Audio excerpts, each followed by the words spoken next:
Prologue. Thursday, May 17th. He is a real treasure. The animal shelter attendant pointed at the small, sad-eyed beagle who peered out of the cage. She's a sweet little thing, but she still doesn't know what hit her. Her elderly owner died and nobody in the family wanted to take her. Actually, I was thinking of something larger. Well, we have a nice collie German Shepherd mix over here. The animal sat on the floor of his pen, his head resting on his outstretched paws.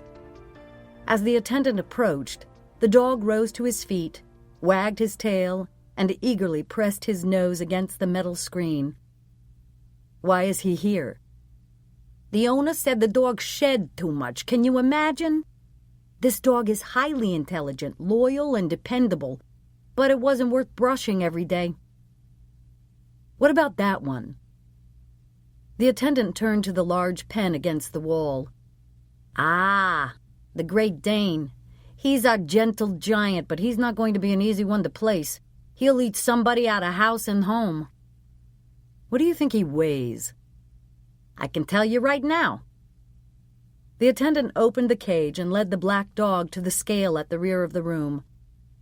112 pounds, he announced, petting the dog's short, shiny coat. How hard is he to handle? He's a sweetheart, very affectionate and playful. He was well trained when he was a puppy. Too bad his owner had to move across the country and he couldn't take the dog with him. The dog licked the attendant's hand. What's his name? Marco. As in Polo? The attendant shrugged and smiled. What can I tell you? Does he like the water? He should. Danes usually do. I think he's the one for me. Are you sure? Asked the attendant. A Dane should really have a large yard and plenty of exercise room. He'll require very long walks regularly. I promise that won't be a problem. After the nominal adoption fee was paid in cash and the licensing application filled out, the attendant slid a piece of paper across the counter. Here's a list of care instructions and suggested dog food. Thank you very much. When Marco was led out onto the city sidewalk, his new owner dropped the instructions into a trash can. As the vehicle traveled farther and farther away from Manhattan, the trees lining the highway grew more plentiful, covered in the fresh green leaves of spring. An unusually warm, sweet May breeze blew in through the open windows. The dog stuck his nose into the whipping air as the car sped up the Hutchinson River Parkway, while his new owner removed a baseball cap and the thick-lensed eyeglasses that had been purchased at a drugstore. With no traffic, it was only about an hour's drive to Constance Young's country home. There were still several hours until the evening rush hour would begin, when too many cars would funnel into roads and highways that were now too narrow to accommodate an ever-expanding population's travel needs. There should be plenty of time for the practice run and the drive back down to the city. The car merged onto Interstate 684 before getting off at the exit for Bedford. Passing stone farmhouses and blooming gardens, the vehicle traveled deeper into the countryside. Acres of rolling pastures provided a place for well-groomed horses to graze, exercise, and rest. Success had many rewards. Having a place up here was definitely one of them. The real estate in this area provided privacy, insulation, and a sense of well-being. Constance must feel quite protected here when she came up on the weekends. Forced to take a turn at the end of the road, the car crossed over a short bridge and climbed a hill. At the top, an easily opened wooden gate and a graveled driveway led to a multi-level house hidden by trees. As the engine was turned off, the dog pawed excitedly at the window. The driver leaned over and opened the car door. The animal sprang out and headed to a nearby bush to relieve himself. Good boy, Marco. Good boy. The Great Dane wagged his tail, watching as his new owner went to the rear of the car and took out a coil of orange electrical cord and a box from the trunk. "Come on, boy." The dog did as he was told, following the path that ran around the side of the house and down to the pool. He watched as his new owner entered one of the cabanas that flanked the pool, but lost interest as the plug at one end of the orange cord was inserted into the wall socket. While the coil was unwound, Marco chased a gray squirrel that scampered into the trees. Marco, come back here right now." The dog came trotting out of the woods. He was panting and muddy. "Oh, Marco, look at you. What have you done?" The dog sensed the displeasure in his new owner's voice. "Over here, Marco. Go ahead. Get into that pool and wash off." The dog stared at the finger pointing to the pool. "Go ahead. Go into the water, boy."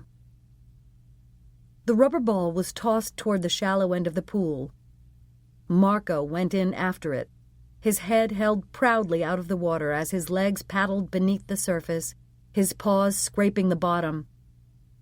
He reached the ball and wrapped his jaws around it, turning to bring it back to his owner.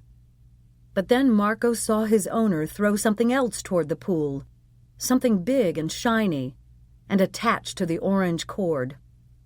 As the toaster hit the water, the electricity ran through the dog.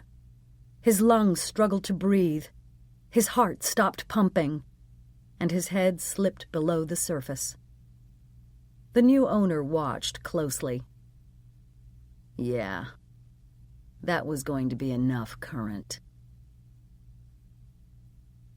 Friday, May 18th.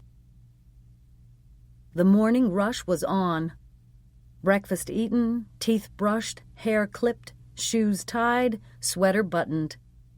As she hustled Janie out to the garage, Eliza picked up her daughter's backpack. "Anything in here I should see?" Eliza asked. Janie's blank expression prompted Eliza to unzip the nylon bag. She pulled out a yellow sheet of paper. "Oh, yeah.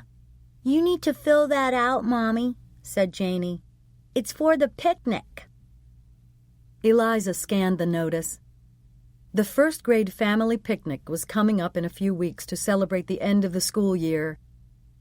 "This sounds like fun, sweetheart," said Eliza as she grabbed a pen from the kitchen counter. "Should we ask KK and Poppy if they want to come?" Janie shook her head, a solemn expression on her face. "No, Mommy. Mrs. Ansley says no grandparents or friends. It's only for parents and children."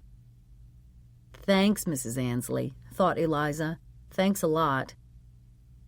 "I'm sure if I asked Mrs. Ansley, she'd let us bring KK and Poppy and even Mrs. Garcia," said Eliza. Janie shook her head. Mrs. Ansley says there's not enough room and she can't make any exceptions." "Exceptions," Eliza corrected. "Exceptions," repeated Janie.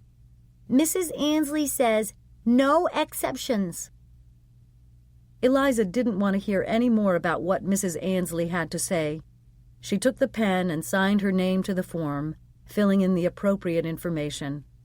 1 child, 1 adult. There were just 2 in the Blake family eligible to attend the first-grade picnic. Eliza hurried back to the house after dropping Janie off. She poured a second cup of coffee and positioned herself in front of the kitchen television set just in time. Constance Young was looking straight out of the screen, tears welling in her luminous blue eyes. "The years I've spent with all of you have meant more than I can possibly express. Each morning we faced the world together. We've learned new things together, explored possibilities together, had some laughs together, and faced too many harsh realities together." Listening to the words coming from the television, Eliza found herself admiring Constance's beautifully cut green jacket and the lighting that accented her glowing skin and her ever blonder hair. Eliza wondered if she should talk to the director about making some adjustments to the lighting on her own evening headlines set. She was definitely going to talk with Doris about upping the makeup magic to camouflage the darkness that inevitably developed beneath her eyes.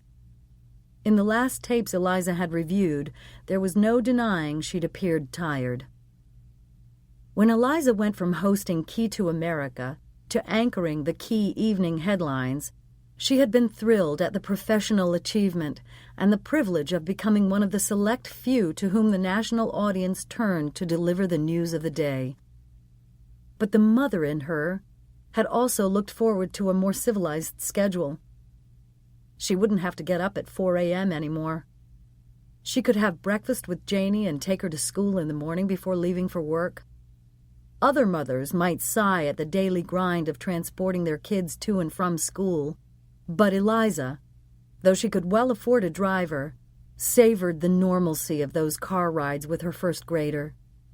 As it turned out, the reality of the nightly anchor job was just as much study and homework and travel as she'd done in her previous position, and though Janie and she could share scrambled eggs in the morning, they never had dinner together during the week. Eliza considered it a good day when she was home in time to tuck her daughter into bed at night. Constance Young had replaced Eliza on Key to America, and now Constance was leaving the highly rated morning program as well, but not for the evening broadcast or even another job at Key News. Constance was going over to the competition. Next month, she would be greeting morning viewers from another network. Today was her last appearance on Key to America, and Eliza wanted to hear every word of the farewell address. The news hasn't always been happy or predictable. Far from it. Sometimes the things we've confronted together have been almost impossible to wrap our minds around. But I've always felt that no matter how worrisome the event or how painful the news, gathering together each morning and sharing the issues and problems of the day has somehow lightened the load a bit. There has been reassurance in knowing that there are millions of us all hearing the same thing at the same time, all digesting the same information. And because knowledge is power, we go out better prepared to face the day, better equipped to take care of our children and parents, abler to be better spouses and friends, more likely to be solid citizens. Pausing to dab a tear from the corner of her eye, Constance smiled bravely before continuing. There are so many people I should thank. There just isn't enough time to name them all, but I do have to express my gratitude to Harry. He has been the best colleague anyone could ask for as we've sat at this desk together every morning, and I'll miss him more than I can say. The director cut to a two-shot of Constance and Harry Granger sitting beside each other. Constance leaned over and gave her co-host a kiss on the cheek. And I wish the very best of luck to my successor, Lauren Adams, who has already been part of our Key News family as our lifestyle correspondent. I know Lauren will do a wonderful job as host. Constance stared earnestly from the television. The Key to America family is just that, a family.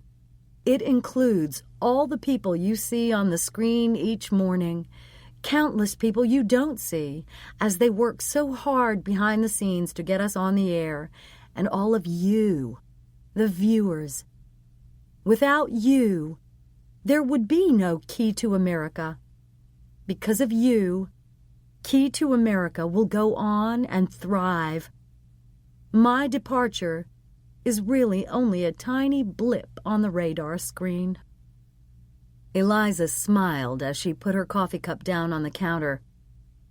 If she hadn't known Constance Young and witnessed what had been going on over the last year, she would actually have believed that the popular morning show personality meant every word. I need this job, whispered B.J. Delia. Me too, said Annabelle Murphy, as she stood with him at the edge of the KTA studio. The cameraman and producer waited for their cue. "So I'm gonna smile until my face hurts," said BJ. With 5 minutes till the end of the broadcast, an ornately decorated sheet cake was rolled onto the Key to America set. Executive producer Linus Nazareth came out of the control room and joined the other staff members who moved in and gathered around Constance Young. Champagne was poured, and Harry Granger raised his glass. "To Constance. Thank you for putting up with me and for making me look better than I am every morning.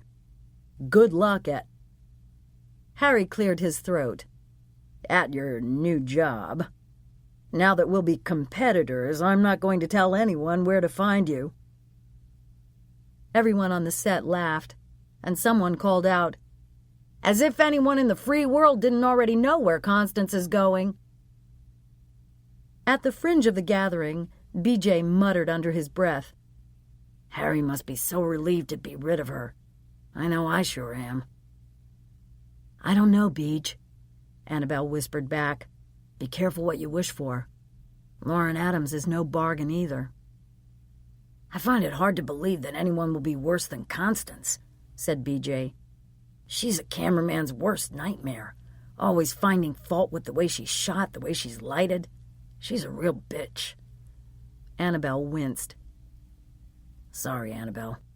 I keep forgetting you two are friends." "Used to be friends, Beej. Used to be. Constance isn't the same person anymore." As soon as the final credits rolled and the television audience could no longer see what was going on in the Key to America studio, the smiles faded, and Annabelle and BJ, along with everyone else who had been commanded to celebrate with Constance Young, turned and walked away. Stuart Whitaker adjusted his black-framed eyeglasses as he stared with distress at the television set. Constance was wearing green, the color of unfaithfulness. She undoubtedly knew he would be watching her farewell appearance this morning, and she was rubbing his nose in the fact that she wasn't going to be true to him. Worse, she was wearing the crowned unicorn amulet right there for an audience of millions to see. What was she thinking? Was she trying to destroy him? Stuart snapped off the set, stalked over to the window, running his hand backward over his bald head. He stared out at the Chrysler Building and the other apartment buildings in his complex. A man of his wealth could well afford to live at a more prestigious address, but Stuart preferred his 2-bedroom apartment at Tudor City, a historic district in Midtown Manhattan. The old-world appeal of the place suited him. It was a quiet refuge from hectic city life, its real charm lying in its architectural style, dating back to England's Tudor dynasty. Gargoyles, dragons, and other mythical creatures peered out from his building's rooftop. Tapestries and stained glass windows adorned his lobby. Neighboring building exteriors featured detailed stonework and inscriptions. There were private parks where in nice weather he could walk, meditate, or sit and read. Constance hadn't appreciated the charm of the place, though. She'd come to his apartment only once. He'd made dinner for her himself, his version of a medieval meal, pike and carrots and parsnips and baked apple and pear. He'd explained that fish had been favored in medieval times for its purity. "And God said to Adam, 'Cursed is the ground for thy sake,'" Stuart had said, quoting Genesis. "You see, Constance, the people back then thought fish had escaped Adam's curse." "Well, thank God I didn't have to live in those days, Stuart." Constance had grimaced as she pushed her plate away. "I'm sorry, I know you went to a lot of trouble, but this just isn't for me." Stuart remembered taking her hand and raising it to his lips. "There's absolutely nothing to apologize for, my dear one." Utterly smitten, he could forgive her almost anything. He was attracted to her from the moment she'd first caught his eye as she presided, dressed in queenly blue, as the mistress of ceremonies at a benefit dinner last fall. Then he had worshipped her from afar for a few months, making it a point to get up every morning and watch her on Key to America. Finally, he'd gotten up the courage to call her at the office. Getting through had been easier than expected. He'd left his name with her assistant, and within a few hours Constance herself had called him back. It wasn't till later that he had admitted to himself why.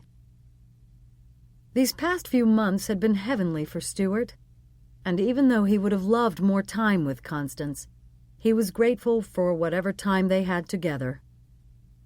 There were some candlelit dinners in some of the city's finest restaurants, a few hours spent holding her hand in the theater, and on hansom cab rides through Central Park. But by far, Stuart's favorite activity had been showing Constance his passion for medieval art and architecture. The afternoon they'd spent wandering through the museum and gardens of the cloisters had been his biggest pleasure. He had loved showing Constance the extraordinary collection of artistic treasures and strolling with her in that majestic setting in Upper Manhattan overlooking the Hudson River in Fort Tryon Park. Constance had been an eager student. She was so bright and interested in the story of how the core of the museum was constructed from medieval French monasteries and chapels that had been purchased and shipped, stone by stone, window by stained glass window, statue by statue, across the Atlantic Ocean.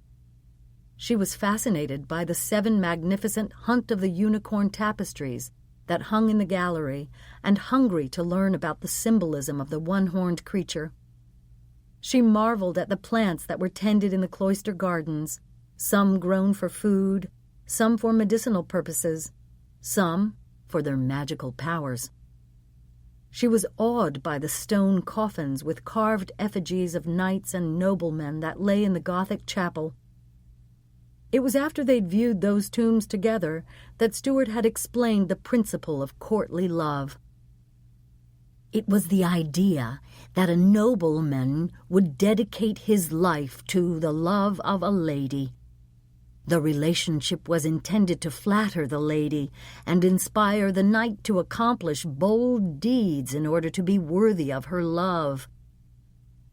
What could be bolder than procuring the amulet that King Arthur had given to his love, Guinevere? Stealing the ivory unicorn with the golden crown for Constance had been bold, but not enough, apparently. It hadn't ensured her love. He'd risked his reputation with a deed that went against his principles in order to win his lady's favor. But Constance favored him no more. He'd asked her to wear the amulet only when they were alone together, and she had promised she would. Yet not only had Constance broken her promise to him, she'd broken his heart. Traveling down the West Side Highway, Eliza stared out at the Hudson River from the rear window of the dark blue sedan. She tried to focus on the day in front of her, but she found her mind turning to Janie's picnic. As far as Eliza knew, Janie was the only child in her class without a father. There were already a few divorces among the parents of the 6-year-olds, but those fathers were still alive, still part of their children's worlds. Those fathers would be at the picnic. Janie's would not.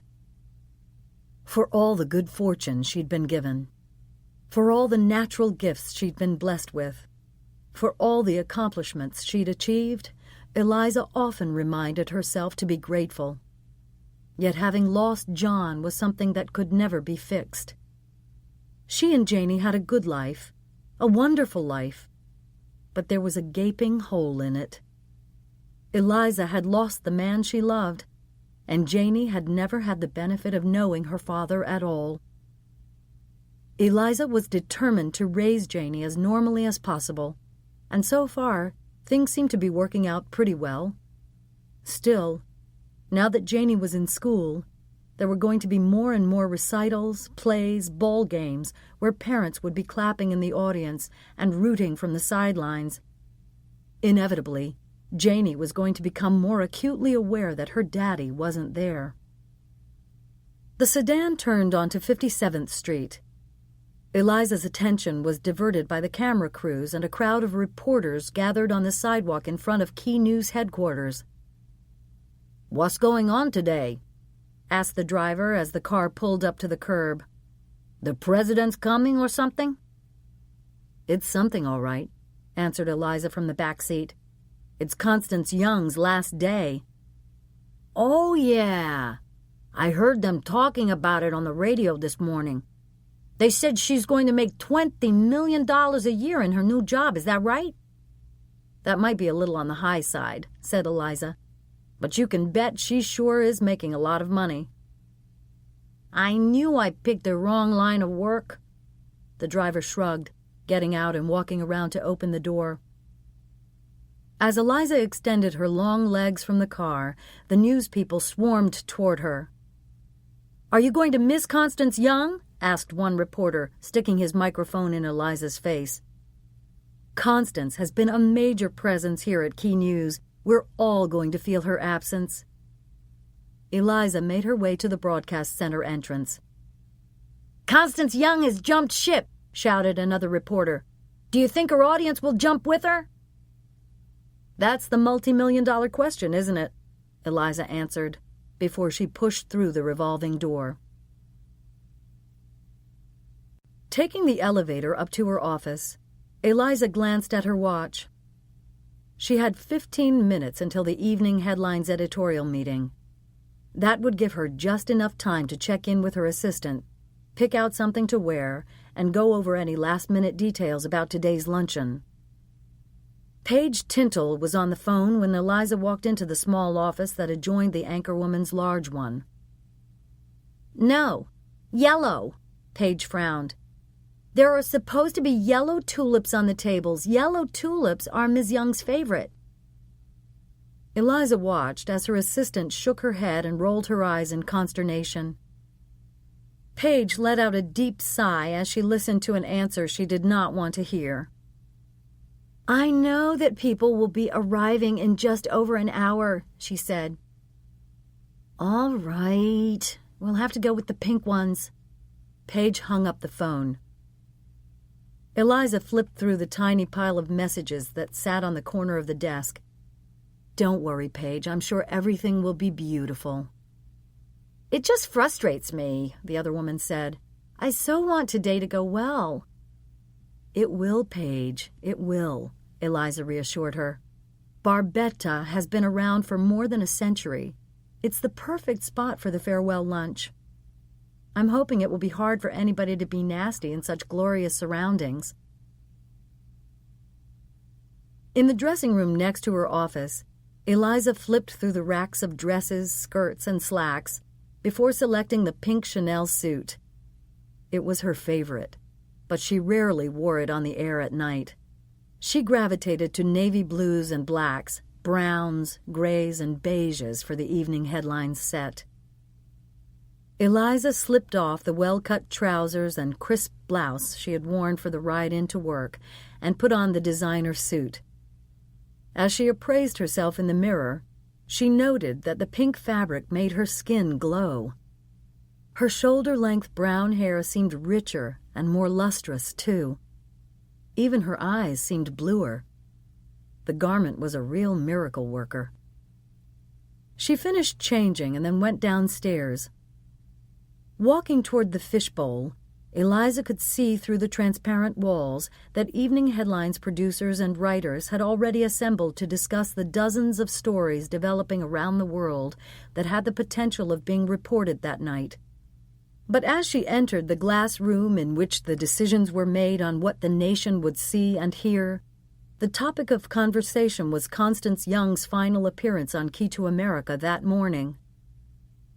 "I almost believed she truly was upset about leaving. I think those tears looked real," said Range Bullock, the executive producer of the evening broadcast. "Are you kidding? She's crying with joy at the thought of all that money she's going to be making," said one of the news writers. "And you can't tell me she didn't time her departure to make sure it occurred smack dab in the middle of sweeps. Constance knows that the ratings are scrutinized more than usual now. She wants Key News to take note of how powerful she is and to realize how much money and advertising dollars she could be taking with her. If you ask me, good riddance. They can have her over there. Easy for you to say. You don't run the network news division. Key to America brings in $500 million a year. Any audience that Constance takes with her costs Key News big time. But think of the pressure she's under. What if she doesn't bring up the ratings on the other show? Don't cry for me, Argentina. It might hurt her pride, but she's set for the rest of her life. Faith stuffed the sheets into the washing machine, added detergent, and turned the water temperature dial to hot. Mother had soiled the bed again. Closing the lid, Faith felt herself growing tense. Though she had packed the kids' lunches and set out their clothes the night before and gotten up early to wash her own hair, Mother had needed a bath, and it had taken her even longer than usual to nibble down her tiny breakfast. Now, Faith was going to have to rush to get dressed in time to catch the train into New York. Climbing the stairs from the basement, she heard the doorbell ring. She glanced into the hallway mirror, running her hands through her still damp hair and wishing she'd made the time to get it colored. She pulled the belt of her bathrobe tighter around her thick waist before opening the front door. "Hi, Mrs. Hanson." The young woman was standing on the front porch. Her eyes swept Faith. "Am I too early?" "No, Karen. You're right on time. It's me who's running behind. Come on in." Faith held open the door as the sitter entered. Karen was carrying several large books. "I hope you don't mind, Mrs. Hanson, but finals are coming up, and sometimes your mom just sleeps the whole time I'm here." "Sure, Karen, that's fine." "Oh, and Mrs. Hanson, I have to leave by 3 o'clock. Is that okay?" Nice of you to have waited till now to tell me, thought Faith. It has to be okay. I have no time to line up somebody else. "Gee, Karen," said Faith, "I'm going to this fancy lunch in the city for my sister today. It'll be a real push to be back here by 3. The sitter smiled apologetically and shrugged. "I'm sorry, Mrs. Hanson, but I have an appointment with my advisor about my courses for next semester. I have to leave here by 3 to make it in time." Faith tried to manage a smile. What choice do I have? She asked herself. Though playdates had been arranged for the kids after school, Mother couldn't be left on her own. Faith knew she was going to have to leave the luncheon by 2 o'clock, whether it was over or not, whether she wanted to or not. It never seemed to matter to anyone what she wanted. Todd and the kids took her for granted, but so many of her friends were in the same boat. While they stood waiting for their children to come streaming out of the building at the end of the day, or bumped into each other in the supermarket, or got together for coffee once in a while, they frequently commiserated about spouses who had no clue about how hard they worked at home every day, and children who took for granted the clean clothes in the drawers and the hot meals on the table. Yet Faith had almost come to accept things. While she craved a husband who was more concerned about her and their children than the weekend weather reports signaling what golf conditions would be, Faith had chosen to be a stay-at-home mom, and she liked to believe that her children were the better for it. But she hadn't bargained on being responsible for her mother as well. She'd always thought, when she thought about it at all, that when the time came, Constance and she would jointly shoulder the burden of taking care of their mother. After their father died, Mother had managed for several years in their childhood home outside Washington, D.C., but 18 months ago it became apparent that Mother couldn't live alone anymore. The house had gone on the market, and Mother had moved up to New Jersey. In fairness to Constance, Faith had to admit that her sister had agreed to letting the proceeds from the sale of the house go toward any nursing care that Mother required. But all that money had actually gone to something else, bailing Todd out of a cockamamie business investment. When Faith finally went to Constance with the news that the money was gone, Constance hadn't offered more. Faith knew that it made sense for Mother to stay with her family. Their colonial-style home had a 4th bedroom with its own bath right off the kitchen. A maid's room, the real estate agent had called it when she showed them the place. But in the 6 years they'd lived in the house, no maid ever slept in that room. Faith was the maid in the Hanson household. Mother is in her room, probably asleep, Karen. Just tiptoe down there once in a while and check on her. Will do, Mrs. Hanson. Faith began climbing the stairs to her bedroom, calculating how much time she had to get dressed, knowing she was going to have to rush to put on her makeup, when she heard her mother calling, Faith! Faith, come here! I'll be right there, Mother. With resignation, Faith went back down the stairs. She thought about her sister. Constance surely had plenty of time to dress today in one of the dozens of designer outfits in her closet. She would have her makeup expertly applied, her hair tinted by a professional colorist and arranged by her personal hairstylist. She would look happy and glamorous and rested, every inch the famous personality the magazines, newspapers, and television shows had been reporting on, while Faith would look and feel like a frump. Constance didn't have to plan every move she made based on figuring out who was going to stay with Mother. Constance didn't take their mother for her doctor's appointments or make sure she had fresh bedclothes or enough to eat. Constance didn't have to help their mother bathe or clean up after her accidents. Constance didn't have a husband who got fed up sometimes at the intrusion on their lives, and who, no matter how many times Faith pleaded with him to pay attention to her, was more worried about his poker games with his buddies than he was about the state of their marriage. Constance had never married, though Faith knew that her sister had been linked to a variety of successful and interesting men. Faith knew this not because Constance had confided in her, but because she had read the articles and seen the photos in magazines and on the society page. Constance had an exciting life, admired by millions, and financially compensated on a mammoth scale. How Faith's life would change if she had that money. Faith hated herself for being jealous, but she couldn't help it. Every week that passed, their mother deteriorated further. Todd paid less attention, and Faith gained weight, feeling more trapped and angry with her lot in life. "Give Boyd a call, will you please, Paige?"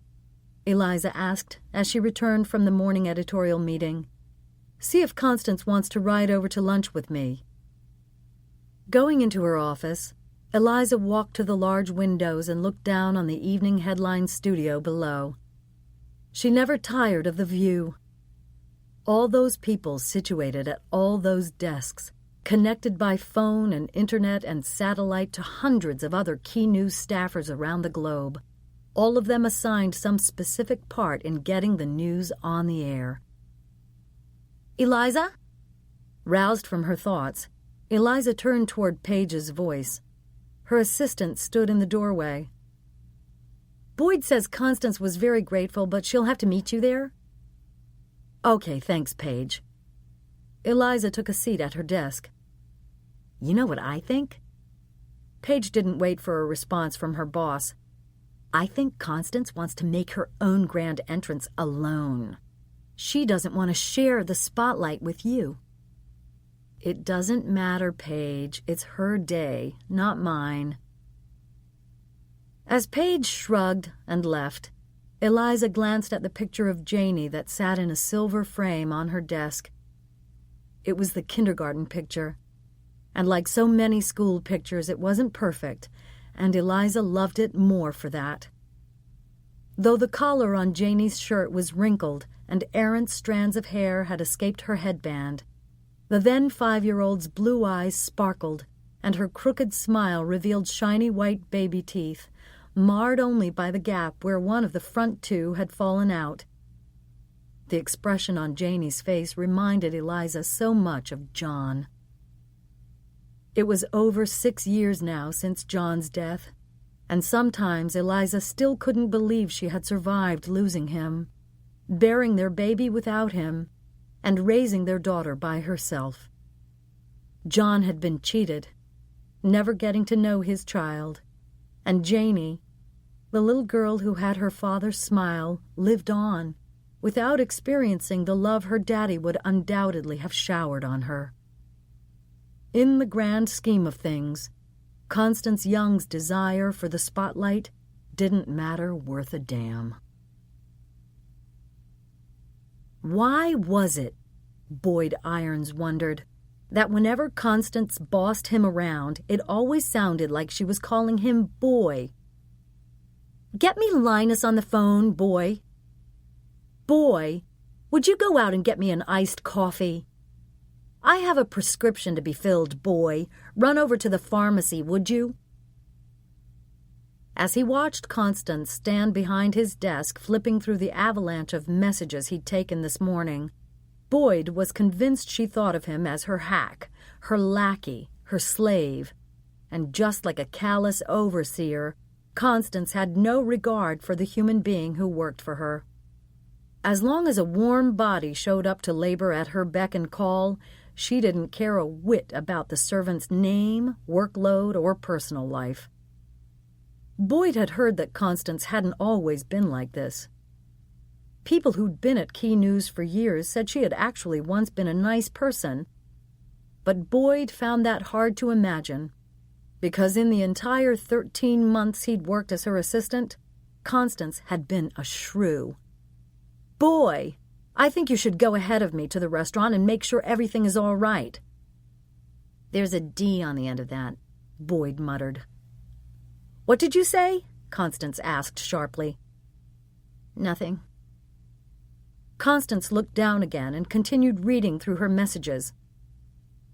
"Once everyone has arrived, call me and I'll come over." "Do you think it might be a better idea for you to be there from the beginning to welcome your guests?" Boyd asked, trying to be helpful. "If I thought that was a better idea, I'd be doing it." Dismissing her minion, Constance turned and walked into her office. She wants to make her grand entrance, thought Boyd. Have the spotlight all to herself. It didn't matter to Constance that everyone was going to the luncheon to honor her. If she came late, she wouldn't have to make polite small talk with the guests, wouldn't have to extend herself too much. She could envelop herself in that protective cocoon of hers and still be the center of attention. Boyd knew he should be glad that Constance wasn't taking him with her to daybreak. He should be relieved. He hated coming to work each day. Constance could be so thoughtless and insensitive about the hurtful things she said. She was utterly self-absorbed, wanting what she wanted when she wanted it, and never considering how her demands affected him. Still, Boyd had done the best he could to please her. At first, knowing that she didn't think enough of him to invite him to go with her to daybreak hurt. Lately, her rejection angered him. He had worked 12-hour days and had given up weekends and vacation time. Sick and tired of last-minute disappointments and canceled plans, his lover had broken up with him. Boyd hadn't had a good night's sleep in over a year, waking in the middle of the night and lying there till dawn, his mind and stomach churning over another one of Constance's belittling remarks or unreasonable demands. His doctor said he had the beginning of an ulcer, and the mirror told him he had less hair on his head than the year before. The phone sounded. Boyd answered politely, put the caller on hold, and buzzed his boss. "Stuart Whitaker is on line 2, Constance." Boyd heard an exasperated sigh. "What's the matter with him?" Constance snapped. "Hasn't he gotten it yet?" "Oh, well, just tell him I'll get back to him as soon as I can." What the hell, thought Boyd. She's leaving, and I won't be working for her anymore. He's called a dozen times, Constance. I'm not going to lie to the poor guy again. He hung up and watched the phone pad. The light for line 2 stopped blinking, signaling that Constance had taken the call. Boyd got up from his desk and walked down the hallway. When he entered the men's room, B.J. Delia was standing at the sink washing his hands. "So, it's the last day, huh?" B.J. grinned. "I bet you're gonna miss her." "Yeah, right. She's busting my chops to the bitter end." Boyd looked at his reflection in the mirror and shook his head in wonderment. "I've picked up her dry cleaning, made her doctor's appointments, cleaned her cat's damned litter box, and fed it every weekend she goes out of town. I don't even know why she has the cat. She pays so little attention to it. It might as well be mine." Boyd turned to look at B.J. "I've booked her social engagements and lied for her when she's wanted to get out of them. I've listened to her complain about the people she works with, the men she dates, her relatives, and her so-called friends. I'm always thinking of her and trying to protect her. For God's sake, I didn't even tell her that the pool service guy called here this morning to say he found a dead dog in the woods at her country house. I wanted to spare her that ugliness on her last day." "That's nasty," B.J. said. "Yeah. I just told the pool man to get rid of the dog right away. I've worked my ass off for Constance Young, and what do I get for it? A slap in the face and another bitch just like her coming my way as a new boss." "Steady there, brother." "You have no idea what it's like working for Constance day in and day out." B.J. pulled a paper towel from the wall dispenser. "You're right, and I count myself lucky," he said. "But I get your drift. I've had to work with her on too many stories. She can be a nightmare. She found fault with every video I shot and every interview I set up. Constance is never satisfied." He tossed the crumpled paper into the trash can. "And I've heard that Lauren Adams can be a prima donna too, and now I'm going to be her whipping boy." Boyd groaned. "Another former beauty queen turned TV star. She finally stopped chain-smoking, but now she snaps her gum incessantly. She'll drive me out of my mind. What did I do in a former life to deserve this?" "Why don't you quit?" B.J. asked. "When I find something else, I will, believe me," answered Boyd. "But until then, I'm sticking. I have rent to pay. And besides, it's key news. Since I was a kid, I wanted to work in network television news." "And you were a kid about, 10 minutes ago?" "I'm not as young as you think," said Boyd. 23? 27. It took me a while to even get a page job here." "You're right, Boyd. You're an old man," B.J. said as he walked out the door. "And at 34, I must be ancient." Constance held the phone to her ear, leaned her head against the back of her ergonomically designed office chair, and looked up at the ceiling. "How could you, Constance?" "How could I what?" "You promised me that you would never wear the unicorn in public. You promised you would only wear it when we were alone together." "Oh, Stuart, don't be ridiculous. We're never going to be alone together anymore. So if I kept the promise you say I made, I'd never get to wear the unicorn amulet at all, would I?" "Please, my dear. I would like to have it back." "I never took you for an Indian giver, Stuart." "It really was not mine to give, Constance." "Meaning what?" "When you admired it in the display case at the cloisters, I was determined that you should have it." "Yes. And you told me you had a copy made for me." Silence. Constance sat upright. "Didn't you, Stuart?"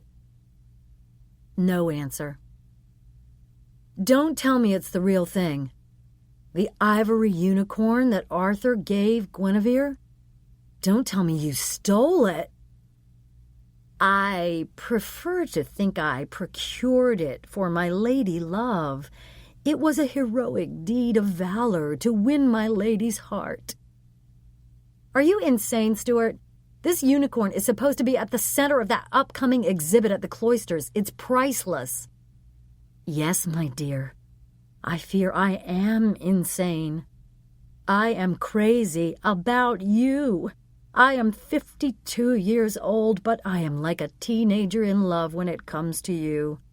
I wake up thinking about you, go to bed at night thinking about you, and just about every minute during the day is spent wondering about you. With all the furor in the press over you right now, it has been fairly easy to track what you have been doing. You're scaring me, Stuart. You sound like a stalker. Oh, Constance, forgive me. The last thing I would ever want to do is frighten you. You are my lady, and I only want you to feel safe and secure. If you truly mean that, Stuart, you'll stop calling me all the time, said Constance in exasperation. Let's just remember the good times we had and be friends. Of course I want to be your friend, Constance. This gentle knight pledges his total allegiance to you forever. Look, Stuart, I have to go now. I've got an appointment, and I have some things to take care of first. I know where you are going, Constance. There is that big luncheon for you today. I read about it in the newspaper. Yes, that's right. I was hoping I might get an invitation. Constance shifted in her chair. It's really just a business lunch, Stuart. Mostly people in the industry, not my friends. All right, Constance. I have to believe that you would never lie to me. But let me ask you again. Please, give me back the amulet. Constance felt the small, carved ivory figurine that hung from a black silk cord around her neck. Oh, Stuart, I hate to part with it. The unicorn is my talisman. I wore it all through my negotiations for my new job, and look at the good luck it brought me. Stuart's voice rose an octave. You're telling me you wore it in public more than just this morning? Don't worry. Nobody would dream where it actually came from. I am afraid you are being naive, my dear. Someone who either saw you in person or saw you on television this morning will surely recognize that amulet. You worry too much, Stuart, said Constance, her mind racing ahead. If somebody did recognize the purloined unicorn, she would be able to say she had no idea it was stolen and point the person in Stuart's direction. But if she gave it back to Stuart, and somebody came looking for it after seeing her wearing it, Stuart would doubtless go into his pathetic diatribe about how he'd taken it for her because she'd admired it, and he wanted to make her happy, and that she'd given it back to him once he told her it was stolen. The cops would think she should have alerted them, and there would be hell to pay in the press. The adverse publicity would anger her new bosses. For the kind of money they were paying her, they expected her to be scandal-free. But some publicity, if it cast Constance in a positive light, could be a good thing. As she thought about it, she came up with a plan. She didn't want the amulet sitting in her jewelry case, a quietly ticking bomb ready to go off any time the police got around to knocking. She would orchestrate things, continue to wear it in public, and force the authorities to come to her. Then she would explain how wealthy Stuart Whitaker had given the unicorn to her, that she'd had absolutely no idea it was stolen, and had of course assumed he'd made a copy for her. She could imagine the headlines now. Constance Young's smitten suitor steals in the name of love.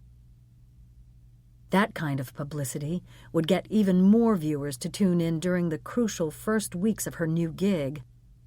She was definitely going to wear the unicorn amulet to the luncheon and try to bring things to a head sooner rather than later. Constance, are you there? Yes, Stuart, but I really have to go now. I'll give you a call later. I promise." Eliza made sure to give herself enough time to get to Barbetta before the first guest arrived. As she and Paige entered the open-air garden at the rear of the old brownstones that housed the restaurant, Eliza inhaled the scent of magnolia. Flowering bushes and century-old trees edged the courtyard. In the center of the garden, stone cherubs sprayed water as they frolicked in a beautiful fountain. Arrangements of pink tulips graced the white table linens on a dozen round tables, each set for 4 people. It was all more reminiscent of a grand country estate than a city garden. "Everything looks so pretty, Paige. You did a wonderful job arranging this," said Eliza. "And I'm so glad we have such a beautifully warm day. It would have been a shame to have had to move the party inside." KTA producer Annabelle Murphy and cameraman B.J. Delia were the first arrivals. Eliza walked over to greet them. As they chatted, Eliza's gaze kept shifting from the entrance to the garden. She was growing concerned that guests were only trickling through the French doors. "God, where is everybody?" Eliza checked her watch. "I hope that everyone is coming." "I wouldn't worry," said Annabelle. "They'll be here, but they're not in a hurry. I'm afraid everyone is coming to this luncheon more because you're hosting it, Eliza, than to honor Constance." BJ swiped a flute of Prosecco from a waiter's tray. "It's Friday, and I don't have to go back to the broadcast center so I can really celebrate." He held up his stemmed glass. "And man, do we have something to celebrate." "Cut it out, BJ," said Annabelle, nudging him, as Eliza went to welcome the woman who stood uncertainly in the doorway. Eliza was struck by the family resemblance, though Constance's sibling looked considerably older and heavier than her sister. When they shook hands, Eliza felt the rough skin of someone who did her own housework, or at least didn't take care of herself enough to apply hand cream. As they made small talk, Eliza found herself sympathizing with Faith Hansen and speculating on how hard it could be for her to be the sister of the glamorous and famous Constance Young. Probably very hard. "How many years are there between you and Constance?" asked Eliza. "She's 3 years older than I am," Faith answered quietly. "I know I don't look younger, but I am." Casting about for a tactful response, Eliza wished she hadn't asked. "We all look older than Constance," she said. "She never seems to age." Changing the subject, Eliza asked Faith about herself. "I'm a stay-at-home mom," Faith smiled. "I have 2 boys, 7 and 8. They keep me pretty busy." "I'll bet," said Eliza. "I have a 6-year-old daughter." "I know. I read that article about you in Good Housekeeping." "How do you do it all?" Faith asked. "I guess you must have lots of help." "Yes, fortunately I do. I have a wonderful housekeeper, some great babysitters and neighbors, and my daughter's grandparents live close by and spend a lot of time with her. Janie loves them, and they adore her."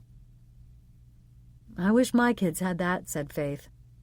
"But they only have my mother, and she's in pretty bad shape. Some days she doesn't even know who they are." "That must be tough," said Eliza.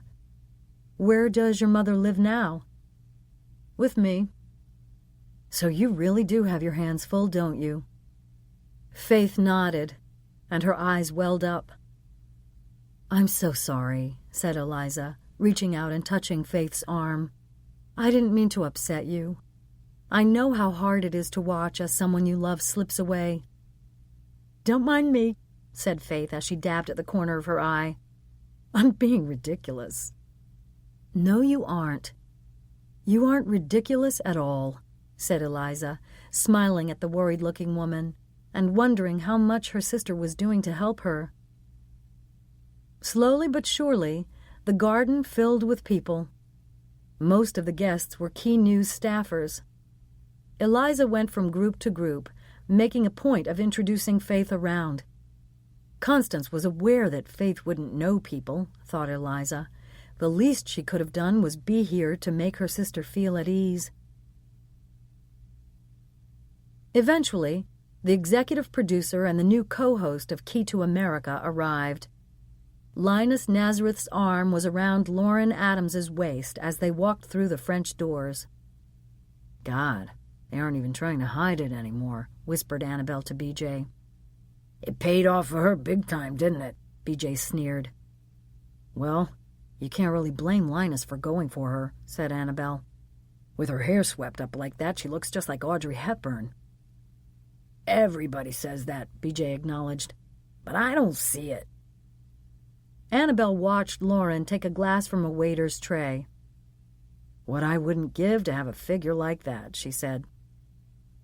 "I like my women thin," said BJ, "but she's too skinny. There's nothing to hold on to." "Linus doesn't seem to think so." Annabelle nodded in the direction of the executive producer and his new star. Lauren was staring adoringly at her boss-cum-boyfriend, and Linus was basking in the glow of her attention. "That's the happiest I've ever seen him." Inside the brownstone, Stuart Whitaker sat at the long wooden bar nursing a glass of wine and waiting for his lady love to arrive. It wounded him to think that Constance had not respected his wishes by wearing the amulet. Even more, it worried him. If anyone at the cloisters recognized the ivory unicorn, Stuart knew that its disappearance from the museum case could eventually be tracked down to him. He had to get the amulet back from Constance and somehow return it to where it belonged. Since Constance gave him no satisfaction on the phone, Stuart hoped a face-to-face appeal would work. A young man took a seat 3 places down and pulled out a cell phone. "Okay, Constance. Everybody's here. You can come on over." The young man flipped the phone closed and gestured to get the bartender's attention. "I'll have another Bloody Mary, please." Stuart watched the fellow stir his drink with a celery stalk. "Excuse me?" "Yes." The young man didn't look up from his drink. His brusque answer left little doubt he didn't really want to be bothered. "Are you Boyd?" The young man lifted his head and stared at Stuart. "Do I know you?" he asked warily. "I am Stuart Whitaker. I overheard you speaking just now to someone named Constance, and I know there is a luncheon here this afternoon for Constance Young. And I also know she has a male assistant named Boyd with whom I have spoken many times on the telephone. I was wondering if that would be you." The expression on the young man's face softened. He smiled as he leaned over the intervening bar stools to shake Stuart's hand. "Ah, Mr. Whitaker, it's nice to meet you." "Good to meet you too, Boyd," said Stuart. Boyd moved to the stool next to Stuart, sat down and crossed his legs. "Yes, Mr. Whitaker, she is on her way over, but I know you realize she's coming here for a party in her honor." "Don't worry, son. I am not going to make a scene. I just want to talk to her for a moment." "I don't think this would be a really good time, Mr. Whitaker." Stuart looked at the young man and managed a weak smile. "There is never a good time, is there, Boyd? Constance does not want to have anything to do with me, does she?" Boyd was silent. "I did not think so," Stuart said quietly. "Maybe I could help you, Mr. Whitaker," Boyd offered. Stuart took a swallow of wine. "You have always been very kind to me on the telephone, Boyd. I appreciate that." "Of course, Mr. Whitaker." "You would be surprised at the bad manners some people have, Boyd." "No, I wouldn't. Unfortunately, I wouldn't be surprised at all. I encounter bad manners every day." "Terrible, is it not?" "It sure is." "People have so little consideration for other people's feelings, Boyd." "You can say that again." "I don't want to be part of that, Boyd. The last thing I would want to do is ruin this special day for Constance.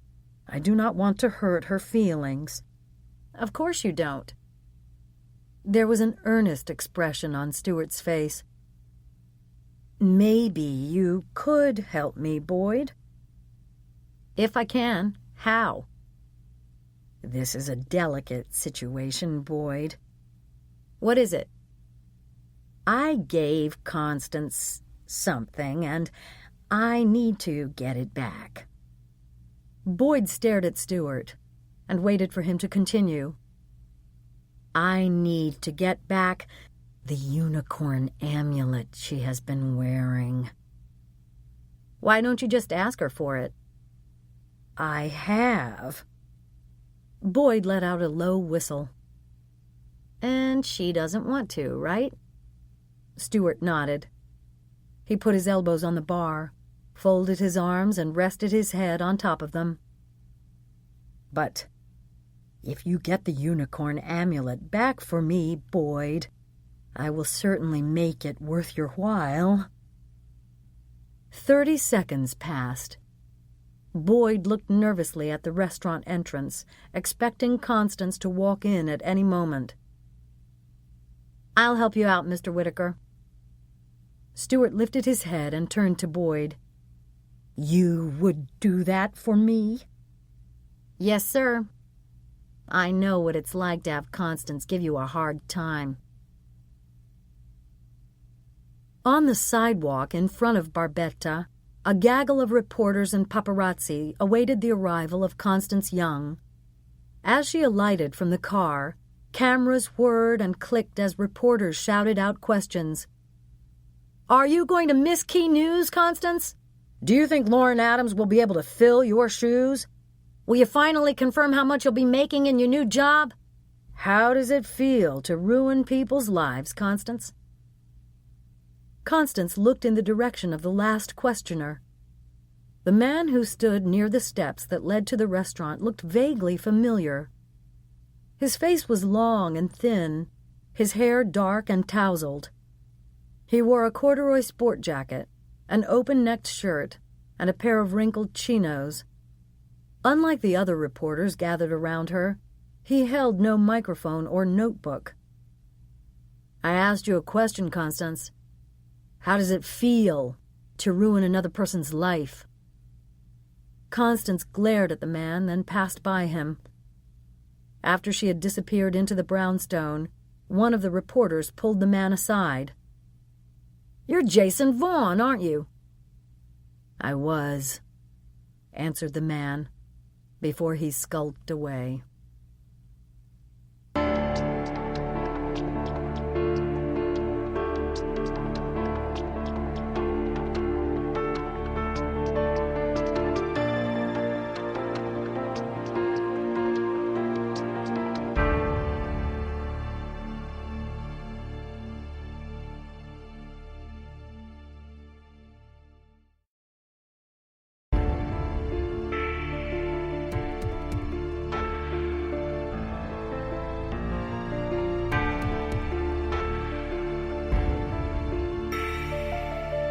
As soon as the guests took their seats at the tables in the garden, Eliza stood and offered the first toast. To Constance, she said warmly, holding up her glass. Today, we celebrate your accomplishments at Key News and look forward to your future success. Though we are all too well aware that you will be a fierce competitor, you are talented and beautiful, and you have had an impact on the life of everyone assembled here. Your absence will be keenly felt. That was tactful. Annabelle leaned over and whispered to BJ as all the guests raised their glasses. BJ nodded as he took a drink and put his glass back down on the table. Yeah, true enough. But Eliza chose her words carefully, didn't she?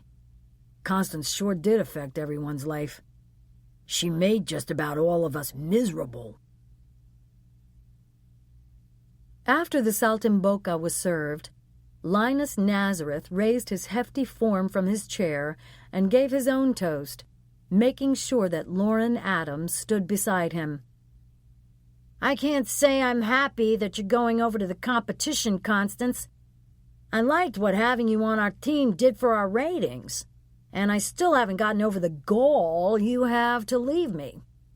The guests laughed, some heartily, some nervously.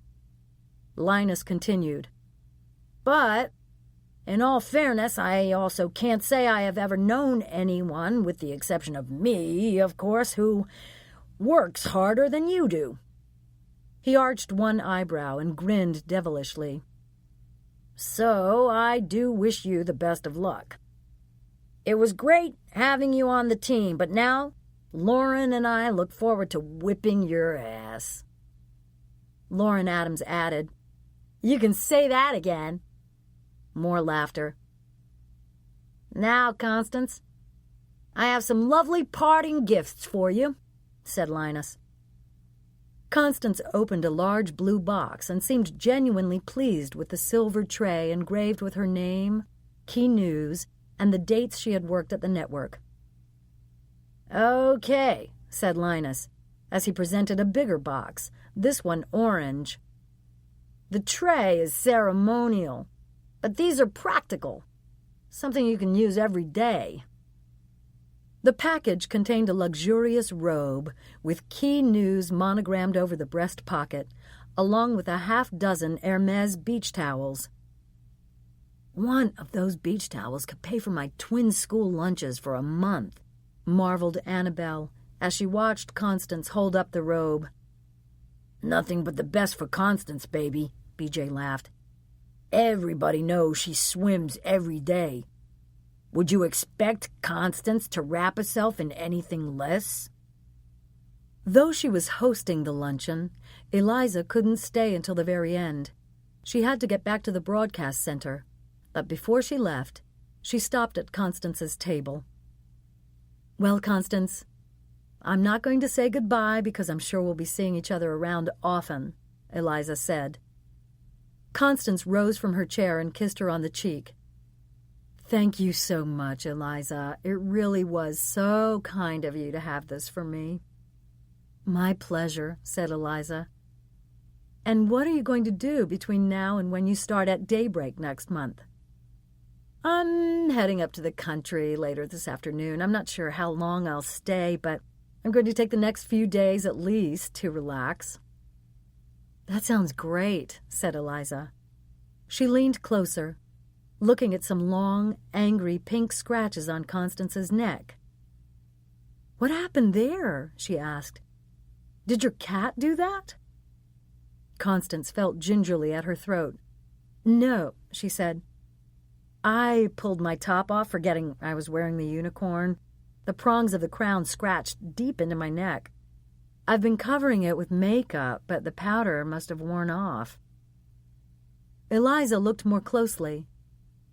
The 8-pointed crown had left only 4 scratches, with 4 of the points only retracing the scratches left by the points opposite them.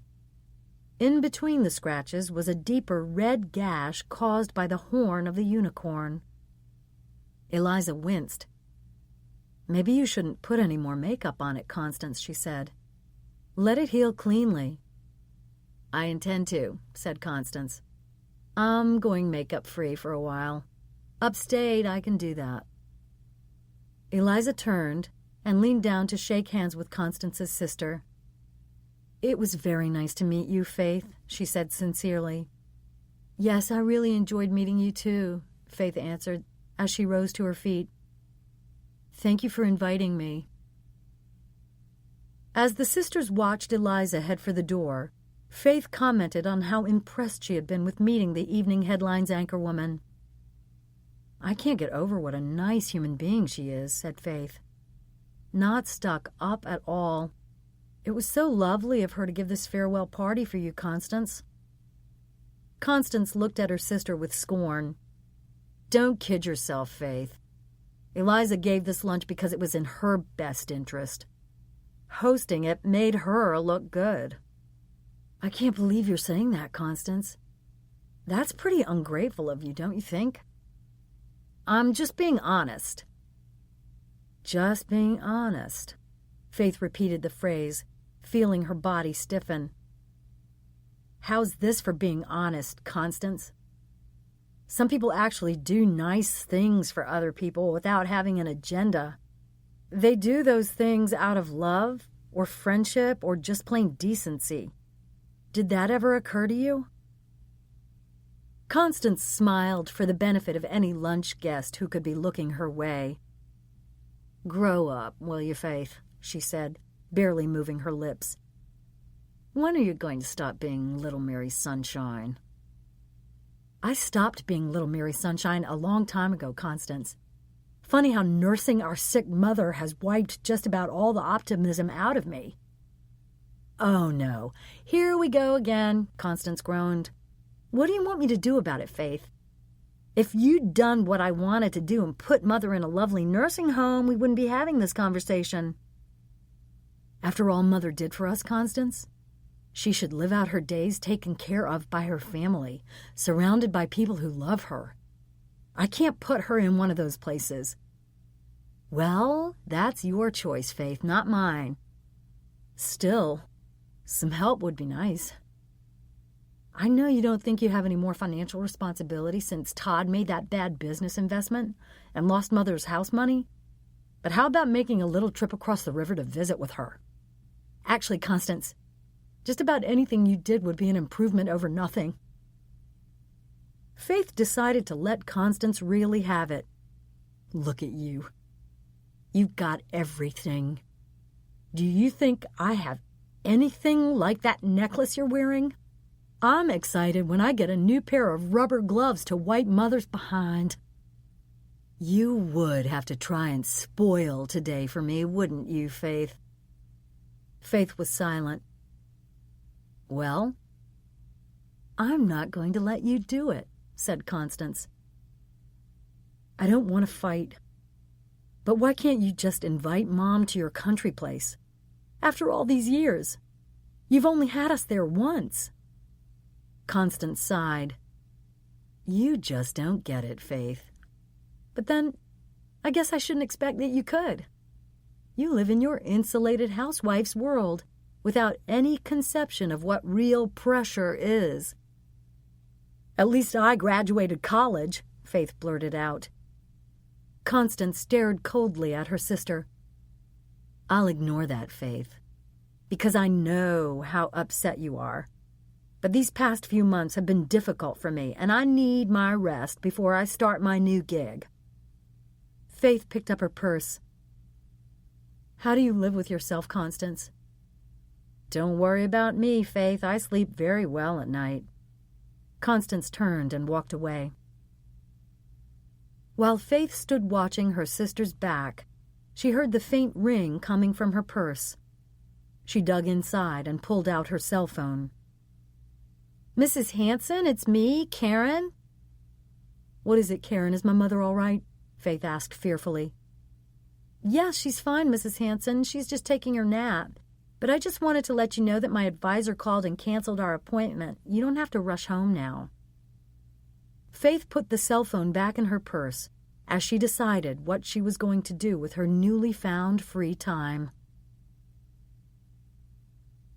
Constance arrived at her country house as the sun was beginning to set.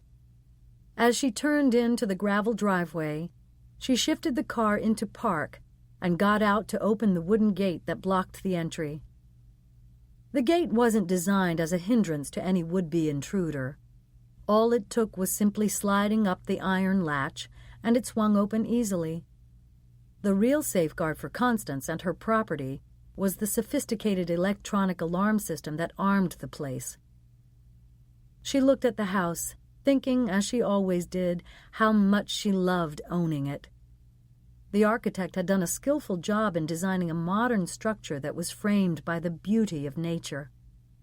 There were lots of windows that let in the light from the outside and provided soothing views from the inside.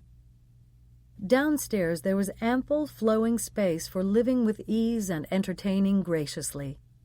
Upstairs there were only 2 bedrooms, one for guests and another larger room for Constance. She went directly upstairs, carrying the orange box containing her gifts. She took off her green suit and changed into a black one-piece swimsuit and donned the robe she'd just gotten as a going-away present. She grabbed one of the new towels and went downstairs to pour herself a scotch and soda. Out on the deck at the rear of the house, Constance sat for a while, sipping her drink and watching the sky darken. One by one, lights clicked on inside the house. She waited for the timers to go off down the hill around the pool, but the lights there never came on. Constance went back inside the house and checked the central circuit breaker panel. Sure enough, the switch that controlled the pool lights had tripped. Constance popped it back into position. When she came outside again, the air was noticeably cooler. Constance wondered if the pool heater had been affected by the interrupted electrical circuit. She hoped not, because one way or another, warm water or not, she was determined to get in her exercise. At the edge of the pool, Constance stopped and dipped her toe in the water. It was a bit cooler than she would have liked, but not too bad. Even if the heater was off, the sun had been beating down on the pool for the past few days now. Constance knew that once she got in and started swimming, she would be fine. She took off her robe and threw it, along with the towel, on one of the lounge chairs. As she started to pin her hair up, her hand brushed the silk cord around her neck, and she realized she'd neglected to take off the amulet when she changed into her swimsuit. Constance unfastened the unicorn and placed it on the table. Then she walked to the side of the pool and eased herself down the ladder, inhaling as her body slipped into the cool water. Slowly and methodically, Constance began swimming her laps, pulling the water behind her in long, even strokes, totally unaware of the eyes watching her from inside the cabana. Back and forth, Constance's sleek body sliced through the water. Her toned arms reached out, hands slightly cupped. Her legs fluttered rapidly, propelling her forward. At every other stroke, she turned her head to the right, her mouth breaking above the waterline, able to take deep breaths to keep going. When Constance finished her laps, she flipped over onto her back. Her blonde hair fanned out on top of the water, and she stared up into the night sky as she neared the shallow end of the pool. Her ears were beneath the water, and she heard nothing except the silence. She began to shiver, and rubbing her fingertips together, she could feel that they had puckered. Constance stood up, her feet touching the pool floor. As she neared the steps, she sensed she was not alone. She turned to look, just in time to see the object flying through the air. The light around the pool revealed the orange electrical cord as well. In that terrifying instant, Constance knew what was going to happen to her. The toaster hit the water, and Constance felt the current begin to run through her at the same moment she saw her killer's face. The pool lights flickered and then went off, but there was no time to look around for the electrical box and try to reset them. Just enough illumination filtered down from the spotlights over the deck at the rear of the house to light the way. The three-pronged plug, which had been reduced to two when the grounding prong had been purposefully cut off, was pulled from the outlet on the cabana wall. The thick orange electrical cord was efficiently wound up. The toaster at the end of the cord was pulled out of the pool. All the while, Constance lay motionless, face down in the water. When the Great Dane had been electrocuted yesterday, it had been essential to get the dog out of the pool, leaving no trace of the poor creature's fate. What a job that was, hoisting the massive and soaking wet animal and dragging it into the woods. But Constance could be left right where she was, ready to be discovered. The early evening stillness was marred by a sound coming from the deck above, but a visual sweep of the area revealed nothing. Something glimmered, however, from the table at the side of the pool. Curiosity revealed the source of the faint gleam. The light was hitting the bright green gem in just the right way. It was the reflection from the emerald eye of the carved ivory unicorn. Constance's good luck charm, her talisman, her gold-crowned unicorn, was slipped into a pocket with hopes that it would bring its new owner the best of fortune. Saturday, May 19th. Saturdays were busy at the cloisters. On a hill overlooking the Hudson River, this place might have been the closest approximation of a monastic setting in an American city, and people flocked there in the spring. Children and adults streamed in for gallery talks and family workshops on subjects ranging from medieval motherhood to magic and medicine in the Middle Ages. Visitors listened to audio guides as they wandered through the chapels and halls of the museum, immersing themselves in the world of monks, kings, knights, tapestries, stained glass, and carved stone. Outside, picnickers and sunbathers spread their blankets on the lawn, enjoying nature and serenity. Today, Rowena Quincy was scheduled to give a special lecture on the unicorn tapestries. As she headed to work, Rowena wasn't nervous. She knew her subject so well that notes were unnecessary. Sitting on the uptown bus, she relaxed and read the New York Times. She dutifully flipped through the first section before turning to her favorite part, the arts. There, below the fold, was a picture of Constance Young. Rowena read the caption, "Constance Young trading one morning show for another." The story went on to chronicle Young's last day on Key to America on Friday and the luncheon held in her honor at a restaurant in the theater district. Rowena finished reading the article and then studied the picture. Constance Young was photogenic, but even more attractive in person. Rowena had realized as much the day Stuart Whitaker had requested a private tour for himself and the Key to America host. Rowena had greeted the couple when they'd arrived, and she'd been impressed with how pretty Constance was. Even in this newspaper picture, Constance's hair shone and her eyes sparkled as she walked into the restaurant. That green suit she was wearing was beautifully tailored. Rowena looked harder at the picture, trying to make out what Constance Young was wearing around her neck. No, it couldn't be. The little girls in red and white uniforms were gathered at the side of the field waiting for their turns at bat. Eliza watched as Janie broke from the group and made her way to home plate. "Remember, Janie, don't throw the bat," Eliza called. At last weekend's game, Janie had carelessly tossed her bat after smacking the ball off the tee. The bat had hit her teammate Hannah in the leg. Janie glanced over at her mother, and for an instant, Eliza wished she had cheered her daughter on to a good swing rather than calling out a warning. But Janie looked unperturbed. She positioned herself behind the raised tee, holding her bat back as she'd been coached to do. "She's looking good." Eliza turned toward the voice, smiling when she recognized her neighbor standing beside her. Michelle Vizdak was holding her 4-year-old son's hand. "Good morning. How's it going, Michelle? Is Hannah's leg all right?" "Eliza, yes, her leg's fine.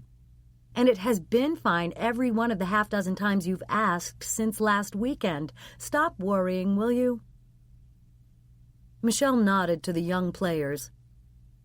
"Look at her over there. Does she look hurt to you?" Hannah Vizdak's chestnut-colored hair flew through the air as she executed a perfect cartwheel. Satisfied, Eliza leaned down to Michelle's son. "Hi, Hudson. How are you today?" The little boy's face lit up, but he said nothing.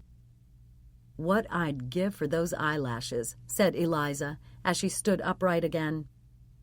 She noticed that Hudson was wearing the same sweatshirt and shoes that he'd worn at last weekend's game, and at the game the weekend before that, and at the one before that, too.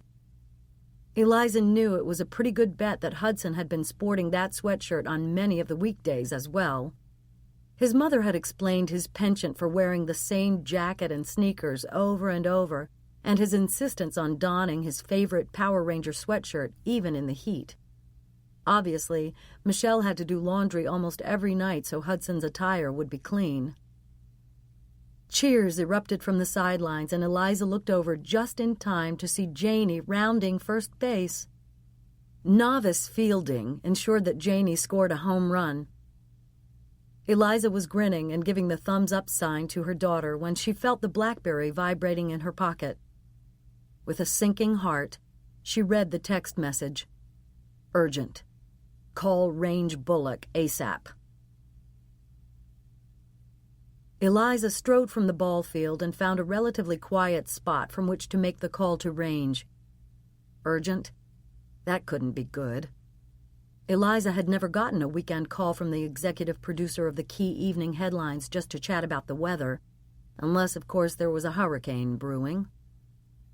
Range, it's me. What's up? There's no way to break this easily, Eliza. Eliza braced herself. This must be personal.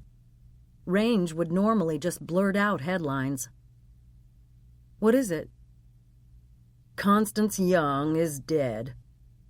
Oh, my God, Eliza gasped as she bent at the waist to absorb the blow. That can't be, Range. I'm afraid it is.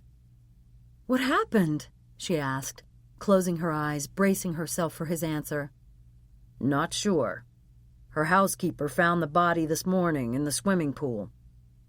Constance drowned? It looks that way.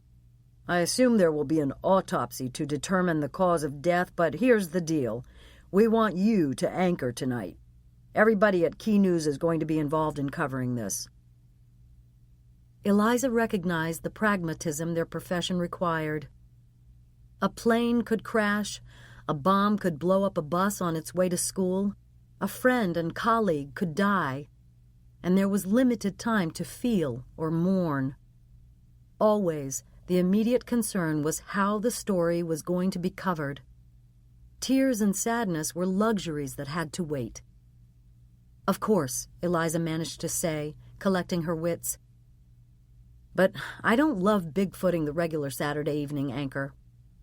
You won't be. He's on vacation. We were just having Mac McBride do a tryout as a fill-in tonight. Eliza felt her chest tighten. She hadn't seen Mac since they'd broken up months before, but the sound of his name made her pulse race. I didn't know Mac was interested in anchoring. Eliza restrained herself from asking when Mac had gotten in from London, how long he would be in New York, and where he was staying. They're all interested in anchoring, said Range. Anyway, where are you now? At Janie's t-ball game. All right, I'll see you when you get in. Fine, I'll be there as soon as I can. But you know what, Range? Constance Young was a fabulous swimmer, and I'd bet my life that she didn't drown. The sound of the hooves as they pounded the soft earth was music to Lauren's ears. Urging her horse on, she was exhilarated by the spring wind in her hair, the morning sun on her face, and the fact that she, Lauren Adams, was now the co-host of Key to America. Monday morning, she would take her place alongside Harry Granger and welcome millions of Americans into the KTA living room. She hoped those millions would reciprocate by inviting her to stay in theirs in the weeks, months, and years to come. Linus had been right to insist she come up here for a nice long ride this morning. The ride was relaxing. It had been such a tense month. All the attention and media interviews and photo sessions and Botox injections and hair and makeup experiments. There was another rehearsal scheduled in the studio at the broadcast center this afternoon. Lauren still hadn't made a final decision about the outfits her stylist had brought for her to choose from, to wear on the first morning. She'd narrowed it down to two, a marine blue jacket and a red one. Either one she intended to team with a cream-colored skirt she knew cut her legs at the most favorable spot. Lauren dismounted, stopping to pat the horse's neck before handing the reins over to the stable hand. She took off her riding helmet as she walked toward her car. Opening the door, she reached for her canvas bag, pulled out a bottle of water and a pack of gum, and checked her BlackBerry.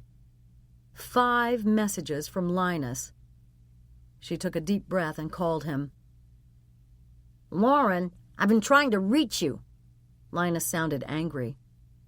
"I know, Linus, that's why I'm calling you back." Lauren slipped a stick of juicy fruit into her mouth. "Nice answer. Do I need to remind you that now you need to be available for breaking news? You're not doing lifestyle stories anymore." "Okay, Linus, you've made your point." Lauren rolled her eyes as she checked her reflection in the visor mirror. "What's up?" "Tell me you're still upstate." "Yes, I just finished my ride. I can be at the broadcast center in an hour if you need me." "No. I want you to go to Constance's country house. You can't be too far from it." "I'm not. I think I remember how to get there from that party she had last summer. Why?" Linus's voice softened. "Lauren, honey, this is a hell of a way for you to start your new job, but I'm just going to tell you, Constance is dead." "What?" "She was found at the bottom of her swimming pool this morning." Lauren let out a nervous laugh. "Very funny, Linus. Dead bodies don't sink." "They do until the gases build up inside," said Linus. "I'm serious, baby. Constance is dead." "Don't call me baby. I hate it when you call me baby," Lauren snapped. Though he was tempted to correct Lauren, letting her know that it was never all right to talk to him in that tone when they were communicating professionally, he decided to let it pass. Not because he knew that he himself had been unprofessional in calling her baby, but because he didn't want to upset her. He needed her to be at the top of her game, focusing only on her job.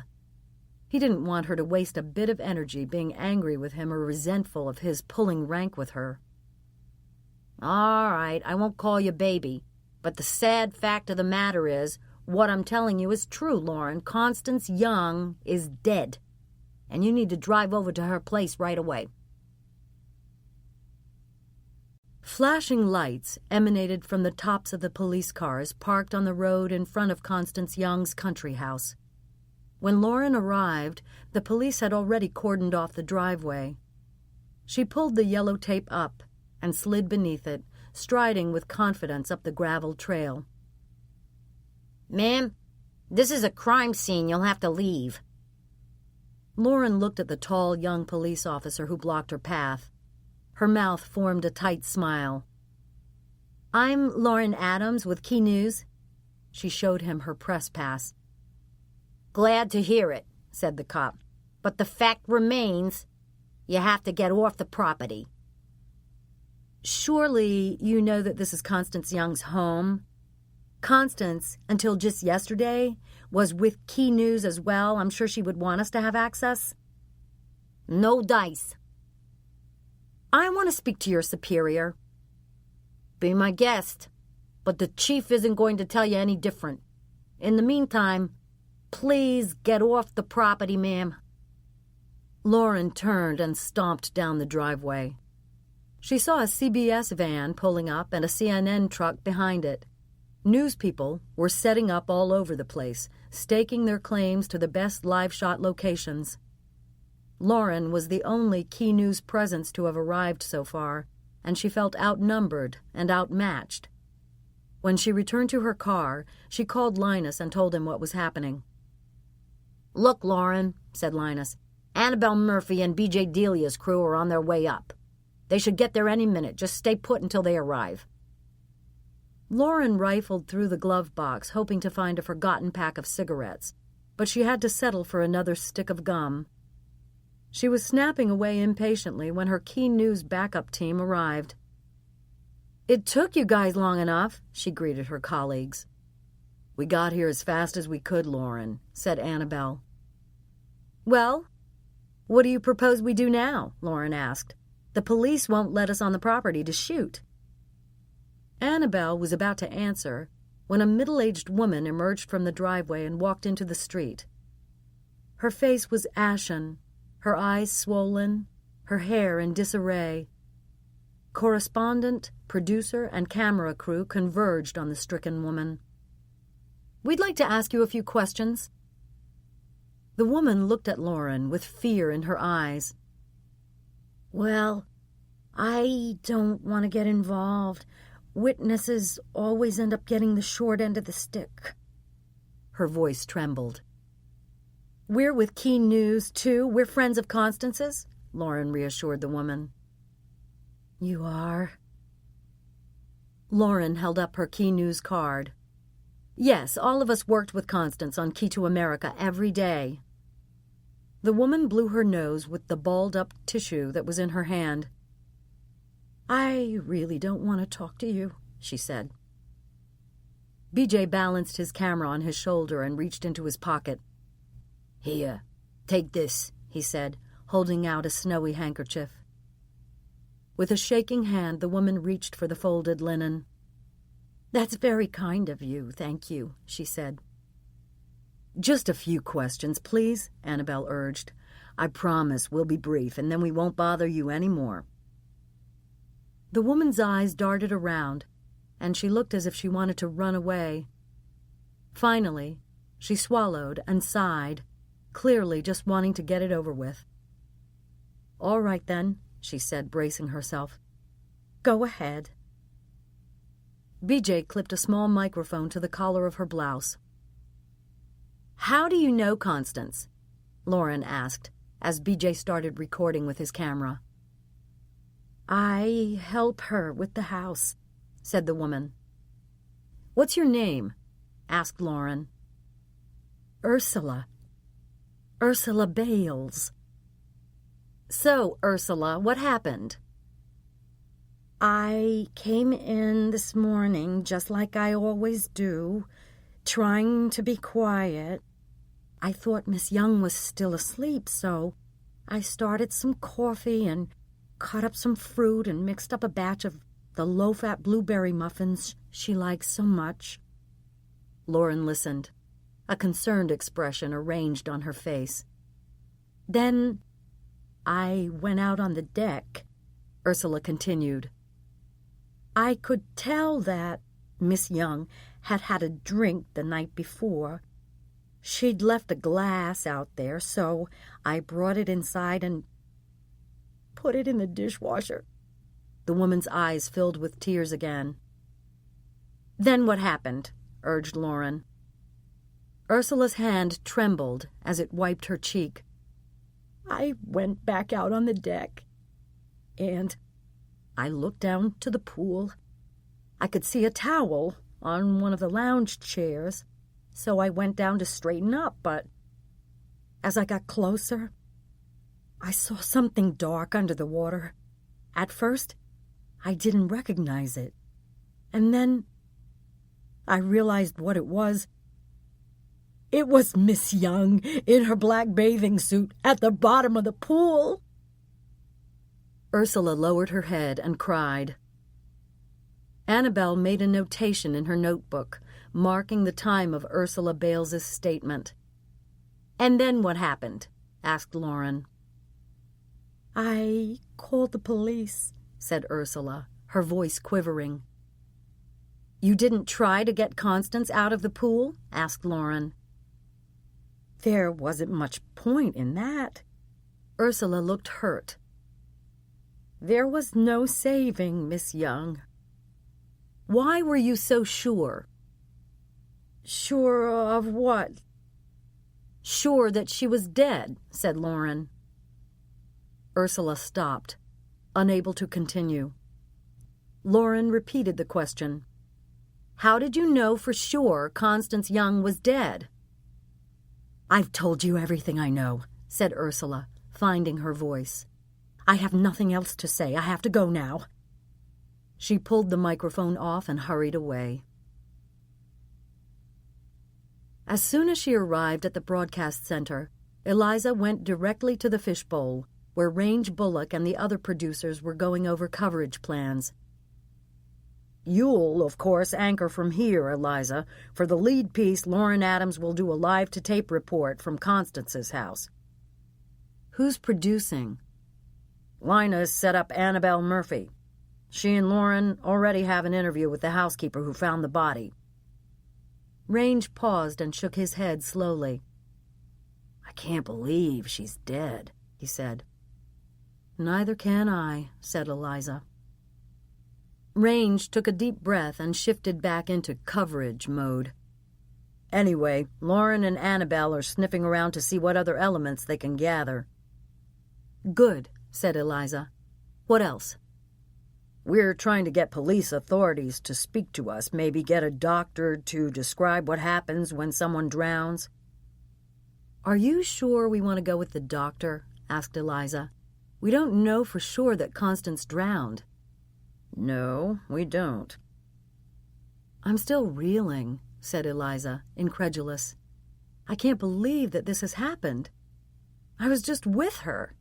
Yesterday she was on top of the world, and today—" Range took a Tums tablet from the bottle he kept on the desk and popped it into his mouth.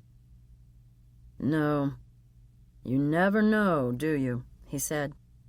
"I'm thinking I better get that will of mine together." He bit into the antacid tablet. "Do you think Constance had a will? She was only 36. "Probably," said Eliza. "Constance has a sizable estate, and she wasn't the sort of person who left much to chance." "I wonder who inherits," Range mused. "She has a younger sister," said Eliza. "I met her yesterday. Faith seemed very different from Constance." "Well, now she stands to become a very wealthy woman." "That can be cold comfort when you've lost your sister," said Eliza. "But getting back to tonight's broadcast, we don't know how Constance died, only that she was found in her pool. Maybe we should do a piece toward the end of the broadcast on water safety. Summer is about to start, and it might be a good idea to go over the hazards at the pool and at the beach. Get some statistics on the number of drownings and other water-related accidents and what can be done to prevent them." "Yeah, a cautionary piece, news they can use," said Range. "All right with you if I get Mac McBride to do that story?" Eliza nodded. "Fine," said Range. "At least he'll be part of the show. He was pretty bummed out to hear he wasn't anchoring tonight." "I don't blame him," said Eliza. "I'd be disappointed, too, if I came all the way from London thinking I was going to get the chance to anchor, and then found out I was being pushed aside." Range shrugged. "That's the breaks," he said. "You're the top dog. Mac's not." He turned his attention back to planning the evening news. "We'll want to do an obituary tribute-style piece on Constance. I think you should voice that, don't you, Eliza?" "Yes." "And I thought it might be interesting to do something on how anchor people affect the lives of their audience. How, in Constance's case, millions of Americans started their day with her every morning. Viewers felt they knew her. We'll get reaction from around the country. I was also thinking of calling in Margot Gonzalez to get a psychiatrist to talk about how Constance's death might be affecting our viewers." "Getting reaction from people on the street sounds like a good idea," agreed Eliza. "But isn't calling in a psychiatrist a bit much? Won't we be overstating the influence of an anchor? Come on, Range. Will viewers really be psychologically affected by Constance Young's death?" "Don't kid yourself. Of course they will be. That's why the networks pay you guys the salaries they do. Because people tune in to see you, not just the news. They can get their news from many different sources, but they're loyal to the anchor they trust and love. That's the person they invite into their kitchens, their living rooms, and their bedrooms. When one of them dies, it's personal." The door to the makeup room was open. Eliza peered inside, hoping that only Doris Bryce would be there. The tall, erect woman, wearing a leopard print tunic, black leggings, and a gold sequined baseball cap, stood with her back to the door. She was alone and arranging bottles, containers of powders, and brushes on the top of the makeup table. "Do you have any?" Doris looked up at the light-rimmed mirror and saw the reflection of Eliza standing behind her. She smiled, knowing exactly what Eliza meant. She drew open the top drawer and pulled out a Butterfinger. Eliza tore open the orange wrapper and bit into the candy bar. "I needed this," she said. "What a day." Doris looked sympathetically at Eliza. "Yeah, it's absolutely horrible about Constance. Just horrible." Eliza nodded. "Do they know what happened yet?" "Not exactly," said Eliza. "They don't know if she drowned, had a heart attack, or even if she's been murdered or committed suicide. Nobody's sure. It's just so unexpected and terrible." Eliza climbed into the makeup chair and looked into the mirror. Wide-set blue eyes, crowned by perfectly arched brows, stared back. The lipstick had worn off, but the natural color of her full lips still provided contrast to her pale skin. Eliza rested her elbow on the arm of the chair and fingered the scar on her chin, the vestige of an 11-year-old's miscalculation and diving too deep in a Newport, Rhode Island swimming pool. The scar was just out of camera range, but Eliza often absent-mindedly rubbed it when she was deep in thought. "Quit picking at that scar," Doris commanded. Eliza put her hand down and laid her head back against the headrest. "And to top things off, Mac's here," she said, closing her eyes. Doris tightened the cap on a bottle of moisturizer. "Yeah, good news travels fast. I heard the skunk was in town." "You know everything before I do, Doris." "A lot of people come through this door, Eliza, and I've been here a long time. People tell me stuff." "I know they do," said Eliza. "You knew Mac had slept with that woman in London way before I did. In fact, let's remember you were the one who told me." Doris's big brown eyes moistened. "I hated telling you about that, honey. But I figured it would be better coming from me. I didn't want someone catching you off guard and then gossiping to everyone about how you took the news. You know how everybody talks around here." "You did the right thing, Doris. It was better to hear it from you." Eliza bit off more of the Butterfinger. "How do you feel about Mac being back?" asked Doris. "Glad that he's just here for a few days," answered Eliza. "But as much as I dread seeing him, I want to see him, if that makes any sense. I want to hate him, but I don't." "You better watch out, Eliza. My mama always told me, once a cheater, always a cheater." Eliza found herself defending him. "Mac and I had a good thing going. I enjoyed being with him. He's smart and sensitive and fun to be with." "And he couldn't keep it in his pants," Doris continued for Eliza. "I know," said Eliza. "I know. But is a drunken one-night stand, when one of you is in a foreign country feeling alone and sad, enough to negate an entire relationship? Is one mistake enough to sink everything that we had together? Everything we could have together?" asked Eliza. "I guess you have to answer that for yourself," said Doris. "But be careful. And quit frowning, will you? It's not good for your face." By 2:00, scores of visitors had gathered in the large hall at the cloisters, listening to the explanation of the giant woven masterpieces on the walls. "These hangings are a mystery," explained Rowena to the people who stared up at the 7 enormous tapestries depicting the hunt of the fabled unicorn. "We aren't certain who commissioned these weavings, nor do we know why this extraordinary set was produced. What we are fairly certain about is that these rich hangings, shining with brilliant silks, wools, gold, and silver, were woven in the Netherlands, and the costumes of the men and women featured in the tapestries established the time of the design to be around the year 1500. Rowena paused and cleared her throat. In no other work of art has the symbolic pursuit and killing of the unicorn been presented in such astonishing detail, she continued. The history of the unicorn is complex and varied. The idea of a creature with a single horn growing from the center of its head is an ancient one. Sculpted figures of such beasts have survived from as early as the 8th century BC.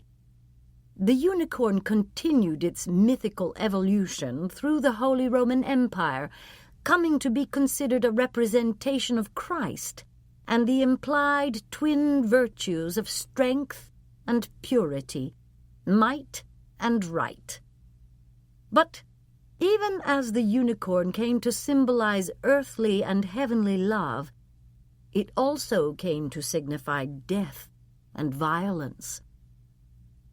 Slowly, Rowena traveled in her thick-soled walking shoes from tapestry to tapestry, pointing out the vulnerable unicorn in various stages of the hunt. Found, fleeing, fighting to stay free, and then killed and brought to the castle. She pointed out the individualized faces of the hunters and the naturally and accurately depicted flora and fauna that formed a dominant part of the setting of each piece. "What about the unicorn's horn?" a man asked. "Wasn't that supposed to have mystical powers?" "Yes," said Rowena. "The unicorn was believed to have many practical applications for humanity, most of which revolved around its magical horn. Legends arose about the unicorn's ability to purify poisoned water, to cure impotent men and barren women of their afflictions, and to prevent plague, epilepsy, and a host of other diseases." Rowena gave the visitors an opportunity to study each of the tapestries before concluding her talk. Having taken the time to answer a few individuals who came up to her afterward to ask questions, Rowena left the hall and made her way through a labyrinth of corridors until she got to the large back storeroom where the most important items were housed for the special exhibition devoted entirely to the Camelot legend.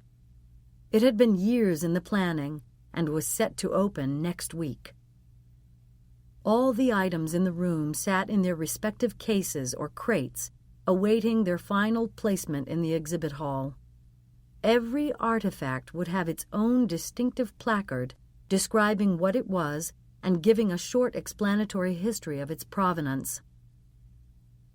The ivory unicorn with the golden crown that King Arthur was thought to have given Lady Guinevere was to be the highlight of the exhibit. Its image was the focus of all the brochures and banners that heralded the show. Unicorn-inspired stationery, scarves, jewelry, books, and games were being stocked in the museum gift shop. But more important, the love story, the legendary love triangle involving Arthur, Guinevere, and Lancelot, had intrigued and fascinated countless people over the centuries, and the Cloisters was counting on that magic to attract throngs through its doors.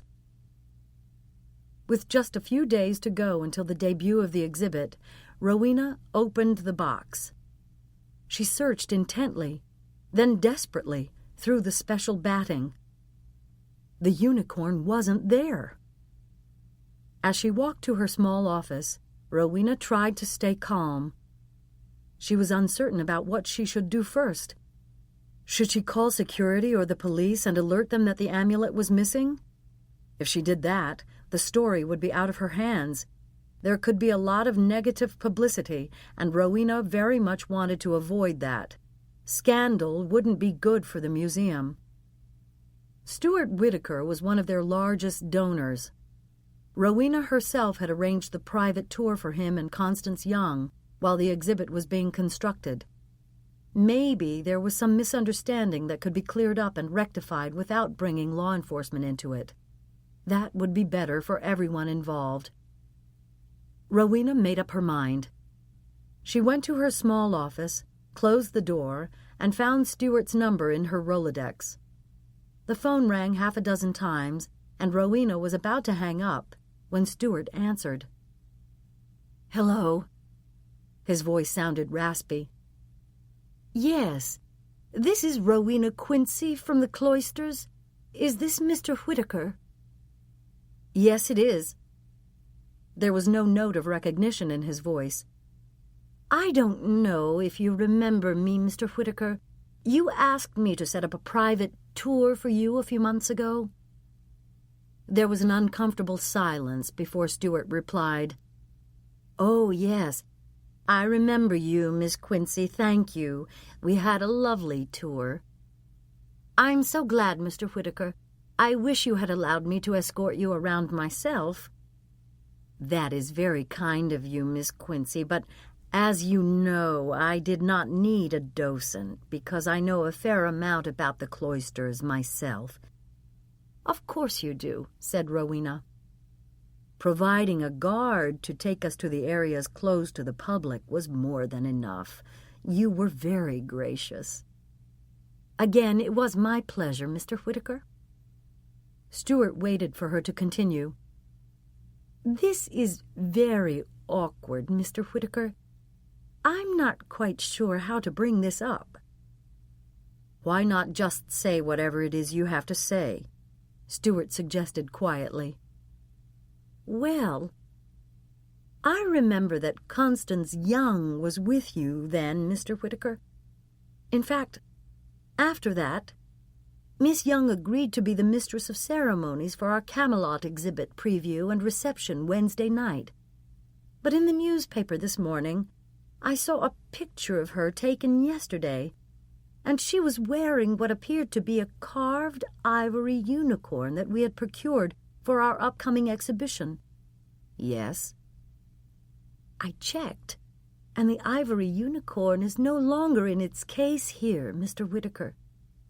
"And your point is?" "My point is, I thought I would confer with you before I did anything else." "What are you suggesting, Miss Quincy?" "I'm not suggesting anything, Mr. Whittaker. I was just letting you know in case—" Her voice trailed off. "In case what?" "In case you might know what happened to it." "Why would I know that?" asked Stuart. "It's just that I didn't want to go to the authorities in case there was a reasonable explanation," said Rowena. "How can you be sure the unicorn you saw Constance wearing in the picture came from the Cloisters?" "I'm not sure, Mr. Whittaker, but I do know the unicorn that should be here is missing." "Don't tell me you think Constance Young obtained the unicorn illegally." "I don't want to think that, Mr. Whittaker, believe me." Stuart's voice rose in anger. "To suggest that Constance Young would steal something is an outrage." Rowena ran her free hand through her mousy brown hair. No, Mr. Whittaker, I'm not suggesting that she stole it. Of course not." "You had better not be, Miss Quincy," Stuart warned. "It is wrong to speak ill of the dead." Rowena recoiled. "What do you mean?" "You have not heard."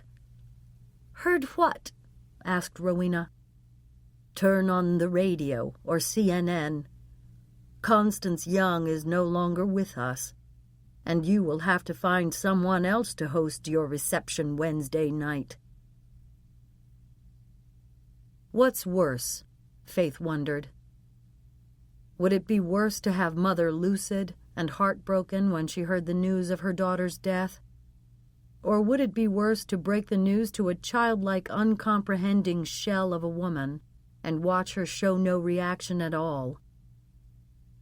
Faith sat with her hands tightly clasped in her lap at the kitchen table. Her husband slid a mug of tea in front of her. "I'm not sure how she'll take it," Faith said. "I could use some moral support, Todd, when I go in there and tell her." Todd glanced at his watch. Please don't tell me that you're still thinking you can get your golf game in, Todd. Not today. Your mother is sleeping, Faith. What should we do? Wake her up and tell her the bad news? No. But when she wakes up on her own, I think we have to tell her then. Faith took a cautious sip of the scalding tea. Todd leaned against the Formica counter and crossed his arms in front of his chest. I don't see where a couple of hours one way or the other makes any difference. When we tell her is not going to change anything. My sister is dead, Todd, and I don't think it's too much to ask that you skip your Saturday golf game. It relaxes me, Faith, and let's be honest here, shall we? There was no love lost between you and Constance. Faith looked at her husband. That was a cruel thing to say. Todd shrugged. I'm only calling a spade, Faith. Don't kid yourself, Todd. You're only trying to justify leaving to play golf. Picking up her mug, Faith rose and walked down the small corridor that led to her mother's room. As she stood in the doorway watching her mother sleep, Faith heard the door to the garage open and close. She fumed as she listened to the sound of the car engine turning over. Faith walked back to the kitchen and opened a bag of cookies. With tears of frustration in her eyes, she found herself speculating about Constance's will. Her sister's estate had to be quite substantial. On so many levels, having all that money would be so freeing. Jason Vaughn sat on his couch staring at the television set, waiting for any scrap of new information about the death of Constance Young. The CNN anchor was recycling the same information over and over, just telling it in different ways. An employee had found Constance's body in the swimming pool of her weekend home in Westchester County. There was no obvious sign of foul play, yet there was already speculation that the death might not have been an accident. An autopsy would be performed. Footage of Constance in her farewell appearance on Key to America was shown. Then, in what must have been a hastily assembled video package, an obituary included family pictures of Constance as a young girl and as a high school cheerleader. Later, there were shots of her taken in college, followed by video of Constance after she won the Miss Virginia title. Next came shots from her early days as a reporter in small-market local television. As the footage continued, viewers watched the progression of hair and clothing styles that led up to the sassy blonde hair and smart green suit Jason had seen Constance wearing just yesterday in front of the restaurant. There were clips of Constance interviewing the President of the United States and the First Lady, as well as Elmo, Miss Piggy, and Oscar the Grouch. Constance was shown stirring up cake batters in cooking segments and trying to keep her balance as a teenage champion attempted to teach her how to skateboard. She was shown laughing with lottery winners and crying with people who had lost their homes in New Orleans after Hurricane Katrina. Whether she was kissing a monkey or wiping away an orphan's tears, the scope of her job was as wide as human experience and a constant source of continuing education. But nowhere in the television profile of Constance Young was there any mention of the havoc she had wrought in his life, Jason thought. In the list of professional accomplishments, wrecking him hadn't even been worth listing. He had gone from man of the hour to persona non grata, and Constance had pounded the final nail into his coffin. The phone rang. Jason leaned over the pile of unopened bills to reach the receiver. "Hey, Jason, it's Larry." Larry Sargent? Jason was baffled. When was the last time his agent had called him on a Saturday? In fact, when was the last time Larry had called him at all? "Hiya, Larry, what's up?" "I guess you've heard the news." "You mean about the witch?" "It's not nice to speak ill of the dead, Jason." You're right. But now that she's dead, the timing of this couldn't be better, could it? The book comes out on Tuesday. Jason chuckled bitterly. Yeah, what are the chances of that? Too bad we sold it for such a crappy advance. The publisher isn't doing a thing to push it. Wasn't doing a thing to push it, the agent corrected. Past tense. Young's death changes everything. She's given us a big fat gift. We'll earn out that miserable advance in the first week. I don't know about that, Larry. Jason was afraid to get his hopes up. Are you kidding me? Before today, your book was just the ranting and grumbling of some bitter loser. Thanks, Larry. I really appreciate that. You know what I mean, buddy. We couldn't get any of the big boys interested in the book, and we had to settle for this second-rate house. But if we play our cards right, we have the most mouth-watering public relations and marketing opportunity. Constance Young is dead, and your book tells the world why. Not exactly, Larry. Not exactly what? I don't explain why Constance Young is dead. I only explain how she screwed me, how she ruined my life. Yeah, and you give a couple of other nice examples of what a viper she could be. Believe me, the media and the public are going to eat this up. We just need to get you booked on the morning shows. Nobody should rejoice in the misfortune of another. But in this case, Jason thought as he hung up the phone, he was entitled to a bit of gloating. Constance Young had ruined his life. And now, not only had she gotten what she deserved, her death was going to reinstate him into respectability and fiscal security. Engrossed in thoughts about what had happened to Constance, Eliza was walking toward her office when she spotted Mac McBride coming down the hall. She could feel her heart start to beat faster and only hoped the heat she was immediately beginning to feel in her cheeks wouldn't show. For a moment, Eliza wondered if she could slip into her office and just pretend she hadn't seen him, when the deep voice called out, "Eliza." Too late to escape, she thought, arranging her face in a pleasant expression. As Mac drew closer, Eliza could tell that London was agreeing with him. He looked fit and as handsome as ever. Eliza braced herself as Mac reached her and kissed her on the cheek. Instantly, she recognized the smell of his aftershave. "Mac," Eliza smiled, "how are you?" "Can't complain, I guess. Except the Key News anchor Bigfooted me. I came all the way across the pond thinking I was going to get to sit in the big chair, and now I'm doing a story on water safety instead." Laugh lines crinkled at the corner of Mac's eyes.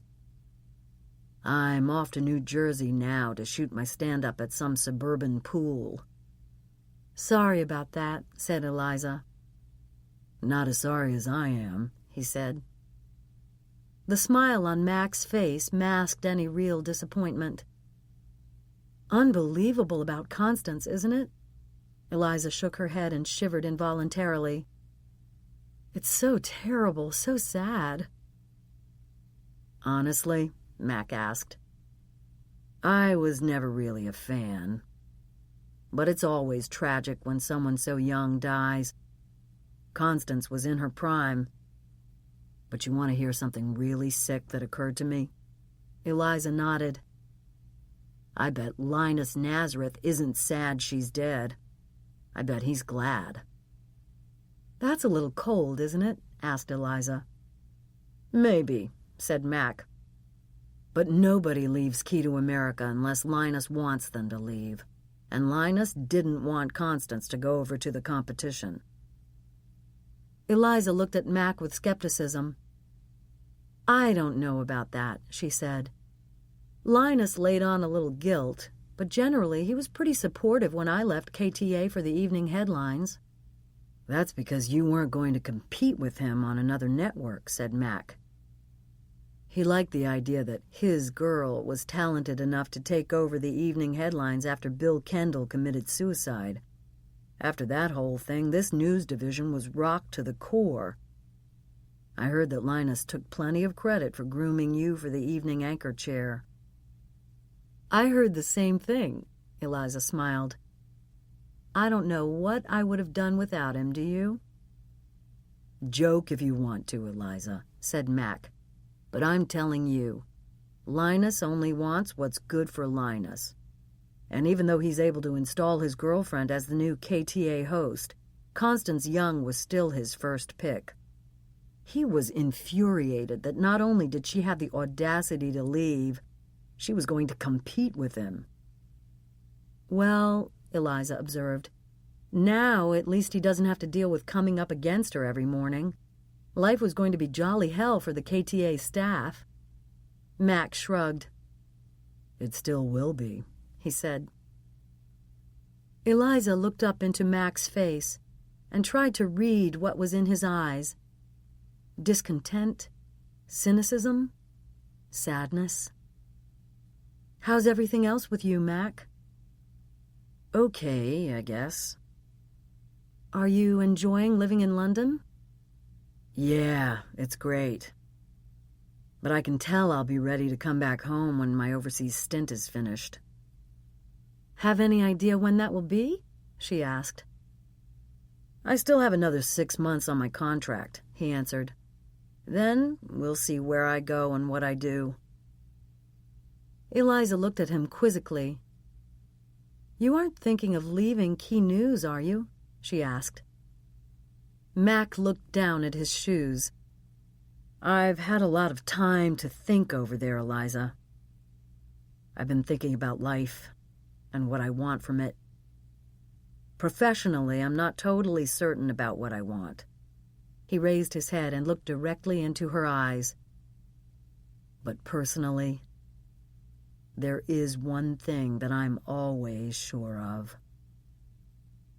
Eliza felt her pulse quicken. She wasn't ready for this conversation. Not now. Part of her wanted to put her arms around him and hold on to him. The other part of her wanted to run away from him. She chose the flight response. Looking at her tank watch, she made an excuse about having to attend to something for the broadcast. She left Max standing in the hallway, watching after her as she fled into her office.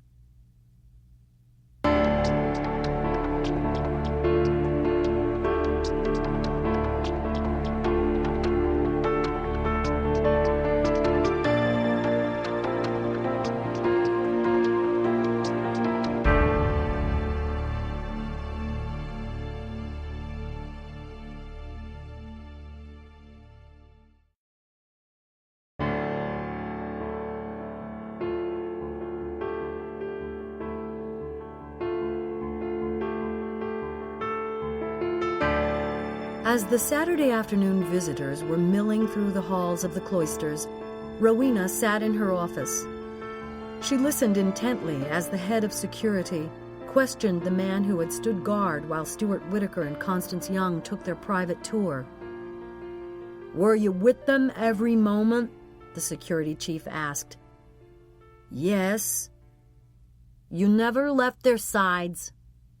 "No, sir." "You know, Jerry, sooner or later the truth always comes out. There are pictures of a national news anchor woman wearing what looks to be a piece that we're depending on for our new exhibit. Now that woman is dead. Don't you think that when the police are told that the unicorn amulet is missing from the cloisters, and they look at the images of Constance Young wearing just such a piece right before she died, don't you think the police will be up here to investigate?" "Probably." "Well, there aren't any video cameras in the area where the unicorn was kept," said Jerry. "And that means you think no one will be able to figure out who took it?" asked the security chief. "Don't kid yourself, Jerry. Something will give it away. And if you know anything, it'll be a hell of a lot better if you share it now." Jerry squirmed in his chair. "If I find out you know something, Jerry, not only will you be fired, I'll see to it you never get another security job." Jerry's shoulders sagged.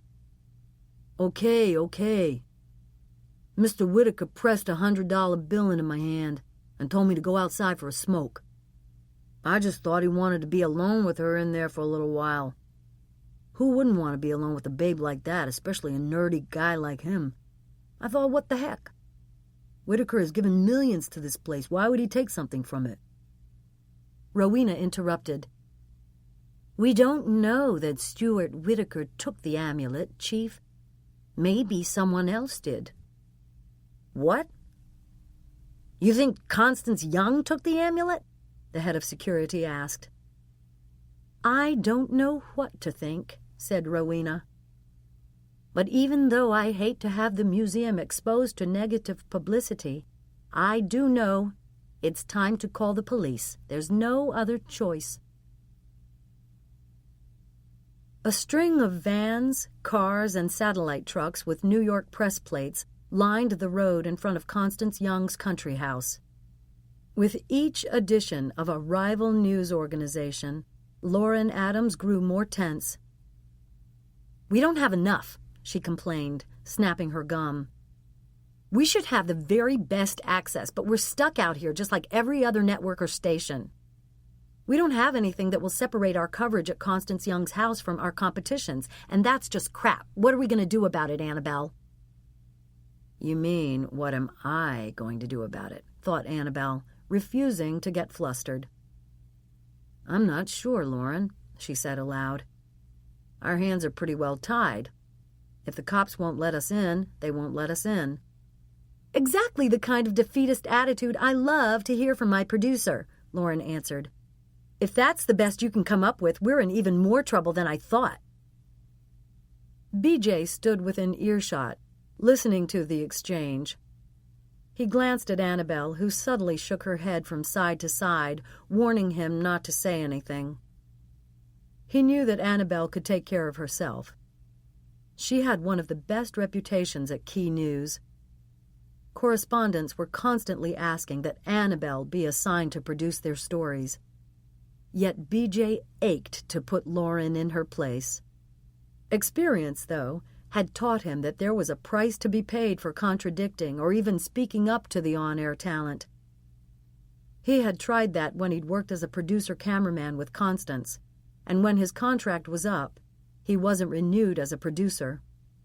Only his union membership had saved the cameraman portion of his job. BJ was certain that Constance had been instrumental in cutting him down. He suspected that Lauren might also be capable of destroying anyone who got in her way. He'd been debating whether to mention to Lauren what Boyd Irons had told him when they were in the men's room. Just the day before, a dead dog had been found in the woods that surrounded the country house.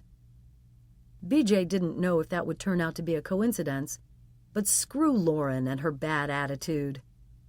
He wasn't going to share any editorial information with her at all. He was going to concentrate solely on the video he recorded. He would still do his utmost to get the best pictures he could, though, since that was what he was going to be judged on. He approached Lauren and Annabelle. I'm going to cut through these trees and see if I can get in there and get some pictures of the pool, he said, softly, so that none of the other newspeople could hear. Lauren nodded approval. Finally, somebody's doing something, she said. Making sure nobody was looking in his direction, BJ made his way through the high grass at the side of the road and slipped between the trees. His shoes sank into the soft, muddy ground, and he cursed himself for not wearing his work boots. He'd thought he'd be shooting at Constance Young's luxurious country house, not traipsing through the woods.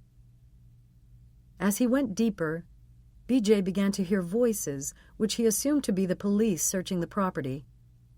He followed the sound, coming to a high fence. Tall evergreens on the other side blocked the view to the pool, but the bushes also shielded BJ from sight. If he wanted pictures of the pool, he was going to have to climb the fence. Getting the camera over would be no small feat.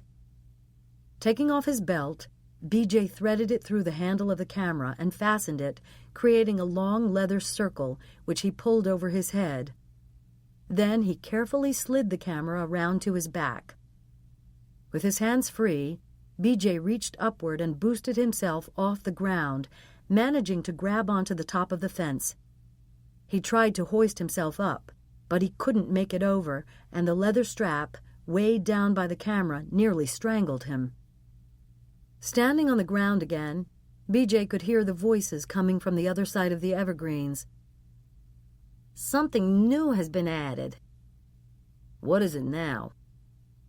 We're supposed to be looking for a unicorn. A what? A unicorn, you know, those horses with the long horn coming out of the middle of their heads. Well, we're supposed to look for a little ivory one. What's the deal?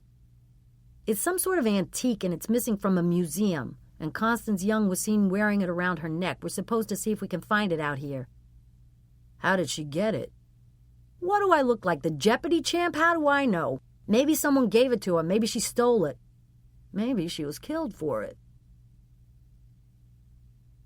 Lauren watched for BJ as she paced up and down at the side of the Key News satellite truck. Finally, she spotted him coming out of the woods and rushed toward him. "Did you get the pictures?" she asked with an expectant look on her face. "I couldn't. The fence was too high," BJ explained, out of breath. "But—" Lauren cut him off. "What do you mean you didn't get them?" Her tone irked BJ. "Just what I said," he answered. "I wasn't able to climb over the fence with my camera." "But—" "No buts, BJ. You didn't get the pictures, and that's that. I don't have time to listen to any excuses. I have a script to finish writing." Lauren spun around and stalked back to the satellite truck. BJ watched her go and struggled to keep his face expressionless. If anyone asked him later, he could truthfully say that he had tried to tell her. Stupid, stupid woman. Getting increasingly closer to deadline, Lauren found fault with every single script suggestion Annabelle made and complained bitterly that she wasn't getting the support she needed. Though Annabelle attempted to reassure Lauren and do everything she could think of to provide the most editorial and material assistance possible, she was relieved when her cell phone rang. It was an opportunity to escape the truck and get away from Lauren. "Hi, Annabelle, it's Eliza. How's it coming out there?" "It's coming." Annabelle's voice was flat. "That good, huh?" "Don't worry, we'll be able to make a peace. We have exteriors of the property, an interview with the housekeeper, and some neighbors." "Any of them see anything?" asked Eliza. "Well, the housekeeper, as you know, is the one who found the body. We have only reaction to Constance's death from a couple of the neighbors. Nobody can see anybody else's house out here. So far, we haven't had anyone come forward to say they heard or saw anything suspicious." "Police?" asked Eliza. "They say they'll send someone out to talk in a half hour. I really wish we could get pictures of the pool, but the police still aren't letting anyone on the grounds. I called Boyd Irons and asked him to call Constance's sister and see if we could arrange access through her." "That's kind of a long shot, isn't it?" asked Eliza. "If the cops want the crime scene cordoned off, they aren't going to open it just because Constance's sister asks them to." Annabelle heaved a deep sigh. "You know that, and I know that. But Lauren wanted to try anyway." "I get the picture," said Eliza. "Not the easiest assignment you've ever had, huh?" "Let me put it this way," said Annabelle. "Lauren is a challenge." "I know she's under a lot of pressure, so I'm trying to make allowances." "All right," said Eliza. "Get back to it. But Annabelle?" "Yes?" "I just wanted to tell you that I'm very sorry about Constance. I know you two were very close." "Thank you, Eliza. I appreciate you saying that. Our friendship disintegrated quite a while ago, but at one time we were really tight. We started out at Key together, and over the years she was a good friend to me. But unfortunately, the relationship changed." Annabelle paused as she reflected. I always hoped that Constance and I might patch things up someday. I always thought there would be plenty of time for that. The 5 o'clock news blared from the radio in the taxi Boyd took uptown from his place to Central Park South. He listened carefully to the announcer's words. Constance had been found dead in the pool at her home in Westchester County. Police weren't sure yet what the cause of death was. It was the same information Boyd had gotten from Linus Nazareth when the executive producer had called for Constance's sister's phone number this morning. Boyd was glad he hadn't had to break the news to Faith Hansen. The cab pulled to the curb, and Boyd paid the fare. The doorman standing beneath the awning nodded in recognition. He wondered if the doorman had heard the news yet. Taking the elevator to the 15th floor, Boyd dug into his pocket and pulled out the key. He let himself inside and stood listening in the entry hall. He heard nothing but the clock ticking from its case on the fireplace mantel. "Kimba, where are you?" he called, and waited. But the cat didn't appear. How many times had he resented having to come up here to feed Constance's cat? How many times had he come into her apartment and wished it were his, instead of that tiny downtown studio he could barely afford? How many times had he looked out the huge window at the sweeping view of Central Park and pretended he lived here? How many times had he told himself that Constance didn't deserve this place? She could afford it, yes, but she didn't deserve it.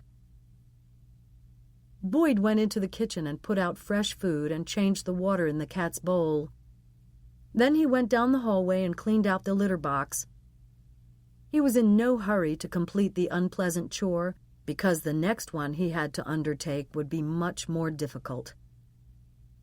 After he washed his hands, Boyd went into the master bedroom and stretched out on the tufted chaise longue positioned in the corner. He opened his cell phone and, finding the number, pressed the button to call Constance's sister. Faith Hansen answered on the third ring. "Hello? This is Boyd Irons, Constance's assistant?" His voice trailed up at the end, in a question. "Of course, Boyd." "Thank you. I wasn't sure if you would remember me." He'd programmed Faith's number into his cell phone so that he would be able to reach Constance's next of kin in case of an emergency, but Constance hardly ever asked him to get her sister on the phone for her. Boyd was glad now that he'd made it a point to speak to Faith at the luncheon yesterday. The poor woman had looked so ill at ease that he felt sorry for her. "God," said Faith. "Was the luncheon only yesterday?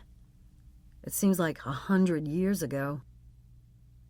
"I'm so sorry about your sister, Mrs. Hansen. I really, really am." "Thank you, Boyd. I appreciate that. I wanted to ask you what I could do to help." There was a momentary pause as Faith considered the offer. "You know, there is something you could do to help," she said. "Would you go to Constance's apartment? I would really appreciate it if I didn't have to drive in and pick something out for her to wear. You know, something to send over to the funeral parlor.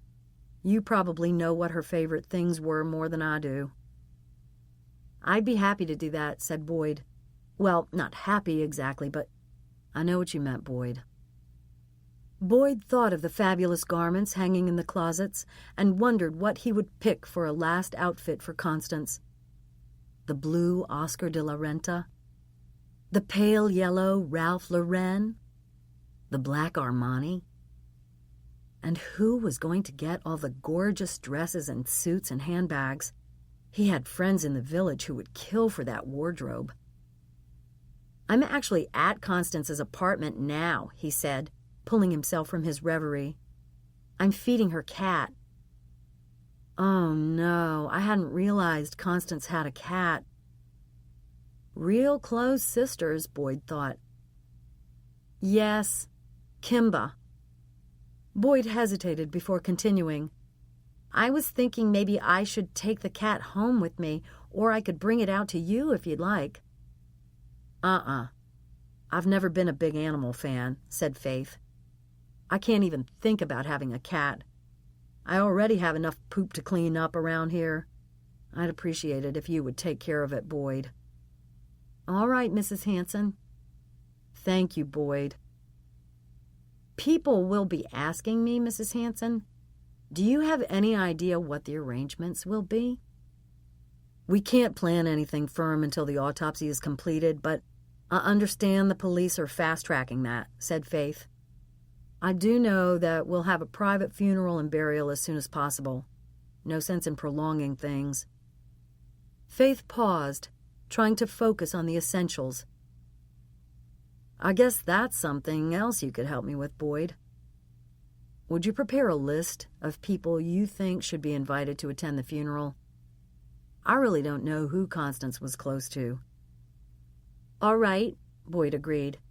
"But are you just interested in having good friends of Constance's, or do you want to include some of her professional colleagues as well?"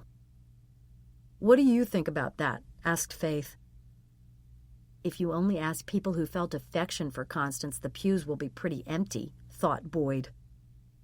"I think it's respectful to include the people she worked with," he said. "Her professional life meant so much to her." "It was just about everything," said Faith.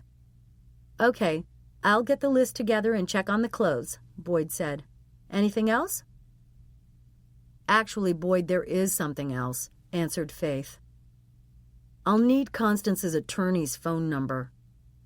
Please don't think terribly of me, but I really need to know what's in her will." "Of course," said Boyd. "Hold on. I'll look up the number on my cell phone." From his many reconnaissance missions through the drawers and closets of Constance's apartment, Boyd knew exactly where the will was and what was in it. God, he thought, when she finds out what Constance actually left her, she's going to lose her mind. Revealing that information wasn't Boyd's job, he felt, so he dutifully gave Faith the attorney's telephone number. "I have one more thing to ask you, Mrs. Hanson. I hate to bother you with it." "What is it?" "Our news people are out at Constance's country place, and the police aren't letting them on the property. They wanted me to ask you if you could pull any strings. You know, as next of kin and all." "You know what, Boyd? I don't really want to get in the middle of that. I hope you understand." "Certainly, but I had to ask." "I get it," said Faith. "No problem." As Boyd snapped his cell phone closed, Kimba jumped up on the chaise and into his lap. A tear trickled down Boyd's cheek as he stroked the cat's soft gray fur. He was surprised that he actually felt as bad as he did about Constance's death. Yesterday, Boyd had been relieved that he no longer would have to work for her. Now, sitting in her bedroom, he felt conflicted at the thought that he would never see Constance again. BJ waited until Lauren's piece had been fed from the satellite truck to the broadcast center before he walked down the road and found a secluded spot. "BJ Delia for Eliza Blake," he said into his cell phone, momentarily wondering if he was going to be put off onto an assistant. But Eliza took the cameraman's call herself. "Hi, BJ, what's up?"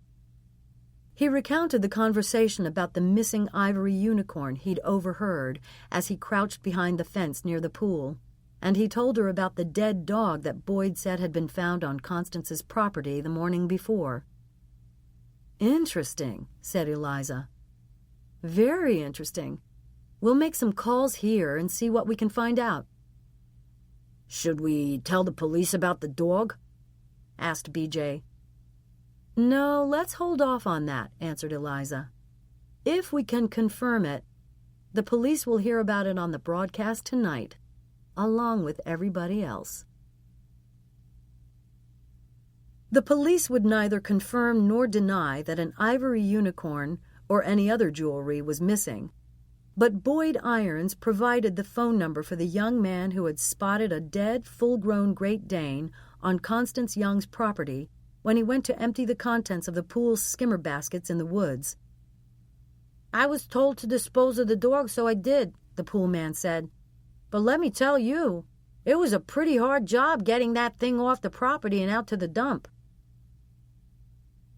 After Eliza introduced the key evening headlines from the broadcast center, Lauren Adams's piece from Westchester County led the show. Lauren's narration explained what had been happening. The housekeeper described what she'd found when she came to work that morning. Well-heeled neighbors expressed their shock, and a police spokesperson said only that it was too soon to determine the cause of death and that the investigation was continuing.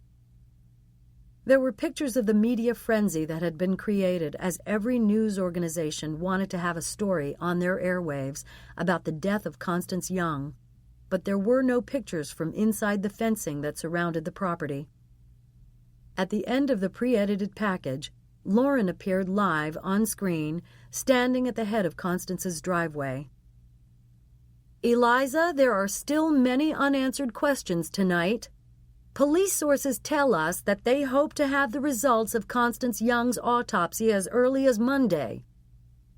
The camera shot was switched to the broadcast center studio, where Eliza sat at the anchor desk. "Let me ask you, Lauren, about this report that a dead dog was found on the property yesterday. What do you know about that?" Lauren stared into the camera, a blank expression on her face. There was an awkward pause before Eliza realized that Lauren had no idea what she was referring to. "A workman says he found a dog, a Great Dane, lying dead in the woods out near the pool yesterday," Eliza jumped in. "It could be just a coincidence, of course, but the police will certainly be checking into that, won't they?" Lauren's discomfort was apparent. "They certainly will be, Eliza." "Thank you, Lauren." The second she was sure she was off the air, Lauren pulled out her earpiece, disconnected her microphone, called the broadcast center, and asked to be put through to Range Bullock in the control room. "What was that all about, Range?" Lauren fumed. "I looked like an idiot." "I don't know, Lauren," the evening headlines executive producer answered, keeping his voice low. "You tell me."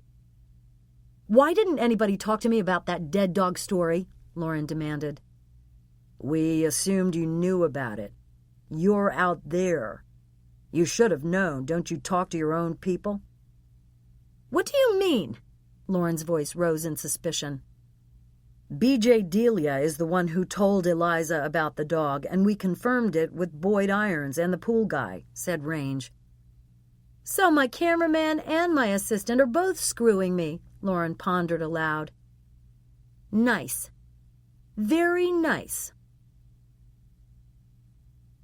At 6:57 p.m., during the commercial break, a medium-height, red-haired woman mounted the platform and took the seat beside Eliza at the anchor desk. 10 seconds, the voice of the stage manager boomed through the studio. The woman waited while a microphone was clipped to her jacket. 5, 4, 3, 2, 1. The stage manager cued Eliza to begin. Eliza looked directly into the camera. "Tonight, we've told you what we know so far about the untimely death of Constance Young. In the days to come, we will learn more about what actually happened, the hows and whys that we don't understand yet. We here at Key News have lost a colleague, someone we've known over the years to be a gifted and dedicated newswoman. But tonight, people across America are feeling the loss of Constance Young as well." Eliza turned to the woman sitting beside her. "Key News psychological expert Dr. Margot Gonzalez is here to tell us why. Dr. Gonzalez?" The director cut to a head-on shot of the woman. "Thank you, Eliza. On the surface, Constance Young led a very glamorous life. Professionally, viewers saw her interviewing presidents and kings and sports heroes and rock stars. Her access to and association with these celebrities made her a celebrity as well. On the flip side, the morning television audience saw her talking with children, or petting camels and elephants, or dressing in Halloween costumes. That made her very human, very approachable. So on the one hand, Constance was up there on a pedestal, and on the other, people felt they knew her. They felt they knew her even though they'd never met her? Eliza asked. Margot nodded. Yes, because they learned so much about her. People were intrigued by her personal life, whom she dated, where she went, what she wore. There were countless articles about her discussing her family, her friends, where she grew up, where she went to school, where she lived, what she did for fun.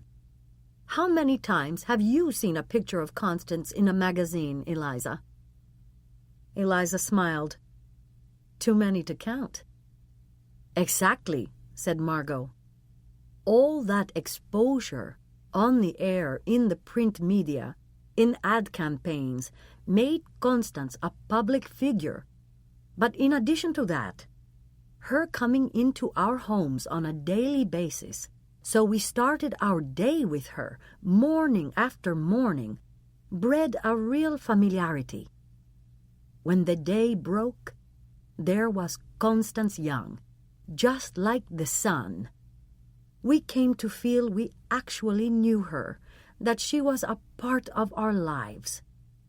Of course we're going to feel upset and sad that she's gone. As soon as the broadcast was over, Lauren tore down the country road in her BMW. Annabelle and BJ drove back to Manhattan together, dreading what was waiting for them at the broadcast center. The executive producer had instructed them to meet him in his office before they went home for the night. "We're in it deep, Beej," said Annabelle, resting her head back and closing her eyes. "I might be in it, but you're not," BJ said calmly. "You didn't know a thing about the dead dog, or the cops talking about the missing unicorn, and you certainly didn't know that I was going to tell Eliza instead of Lauren." "I was the producer, BJ. It's my responsibility to know." "Don't worry. I'm going to take all the heat, but there isn't really that much Linus can do about it." BJ shrugged. "The worst that will happen is he'll drop me from the show. But he won't be able to fire me from Key News. The union will protect me." Annabelle stared straight ahead at the highway. BJ was single, and while he still had his rent and bills to pay, it somehow seemed that he would be all right no matter what. But Annabelle was the main breadwinner in her house. Her family couldn't continue the life they had without her salary. A family of 4, living in New York City, wouldn't be able to cut it on the money Mike made as a firefighter. She couldn't afford to lose her job. Though she sometimes daydreamed about quitting her job at Key to America and escaping the grinding pressure Linus inflicted on his staff, Annabelle didn't delude herself that things would necessarily be any better at another network. Plus, she felt a loyalty to Key News and didn't want to leave. Now, she prayed Linus wasn't going to force her to go. The office door was open. "Well, well, if it isn't the dynamic duo." Linus sat behind his massive, cluttered desk. He was leaning back in his chair, a football palmed in his thick hand. "Come in. Close the door and take a seat." Annabelle and BJ obeyed as Linus tossed the ball in the air and caught it. "You know, I've been in this business for over 30 years, and I've seen a lot of things, unbelievable things," Linus spoke calmly. "But I don't ever recall seeing such a blatant screwing of a network correspondent by her colleagues as I witnessed tonight." "First of all, Annabelle had nothing to do with it," BJ spoke up. "I tried to tell Lauren what I'd heard, and she wouldn't listen to me." The executive producer leaned forward and slammed the football down on the desk. "That's not the way Lauren remembers it. he yelled. "Well, that's the way it happened," BJ said, quietly but firmly. "Are you telling me Lauren is lying?" Linus pressed. "I'm saying I made an attempt to talk to Lauren and she dismissed me," said BJ. Linus turned to Annabelle. "And you? What part did you play in all this?" Before Annabelle could answer, BJ spoke up again. "I told you, Linus, Annabelle had nothing to do with it. She didn't know that I was going to call Eliza, and she didn't know anything about what I was going to tell Eliza." "Well, damn it, she should have known." Linus's face was flushed now. "That's her job." He turned to Annabelle. "What do you have to say for yourself?" Annabelle looked Linus straight in the eye. She swallowed, knowing that she was about to commit professional suicide. "Here's what I have to say for myself, Linus. You are a bully and a tyrant and a nightmare to work for, but I have never given anything less than my all for this show. Yeah, I need my job, but I'm sick and tired of the crap you dish out." Annabelle rose from her chair, turned, and walked out, leaving Linus and BJ staring after her. The report on the evening headlines meant that it was probably just a matter of time before the police started calling around, trying to figure out where the big dog had come from. If the Dane hadn't been so damned heavy to move, he could have been stashed in the trunk of the car and dumped in some remote and nameless location. That had been the plan, but that hadn't been possible. As it was, dragging the heavy, soaking wet dog a few yards into the woods had been messy and a lot of work. But that guy from the shelter might have seen, or he would see in the days to come, the report of the dead Great Dane at Constance's house and volunteer the information to the police. Even though great care had been taken to find a shelter that didn't require personal references and picture identification, even though a fake address had been given for the license and a disguise of sorts had been worn, one could never be too careful. There might be some incriminating loose end, and that wouldn't be good. The kids were already fed, bathed, and in their pajamas when Annabelle arrived home at her Greenwich Village apartment. Thomas met her at the door and threw his arms around his mother's waist. "Mom's home!" he called out to his sister. Tara ran over, brown hair flying, her round blue eyes sparkling, and a satisfied smile on her face. "I'm glad you're home, Mommy." "I missed you guys," said Annabelle, hugging and kissing them. "Where's Daddy?" "He's in the shower," said Tara. "How was the day with Mrs. Nuzzo?" Annabelle asked. "Did you have a good time?" "Yes," Thomas answered. "We had pancakes for lunch." "Pancakes? For lunch? Wow, that's neat," said Annabelle. There were many things for which Annabelle was grateful, and one of them was the fact that at 7 years old, her children didn't hold grudges. Today they'd been looking forward to their riding lesson at Claremont Riding Academy. Annabelle's parents had given the twins a series of lessons for their birthday gifts. Children learned how to walk, trot, and canter their quiet mounts.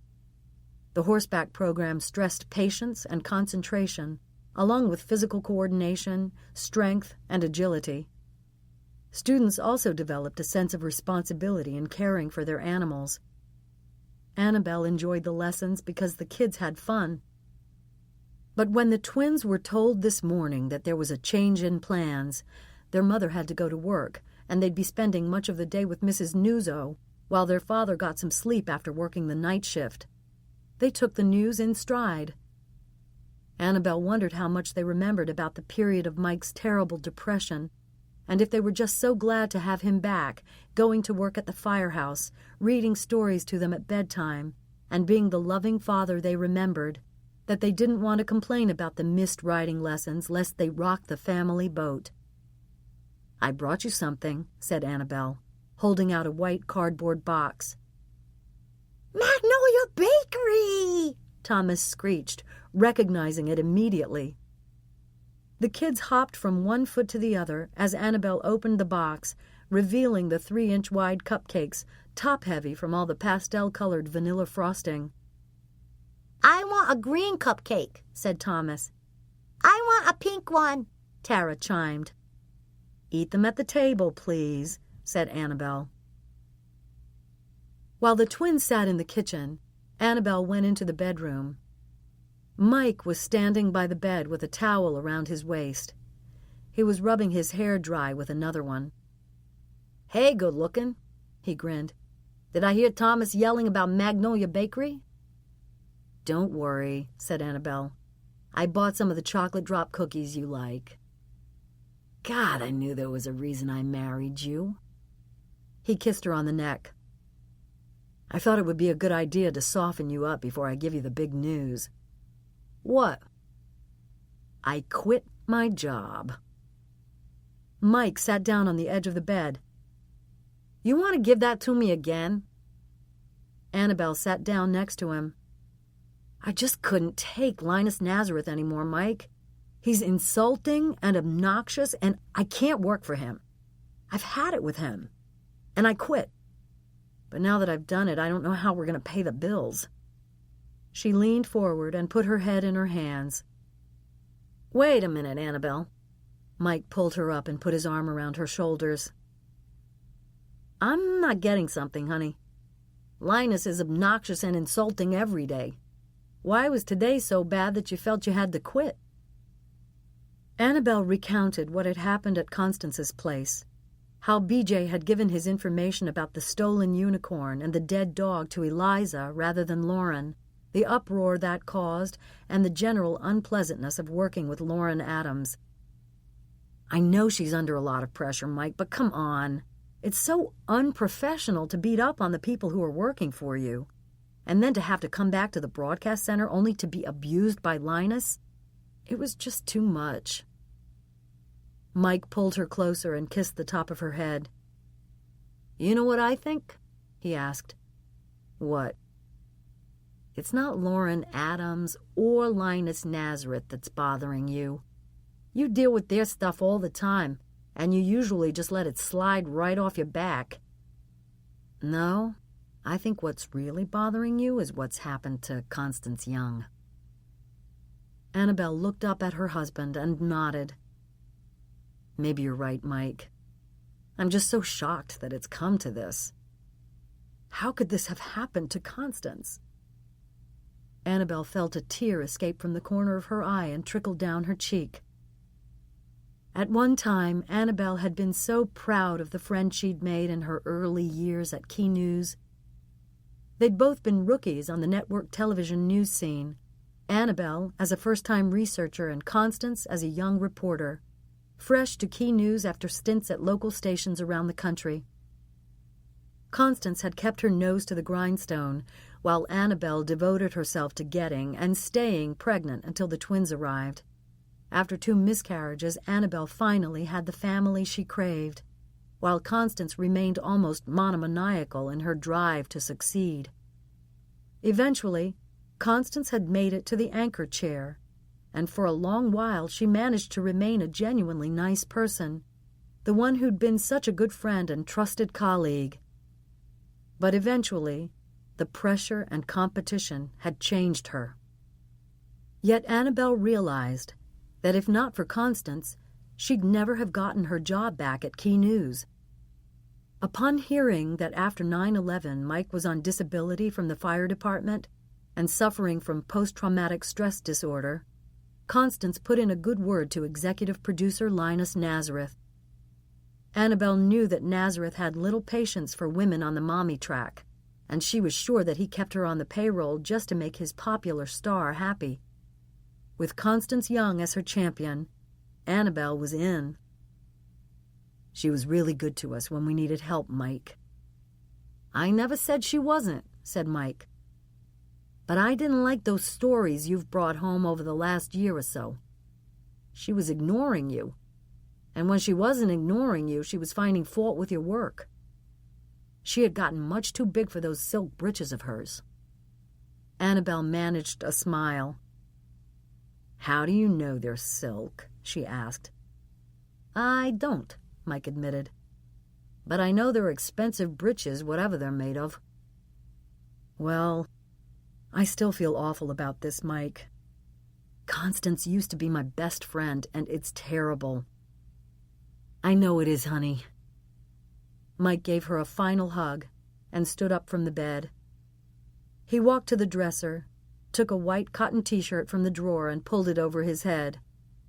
He felt Annabelle watching him. "What?" he asked, trying not to smile. "One of us has to go to work." Annabelle threw a pillow at him. "It's not funny, Mike. What are we going to do without my salary?" When the phone was answered, the sound of dogs barking and whimpering could be heard in the background. "Hi. I'm the one who came in on Thursday and adopted the Great Dane." "Marco?" asked Vinny, a smile spreading across his face. "How's he doing?" "That's the problem. Marco isn't eating. He won't run after a ball like he used to. He just lies there." "Have you called a vet?" "Yes, and the vet said there's nothing physically wrong with him. I think he's lonely. I want to come in and get another dog to keep him company." "Great, we have plenty of them," said Vinny. "I'm closing up now, but if you can come in Monday morning." "Are you open tomorrow by any chance?" "No, but you come on in on Monday," the young man suggested. "We'll find you another great dog." "I was hoping to come in tomorrow. I can't make it any day next week, and I don't want poor Marco to wait and suffer." Vinny looked down the aisle of caged dogs, knowing that if homes weren't found for them, they faced euthanasia. "All right. I'll meet you here tomorrow morning," he volunteered. 9 o'clock. Sunday, May 20th. Eliza was still asleep when Janey came cautiously into the master bedroom. The little girl stood at the side of the queen-size bed and stared at her mother.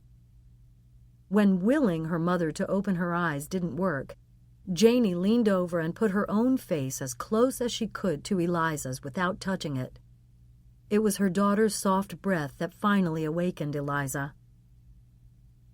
"I didn't wake you up, did I, Mommy? I was quiet." Eliza smiled and stretched. "No, honey, you didn't wake me up. Thank you." "You're welcome." Janey climbed in beside Eliza. "We have to get up, Mom. Remember, we're going to Hannah and Hudson's this morning." "That's right, we are," said Eliza, though the plan had completely slipped her mind. She looked at the clock. "We have to get up soon if we're going to make it to church first." But she made no move to get out of bed.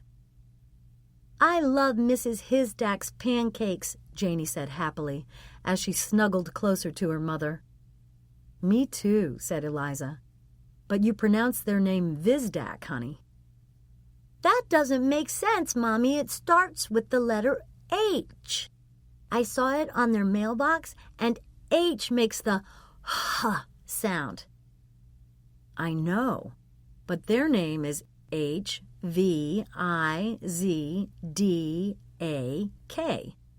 The H is silent, and you pronounce the V. Visdak." Janey had a puzzled expression on her face. "I know it's confusing, Janey, but there are some words that don't sound the way they're spelled. Visdak is one of them." "I'm hungry, Mom." Janey had moved on. Eliza sat up, swung her legs around the side of the bed, and stood. "Come on, let's go downstairs and get you some fruit and me some coffee." Downstairs in the kitchen, Eliza sliced some melon and turned on the coffee maker. Much as she loved and depended on Mrs. Garcia, Eliza enjoyed having the house to herself and Janey as much as possible on the weekends. Mrs. Garcia had been looking forward to going to her daughter's house today to celebrate her grandson's birthday, and Eliza had planned to have the whole day alone to focus on Janie. Waiting for the coffee to brew, Eliza picked up the remote for the kitchen television set and switched the channel to CNN. A picture of Constance Young's face popped onto the screen as a reporter recapped yesterday's events. Next, the image of a cream-colored carved unicorn appeared on the screen as the reporter announced that police had confirmed that an ivory unicorn, similar in appearance to the one Constance Young had been seen wearing, was missing from the cloisters. The unicorn was touted as having been a gift from King Arthur to Lady Guinevere in the Middle Ages. What in the world is going on? Wondered Eliza. How did Constance get that unicorn? Could she possibly have stolen it? Could she have been killed for it? Eliza picked up the phone and pushed a number on speed dial. Range, it's Eliza. I hope I didn't wake you. What, are you kidding? I've been up for hours. In fact, I'm on my way into the broadcast center. So BJ heard right, said Eliza, pouring the black liquid into her mug. Think we should have reported the missing unicorn last night, as Key News has learned? Let's not second-guess ourselves, Eliza. We didn't have confirmation, said Range. And in one way, at least, I'm glad we didn't. Linus Nazareth is on the warpath. He says we screwed Lauren on the air last night and made her look like an idiot. And that was just over your question to her about the dog. If you'd asked her about the ivory unicorn, too, I think Linus would have stroked out. Not to mention Lauren, Eliza observed. I'm still wondering why BJ called me about it but didn't tell her. I'm not sure why, said Range, but BJ is no longer assigned to KTA. So that's his punishment, huh? Asked Eliza. Yep. And Linus told me he's letting Annabelle Murphy go, too, because he figures she was either BJ's accomplice or an incompetent, said Range. But I heard through the grapevine that he didn't fire her. Annabelle quit. Well, I don't know if she was in it with BJ or not, answered Eliza. But the last thing I would ever call Annabelle is an incompetent. Me too, Range agreed. That's why I already phoned her this morning and asked her to come work for Evening Headlines. And? She said yes. Eliza smiled. Great. KTA's loss is our gain. And what about BJ? I've already had him scheduled to work for us today. He's on his way out to that dump where Constance's pool boy told us he got rid of the dog. Good call, said Eliza. Now that we've settled that, I was thinking I want to go up to the cloisters today. Look around, see where the ivory unicorn had been stored, see if we can get anyone to talk to us. She paused to take a sip of coffee. I'd like to do a piece for tonight. Someone else can go up and do that, Eliza. Mac McBride is going to get his shot at anchoring tonight. This was going to be your only day off this week. The story will still be around when you come in tomorrow. I know it will, Range. And I don't want to anchor the show, but I want to be a part of tonight's show. Constance Young's death carries a lot of weight, with us in the news division and with the public as well. I want to get a feel for the cloisters. I've never been there. Why don't you put me in tonight's schedule as doing the unicorn angle? All right, if that's what you want. I'd love to have you in the broadcast, but I hate cutting into your day with your daughter. You aren't cutting into it, Eliza replied. I'm bringing Janie with me. Sipping a cup of coffee, Vinny Shays leaned on his elbows reading the newspaper that was spread out over the front counter. He looked up when the front door opened. Hello, he called. Good to see you again. Thanks for opening up for me this morning, especially in all this rain. No problem. I wish there were more people like you. It's wonderful you're taking another dog. We have so many who need homes. Have you given any more thought to what kind you want? I don't think I need something as big as a Dane this time, just one that can keep Marco company. Let's take a look around and see what we've got, Vinny suggested. They began to walk down the aisle. There were a boxer, a schnauzer, and a beagle basset mix right near the front. Any of these warm your heart? Let's keep going. Let me see what you have further in the back. At the rear of the room, they came to a cage that housed a black Labrador retriever. That one looks nice. Vinny nodded. She is very good-natured and gentle. We've started calling her Lucky because animal control found her wandering the streets before she got hit by a car, or worse. And she's already been spayed and has all her shots. Would you mind taking her out of the cage? Vinny turned his attention to opening the cage, unaware that behind him a weapon was sliding from a jacket pocket. Okay, Lucky, said Vinny. Let's get you out of there. He reached in to guide the dog out of the cage, talking to her reassuringly. Vinny turned to look at the dog's prospective owner. The hopeful expression on Vinny's face turned to horror in the second it took for the hammer to come crashing down on his head. Finishing the job with the hammer was always an option.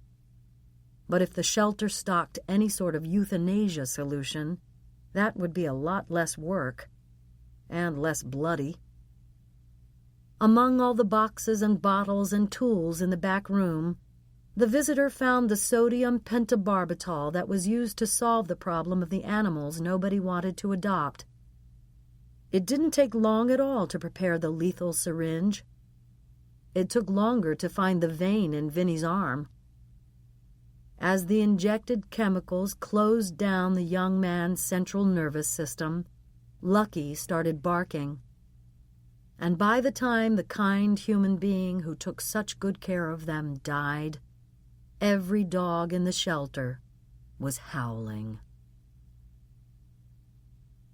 BJ sat in his car eating a jelly donut and calculating how much extra money he was making, because not only was he working on a Sunday, but he had not gotten the hours of turnaround time since his shift the day before that his union contract stipulated. It was going to make for a nice fat paycheck. He looked out at the piles of debris, discarded furniture, and old appliances, and wondered if he'd missed it. He checked his watch. Had the police already been here this morning and found the dog? BJ got out and walked around to the rear of the car. He took his camera gear from the trunk. As he closed the lid, he noticed a van pulling in through the entrance to the dump. The van, lettered on the side with the words Pacheco Pools, drove up next to the Key News crew car and parked. A young man got out and walked toward BJ. You waiting for the police? BJ nodded. What about you? Yep. I told the cops I'd meet them out here and show them where I left the dog. Oh, so you're the guy who worked for Constance Young, said BJ. Thanks for letting us know where you dumped the dog.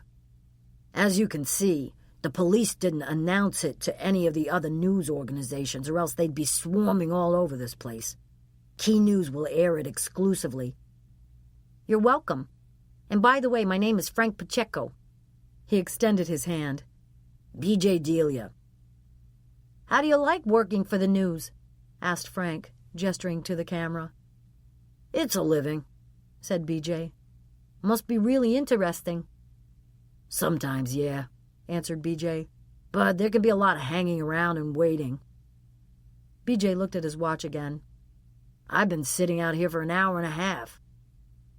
So, I guess you want to get some pictures of the dog, huh?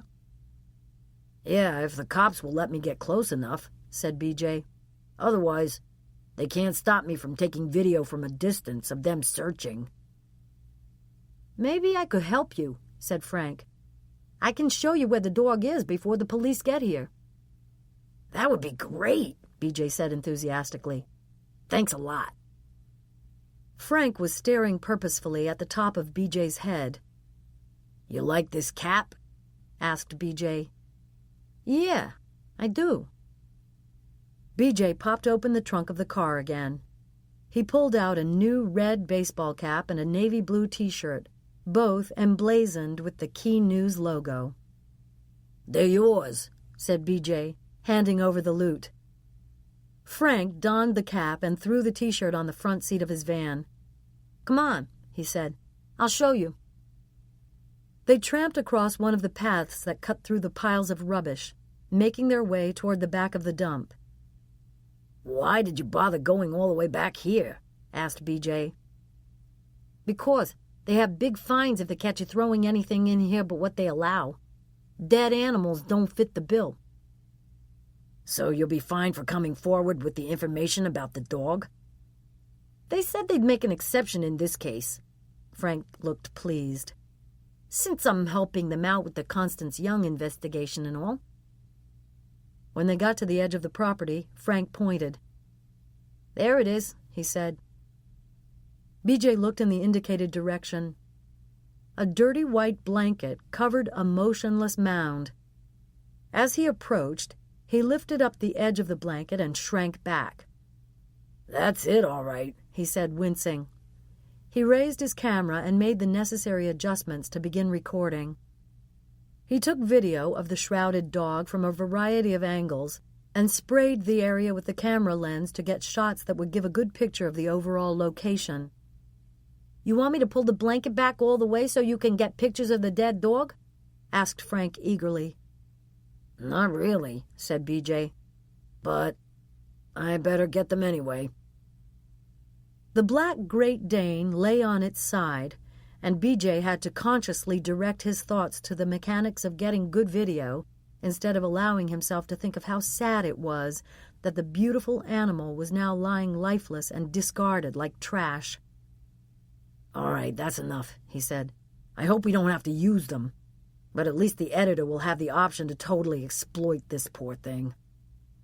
"What did you say?" asked the pool guy. "Never mind," said BJ as he capped his camera lens.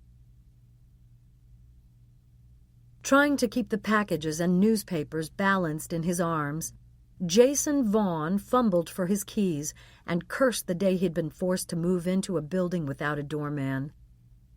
He held the door open with his hip, struggling to get the key out of the lock again, as the newspaper slipped from beneath his arm. He had to put the grocery bags down in order to gather up the pages of newsprint that had scattered over the vestibule floor. Another tenant in the building strode right by without stopping. Jason hated living in this place. He walked into his first-floor apartment, ever conscious of the iron bars on the windows that allegedly protected him from crime coming in from the outside world. Jason looked around the room. This was the richest city in the world.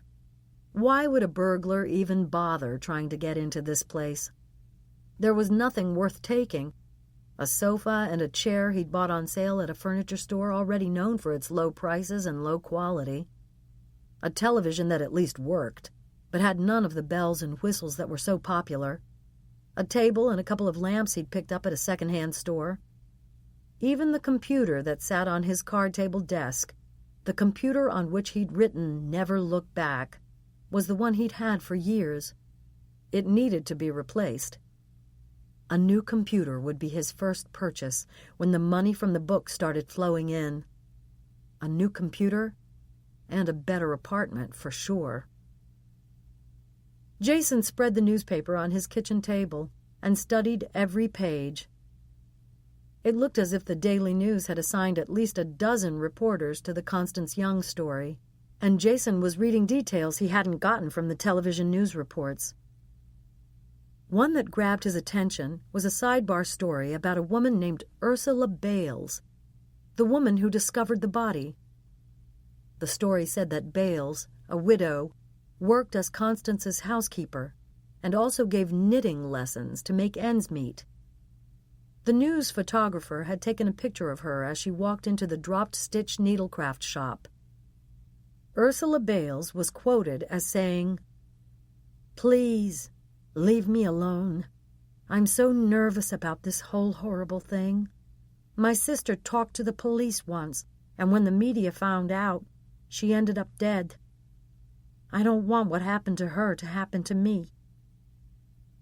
Jason sympathized with Ursula Bales. He knew what the media could do to a person. He had experienced it firsthand. The Vizdak family lived in a 13,000-square-foot French chateau-style home that sat on 4 acres of property. Out front, a graceful fountain greeted visitors, and limestone lions guarded the path to the imposing double doors. Hundreds of purple, yellow, and white irises bloomed from carefully tended beds.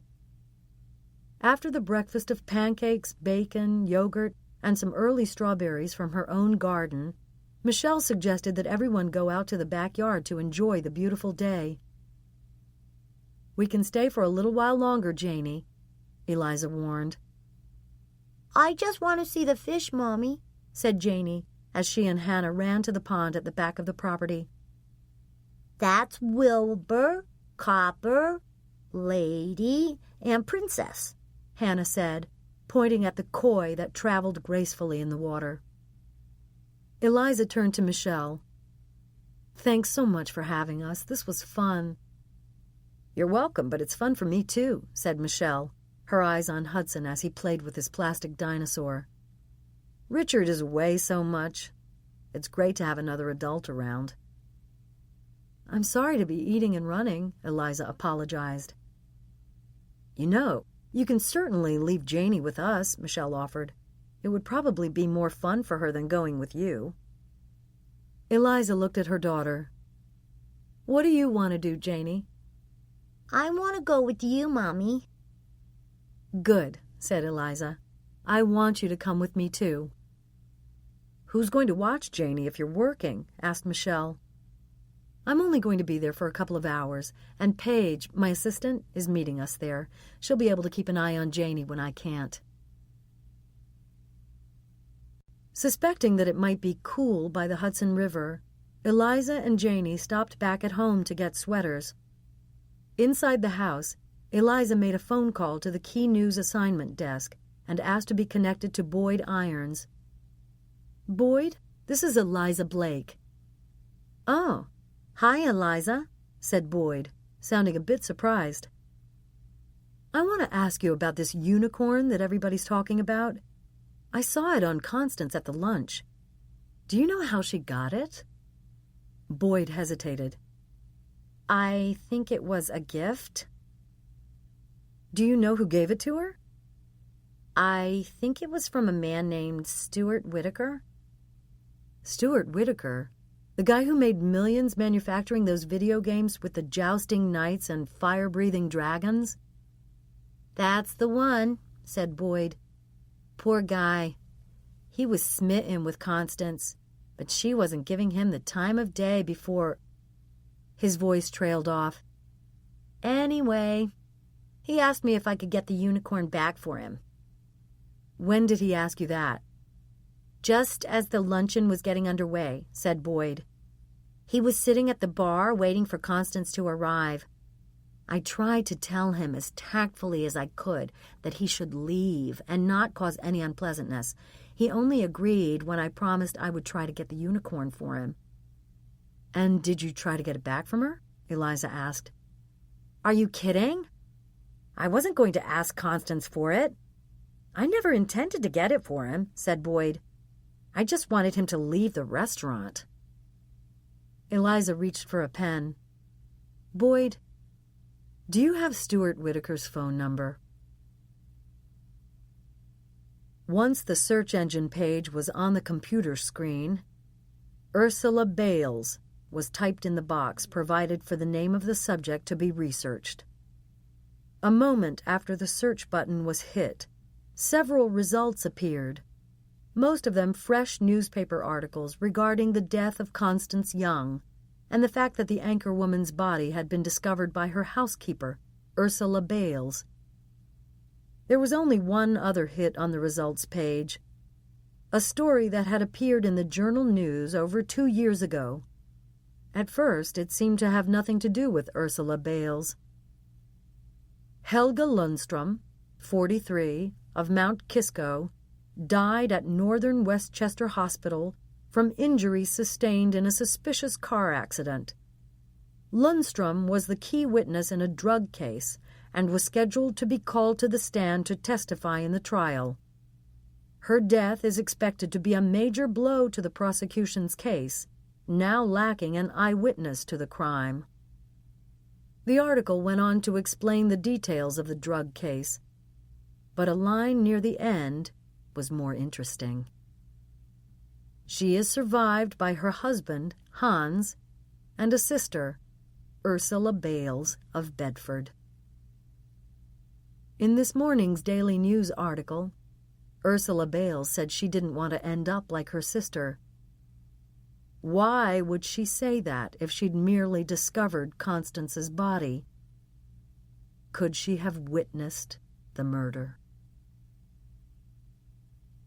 Faith stole in through the garage door, hoping she wouldn't have to explain why she'd been out so long. But Todd was sitting in the kitchen wearing a baseball cap and cleats, waiting for her. "Where were you?" he asked, scowling. "Church," Faith replied, tossing the parish bulletin onto the counter. "You left 3 hours ago, Faith." Faith tried to keep her emotions in check as she answered, "I found out yesterday that my sister is dead, Todd. I wanted to take some extra time to sit and reflect and pray. I talked to the priest. Is that okay with you?" "Yeah, it's okay with me. But you should have let me know you'd be gone so long." "What's the difference, Todd? It's Sunday. The kids don't have games or lessons or anything they need to do. As a matter of fact, now that you're back, I'm going over to the field and play some ball with the guys." Todd walked out of the kitchen, leaving Faith alone. She took a box of Malomars from a cabinet, walked over to the picture window, and looked at the backyard. She couldn't help but admire the pink and white azalea flowers. She had always loved May. It was such a beautiful month. Good for weddings, good for funerals. Tears streamed down Faith's cheeks. After eating a half-dozen comforting cookies, Faith went down the hall to her mother's room. Mercifully, the old woman was sleeping. Mercifully for Mother, at least, though probably not for Faith. Slumber during the day meant little sleep later, and Faith knew she would be hearing her name called repeatedly in the middle of the night. She listened to her mother's thick snore, watched her chest slowly rise and fall. Her eyelids flickered, but did not open. Faith spoke to her. "What should we do now, Mom? Should we have Constance buried or cremated? I don't want to decide by myself." There was no response from the old woman who lay asleep in the bed, and that was merciful too, thought Faith. No parent should have to endure the death of a child.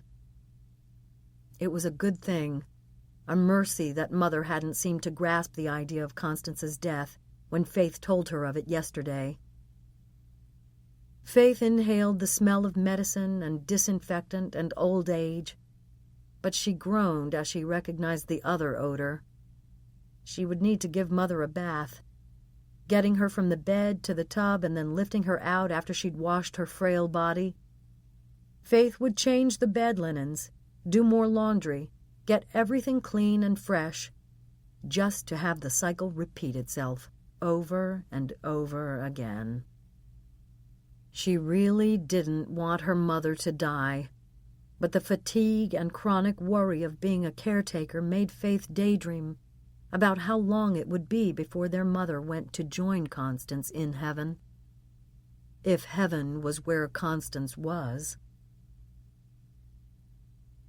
The assortment of news vans and crew cars that crowded the cloister's parking lot suggested that all the other media outlets were eager to pursue the angle of the missing unicorn as well. While the news organizations waited for the results of Constance Young's autopsy, they didn't know what they were dealing with. It could be a heart attack, an accidental drowning, a murder, or something else.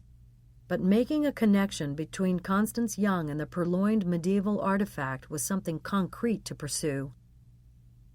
When Eliza and Janie arrived, Paige was there to greet them as they got out of the car.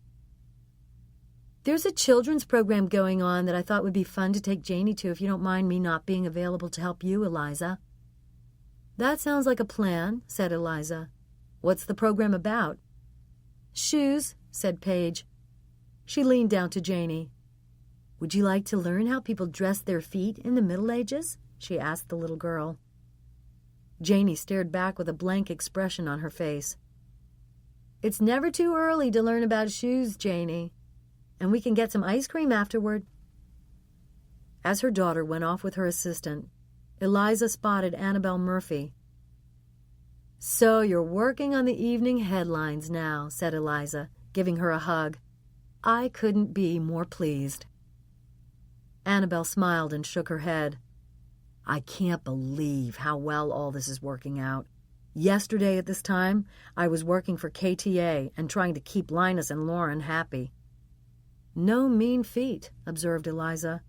"But don't worry, we'll do our best to drive you crazy as well." The two women began to discuss their ideas on what they wanted to accomplish that afternoon. "I called Boyd Irons, who told me that Constance received the ivory unicorn from Stuart Whitaker," said Eliza. "Stuart Whitaker? The video game wizard?" Annabelle asked. "That's the one," said Eliza. Annabelle whistled softly. "So we're thinking what? That Stuart Whitaker stole the unicorn?" "Don't know what to think," said Eliza. "But I called him, and he's agreed to come up here and be interviewed this afternoon. He says he'll only talk to us." "Nice and exclusive." Annabelle nodded with appreciation. "You're doing my work for me, Eliza," she said. "I think I'm going to like this job." "What about the curator, Rowena Quincy?" asked Eliza. "We have to get in line for that one," said Annabelle. "We may be the only ones who know about Stuart Whitaker's involvement with Constance, but everybody now knows that the unicorn is missing. All our competitors will be interviewing Rowena Quincy, too."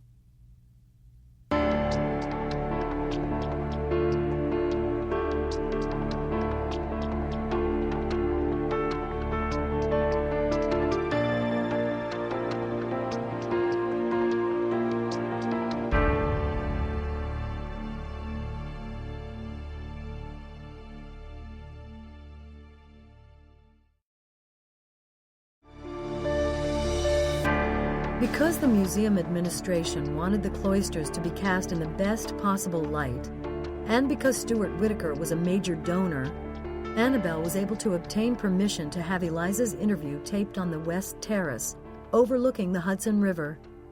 The area was cordoned off so the visitors who were touring the museum couldn't interrupt. Stuart Whitaker arrived wearing a dark suit, a white shirt, and a green tie, fairly formal dress for a Sunday afternoon. He immediately came forward and took Eliza's hand. "May I?" he asked. Before she could respond, Stuart leaned forward and lifted her hand to his lips. "It is an honor and a pleasure to meet such a fine lady," he said. "Thank you, Mr. Whitaker," said Eliza, withdrawing her hand and wondering what this guy's story was. "Won't you take a seat?" Stuart did as she suggested. He looked out across the water to the New Jersey side of the river.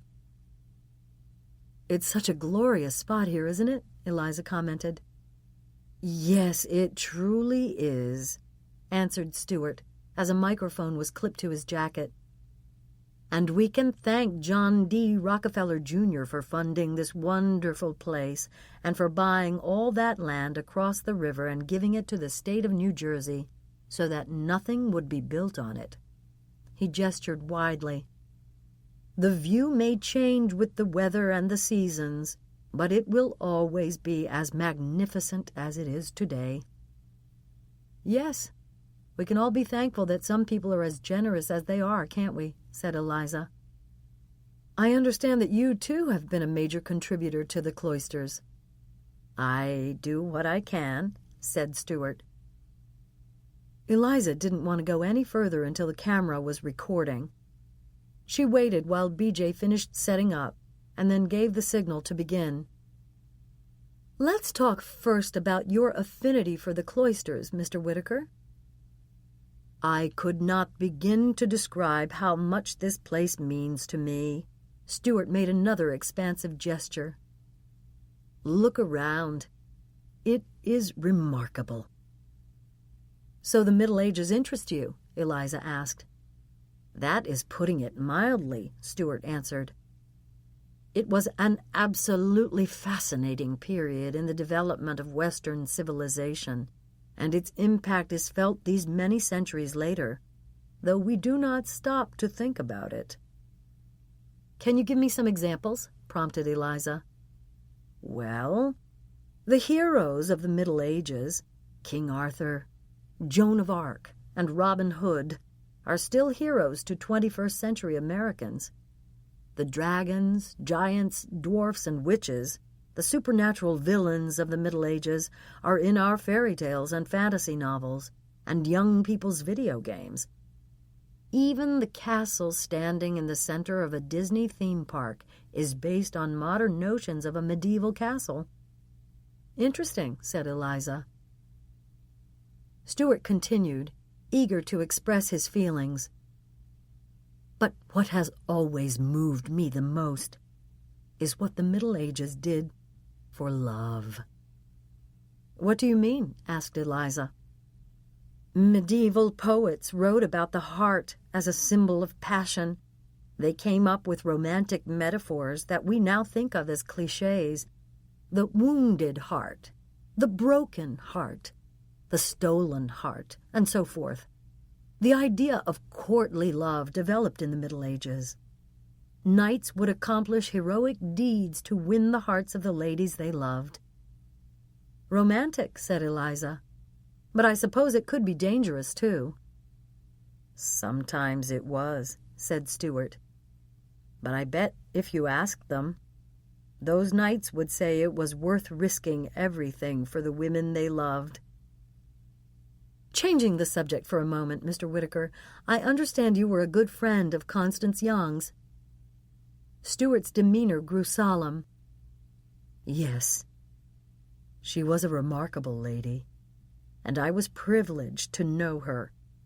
Her death is a great loss, to me and to the nation. Yes, it is a tragic thing, said Eliza, and there are so many troubling aspects to it. Constance was an accomplished swimmer. For her to die in a pool doesn't make sense. For her to die at all does not make sense, Stuart said. Yes, you're certainly right, agreed Eliza.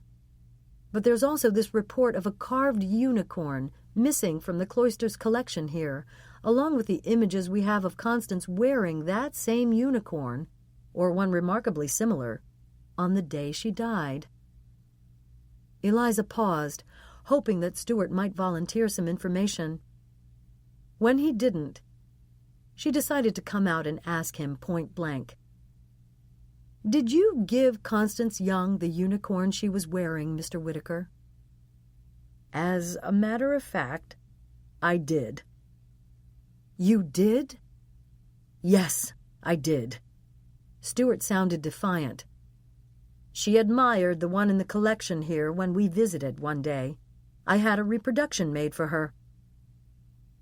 So you're saying Constance was wearing a copy, while the authentic medieval unicorn is missing from the cloister's collection?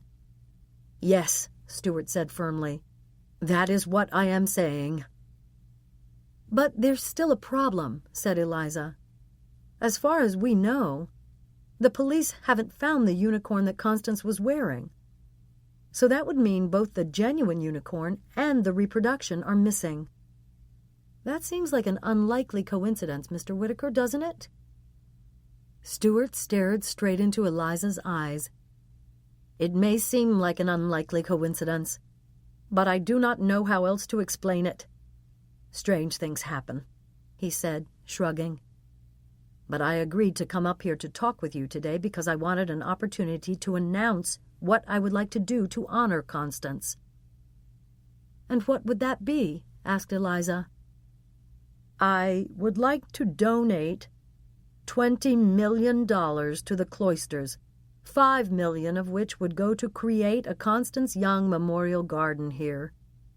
If Constance's family agrees, and we get permission from the museum board of directors, I would hope to see Constance spend eternity in this perfect place. Key News had a chance to interview the cloister's curator after ABC and CBS did. To save time, Annabelle arranged for Rowena Quincy to come to the West Terrace as well, so BJ wouldn't have to pack up his gear and then set up all over again. In her hand, Rowena held a large, glossy close-up photo of the missing ivory unicorn, which she handed to Eliza. The detail was so defined that the filigree engraving on the 8-pointed crown was clearly visible. "First of all, let's straighten out some confusion," said Eliza once they started talking. "I thought King Arthur and Lady Guinevere were only fictional characters, that Camelot was a place that never existed." "That's what many do believe," Rowena answered. "But there are other theories, and one of them is that Arthur was inspired by a 5th-century king of the Britons named Riotimus. We think our ivory unicorn might have come from him." "So you're not exactly sure?" asked Eliza. "No," admitted Rowena. "And that is something we will make absolutely clear when we open the exhibit on Thursday." "So the exhibit will open as scheduled?" Eliza asked. "Yes," said Rowena. "Our unicorn was a star of the show, but we have many other wonderful things for the public to see, and let's hope we'll have some luck and get the unicorn back by then." "Do you have any leads at all on what happened to it?" asked Eliza. "The police are investigating. You'll have to ask them." "Obviously, Miss Quincy, there's more intense interest in this artifact because of the fact that Constance Young was seen wearing it." Eliza held up the photo. "Or something remarkably like it." Rowena nodded. "What's your opinion?" asked Eliza. "Do you think that Constance Young had in her possession your King Arthur unicorn?" "Again, I wouldn't venture an opinion," said Rowena. "That's for the authorities to determine." When their conversation ended, and Rowena Quincy had left for her next interview, Eliza and Annabelle waited while BJ packed up. "She knows something she's not saying, doesn't she?" asked Annabelle. "Yes, I was thinking exactly the same thing." Back at the broadcast center, Eliza went to her office to work on her script, while Annabelle went downstairs to screen the tapes they'd shot at the cloisters. As Eliza stared at her blank computer monitor, searching for inspiration on how to begin her narration, Janie galloped around the office on the unicorn-headed hobby horse purchased at the cloister's gift shop. Paige appeared at the door. "Want me to take Janie down to the cafeteria for something to eat?" she asked. "She's really eaten enough junk this afternoon," said Eliza. "But I would really appreciate it if you found something else for her to do while I get this script written." "Come on, Janie," said Paige, holding her hand out to the little girl.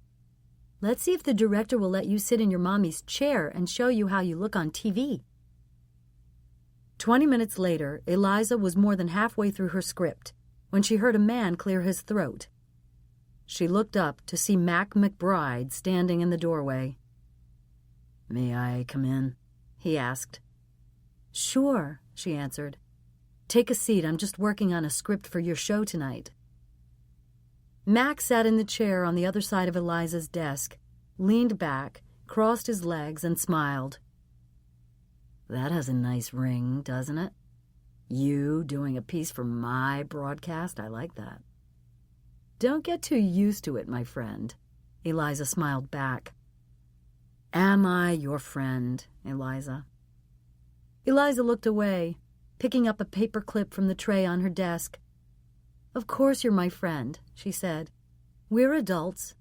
What happened between us is ancient history." "Not so ancient," said Mac. "And it's not what happened between us that I regret. What we had between us was one of the best things that ever happened to me. It's what happened when we were apart that I regret.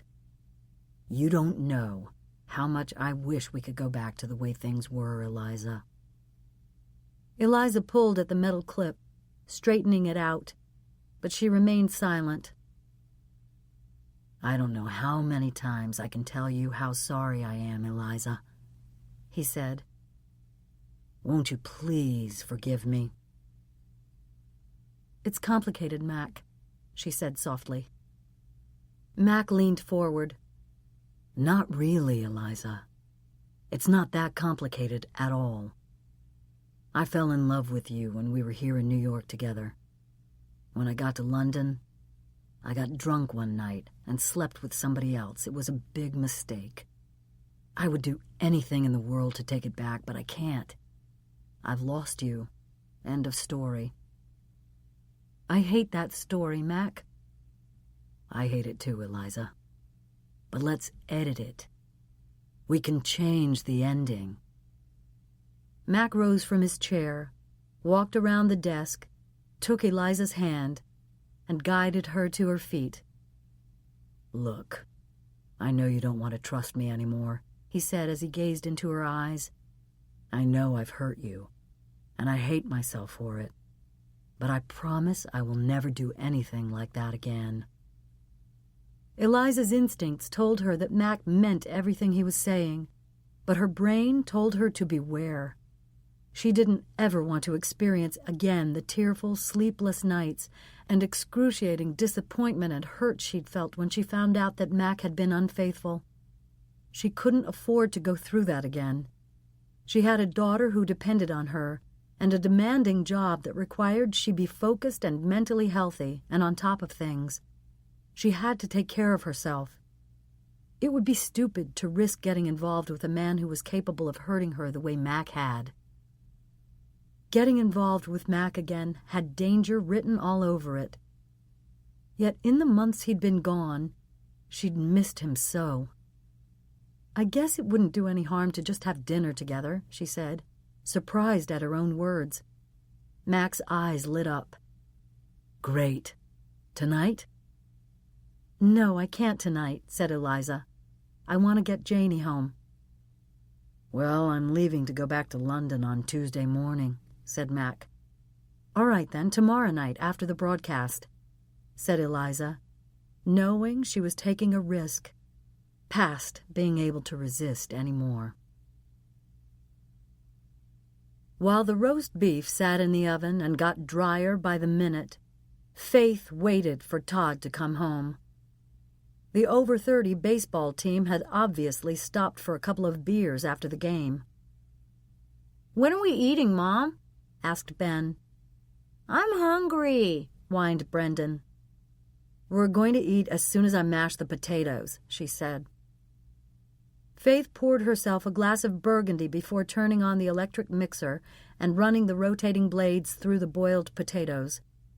She fumed as she added warm milk and butter, and muttered to herself as she scooped the creamy mixture out of the bowl and onto the boys' plates. "What are you saying, Mom?" asked Brendan. "I can't hear you." "She said a bad thing, Brendan," answered Ben. "How come you can say son of a bitch, Mom, and we're not supposed to?" "That's enough, Ben," said Faith. "Now sit down and eat." "Without Daddy?" asked Brendan. "Yes, without Daddy," said Faith. "In fact, since Daddy isn't here, do you guys want to eat upstairs in your room and watch television?" The boys looked at her with eyes wide. She was always nagging them about having to eat at the kitchen or dining room table, and now she was actually suggesting that they go eat in front of the TV. They weren't about to question the opportunity. As soon as the boys were settled with their trays, Faith went back downstairs and snapped on the television set just in time to see Eliza Blake's report on the key evening headlines. She listened as Stuart Whitaker described the multi-million-dollar contribution he wanted to make to build a memorial garden for Constance at the Cloisters. Even in death, fame would follow Constance. Faith got up and went into the kitchen to pour herself another glass of wine. This Stuart Whitaker character could do whatever he wanted with his money, but only she could decide where Constance would be buried. After spending the better part of Sunday afternoon in the KTA studio rehearsing her debut on the next morning's show, Lauren Adams and Linus Nazareth sat on the sofa and watched the key evening headlines together in the executive producer's office.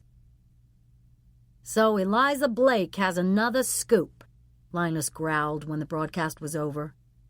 "Last night Eliza told the world about the dead dog, and now she's reporting about this boyfriend of Constance's donating a cool $20 million so he can have a pretty little resting place for her."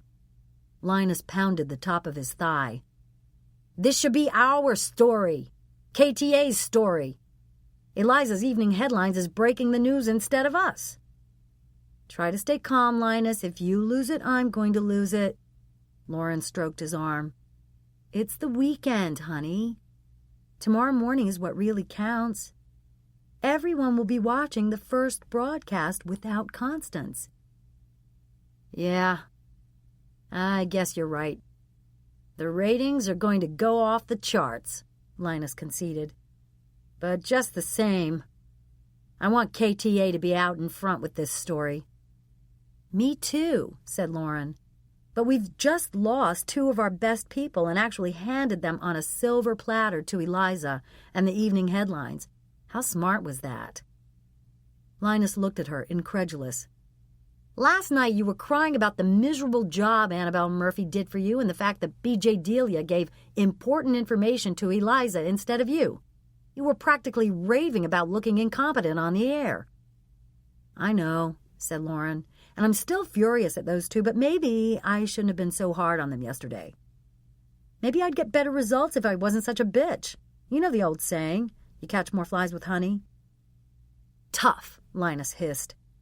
"There is absolutely no excuse for either of them to have shown you anything but the loyalty and professionalism you deserve.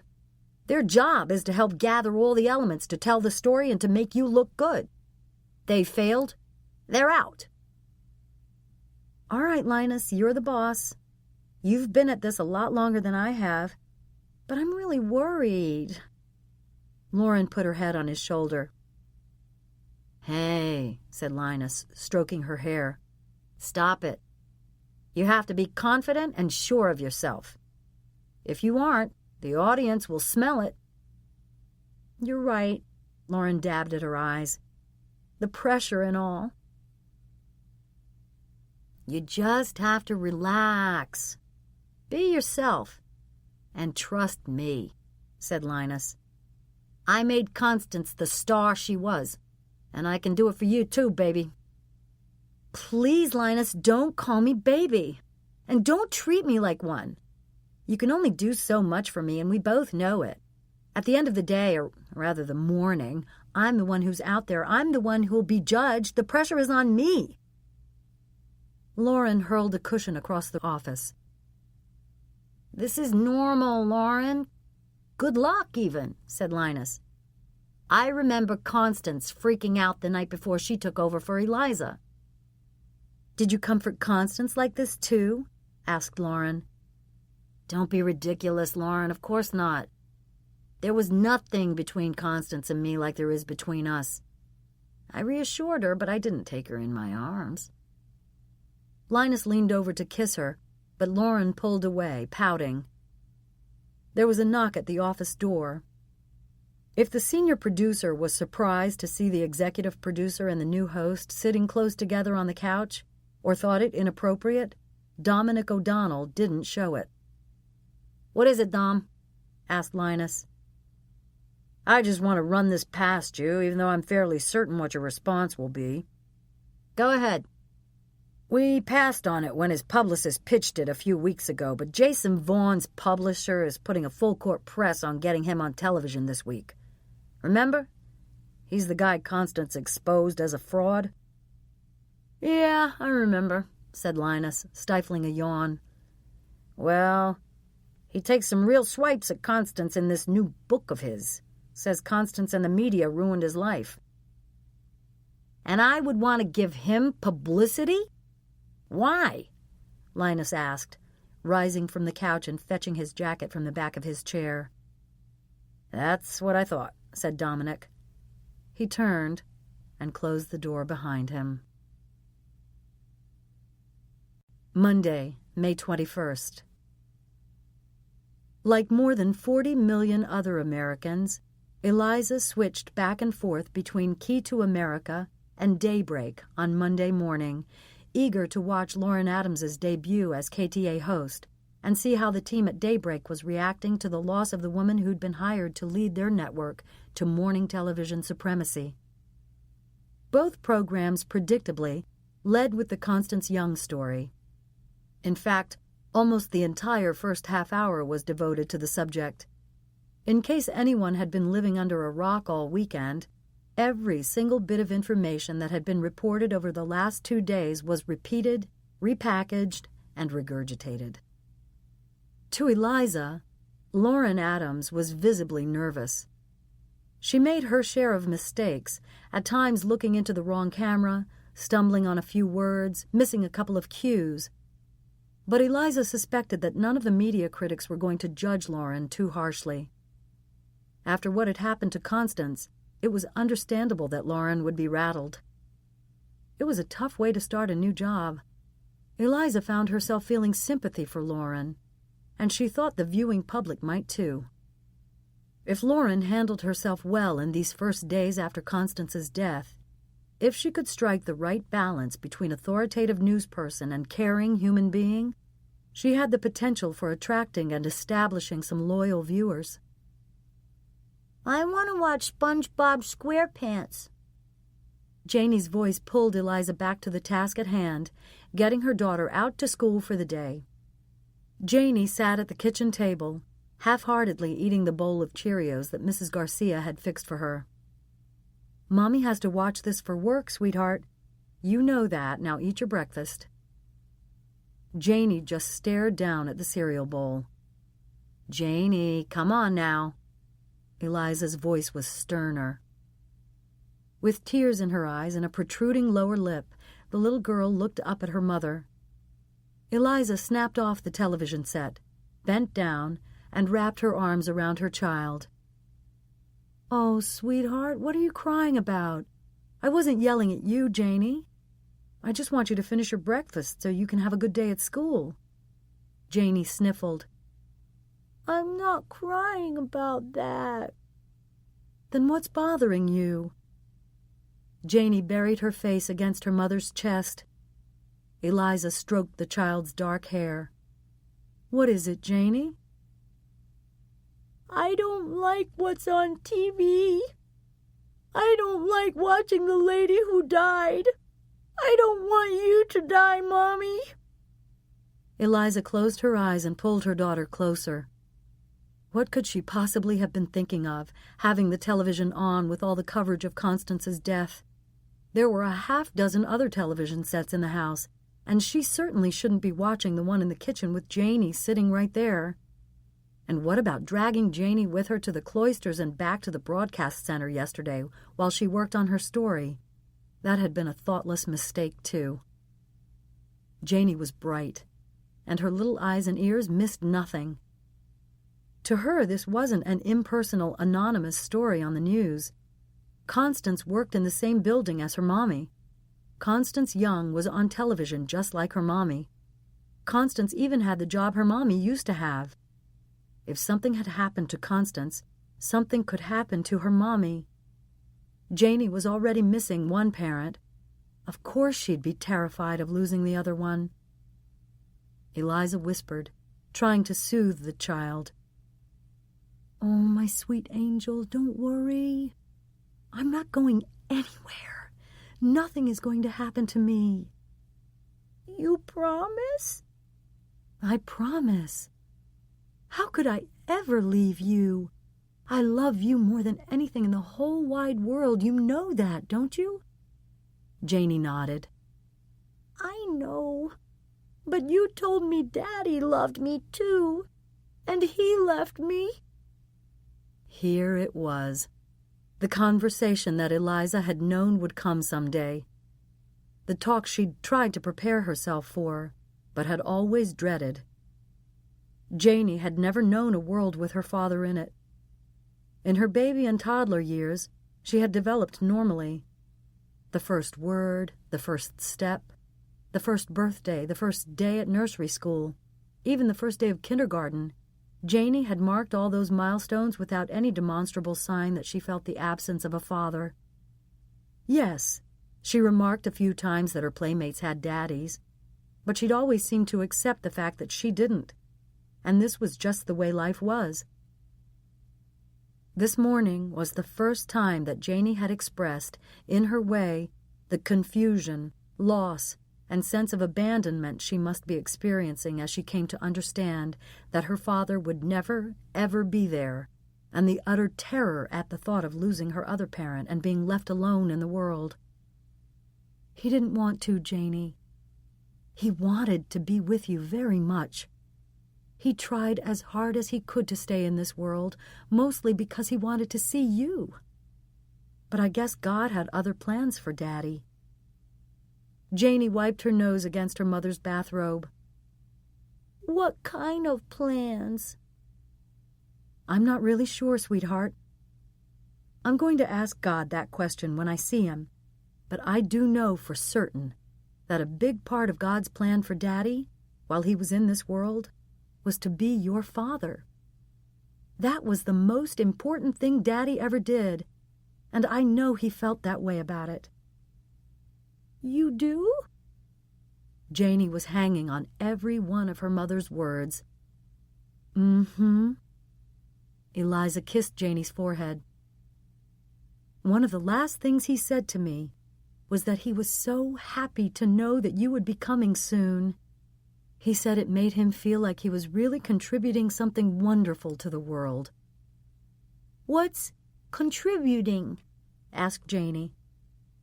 Giving. When you contribute something, you give it. Janey considered the explanation. Like a present? Eliza nodded enthusiastically. Exactly. You are my and Daddy's present to the world, Janey. The child smiled up at her mother. Then Janey pulled away and turned her attention to the bowl of soggy Cheerios. Eliza watched her daughter eat, wondering if she'd said the right things, praying that she had, certain that this would not be the last time the subject would come up, knowing that she had the sacred responsibility of raising this child and making sure Janey was never an orphan. In, out, pull. In, out, pull. The steel needle maneuvered its way through the canvas. One by one, the tiny squares filled with yellow yarn.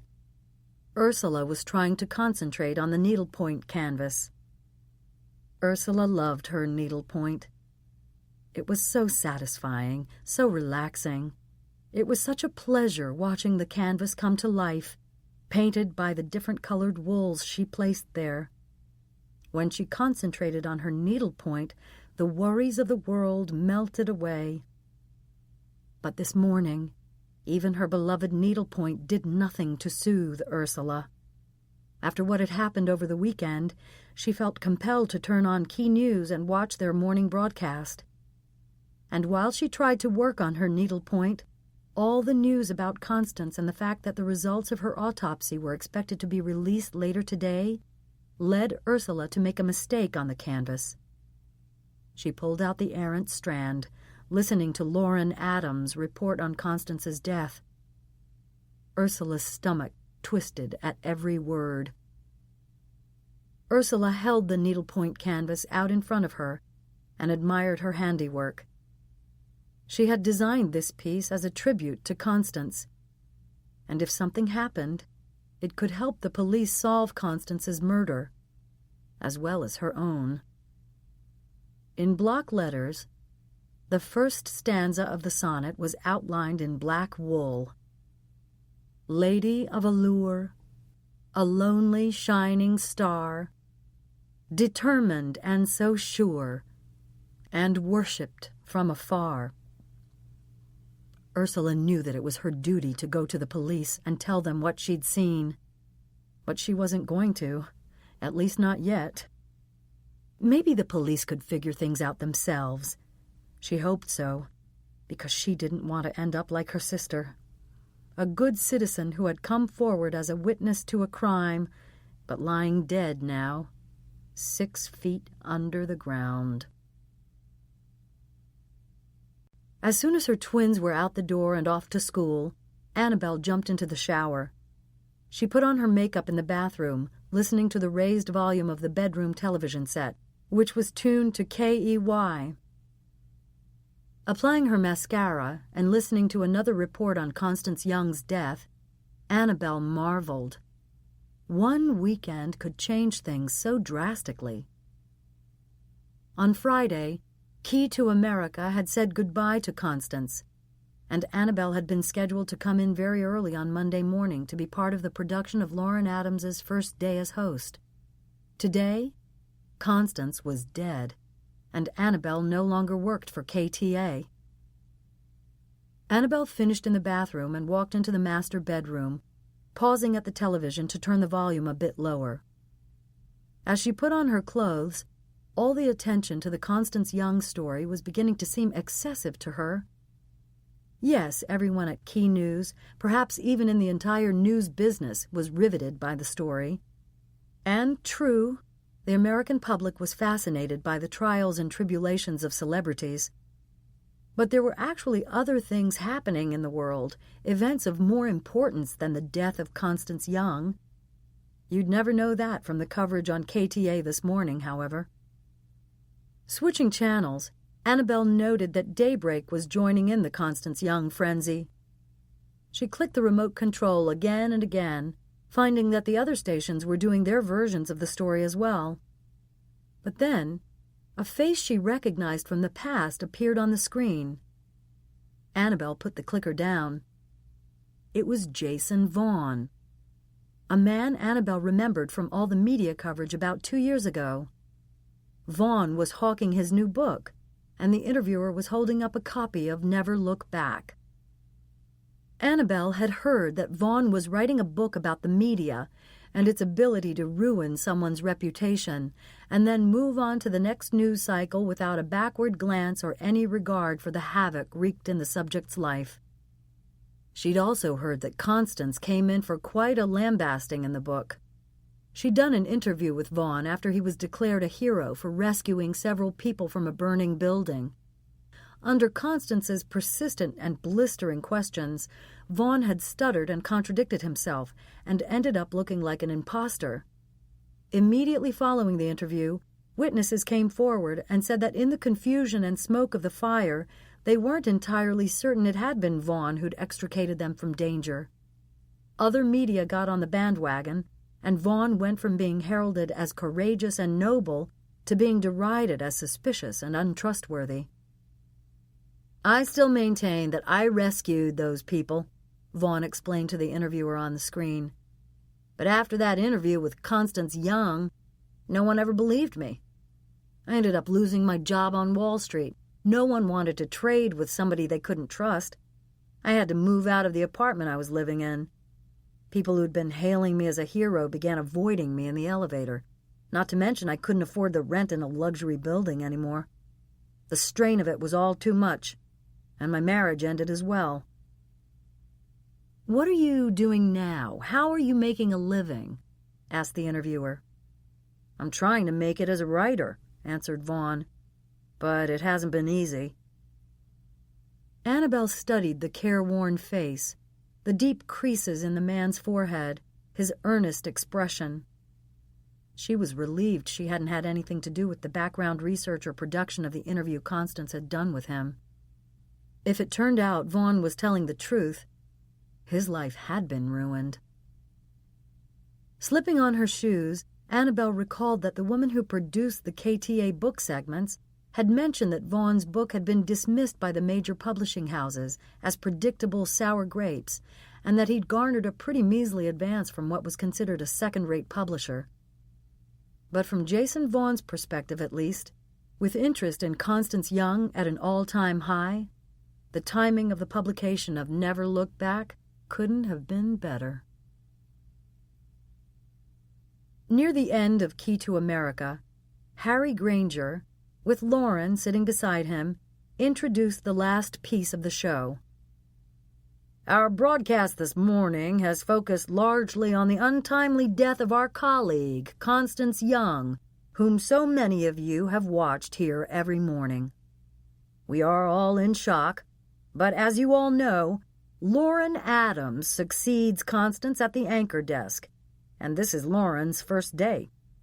She's already familiar to you for the many stories she has contributed as KTA lifestyle correspondent, but we thought you'd like to get to know more about the woman we hope you'll be starting your day with every morning. Harry disappeared from the screen, and a picture of a little girl on a pony appeared. Lauren was born in Frankfort, Kentucky, the daughter of a homemaker and a stable manager for one of the Bluegrass State's biggest horse farms. Even before she could walk, Lauren loved to ride. Lauren appeared on screen in an interview that had clearly been shot recently. I remember waiting for the school bell to ring every afternoon, just so I could get out and get to the stables. I loved trailing my dad around and seeing him watch over the horses. I loved feeding them and brushing them and talking to them. I even didn't mind cleaning up after them. I adored them. I still do. Up came a picture of Lauren, in riding clothes and velvet helmet, jumping a fence on her thoroughbred mount, followed by a shot of her wearing a sparkling tiara and holding an armful of roses. Harry's narration continued.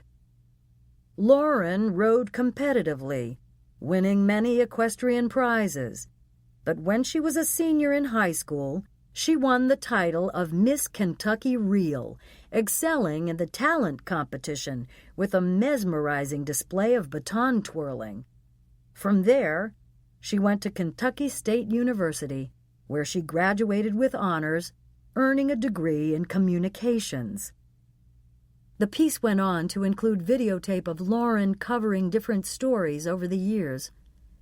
When the piece was over, the camera came back to a two-shot of Harry and Lauren on the sofa. Miss Kentucky Reel, eh? Harry smirked. Lauren smiled as she protested. Hey, don't knock beauty pageants. The lives of many prominent television journalists and personalities have been influenced by their participation in those competitions. As you know, Harry, Constance won the Miss Virginia title, but Diane Sawyer was America's Junior Miss. Deborah Norville was a Georgia Junior Miss. Paula Zahn was a finalist in the Miss Teenage America pageant, and Gretchen Carlson was Miss America. Even Oprah Winfrey was involved in a pageant. She won Nashville's Miss Fire Prevention title in 1973. Do tell, said Harry. Lauren laughed. All right, make fun if you want to, but I never learned more from any other single experience than I learned from that pageant. It was early, but already the bouquets of flowers were arriving from well-wishers eager to impress Lauren on her first day. Boyd made several trips back and forth from Lauren's office to the broadcast center lobby to pick up the lavish arrangements being dropped off by Manhattan's finest florists. He shifted the bouquets around the office until he was sure they were displayed to their best advantage. Then he turned on the television monitors mounted to the walls, knowing that Lauren was obsessed with keeping track of the competition. Boyd set out some new magazines in a neat pile on Lauren's desk, made sure every pencil in the drawer was sharpened, and booted up her computer. He stood in the doorway and gave the office one more look, wanting to be certain that everything would be pleasing to Lauren when she came up from the studio. Satisfied, Boyd turned to go back to his desk in the outer office when the image on one of the televisions caught his eye. Boyd felt his stomach tighten. Jason Vaughn was being interviewed. Then a book cover flashed on the screen. Never Look Back. Boyd sank down onto the sofa, and aimed the remote at the television to turn up the volume. The more he listened to Jason Vaughn talk, the more worried Boyd felt. Months ago, it had seemed like a good idea to talk with the disgruntled author. Boyd had been so angry himself, so fed up, with Constance and the dismissive and disrespectful way she treated him. Vaughn had promised that he wouldn't reveal his source. Yet even as he'd answered Vaughn's probing questions, Boyd had a nagging feeling that he could be making a big mistake. Now, he knew for certain he had. Even if Vaughn kept his word, somebody might be able to read something in the book and deduce that the information had come from her personal assistant. And with Constance dead now, anyone who had expressed such awful things about her might be looked at as a person of interest in her death, if the autopsy showed there'd been foul play. As she stepped into the elevator, Eliza didn't know how long Lauren would be staying around after her first show. Not wanting to miss her, Eliza bypassed the second floor and went up to the 7th. The door to Lauren's office was closed, but Boyd Irons sat in the anteroom. "I'll buzz her and let her know you're here," he said. The door opened almost immediately. Linus Nazareth stood in the doorway. "Eliza, Eliza," he said in a loud voice, "to what do we owe this honor?" "I just wanted to come up and personally congratulate Lauren on surviving her first day," said Eliza as she walked into the office. Lauren was leaning against the edge of her desk. "Well, thank you, Eliza. That's very sweet of you," she said. "And thank you for the flowers. They're gorgeous." Lauren pointed to the glass cylinder filled with 24 long-stemmed white roses.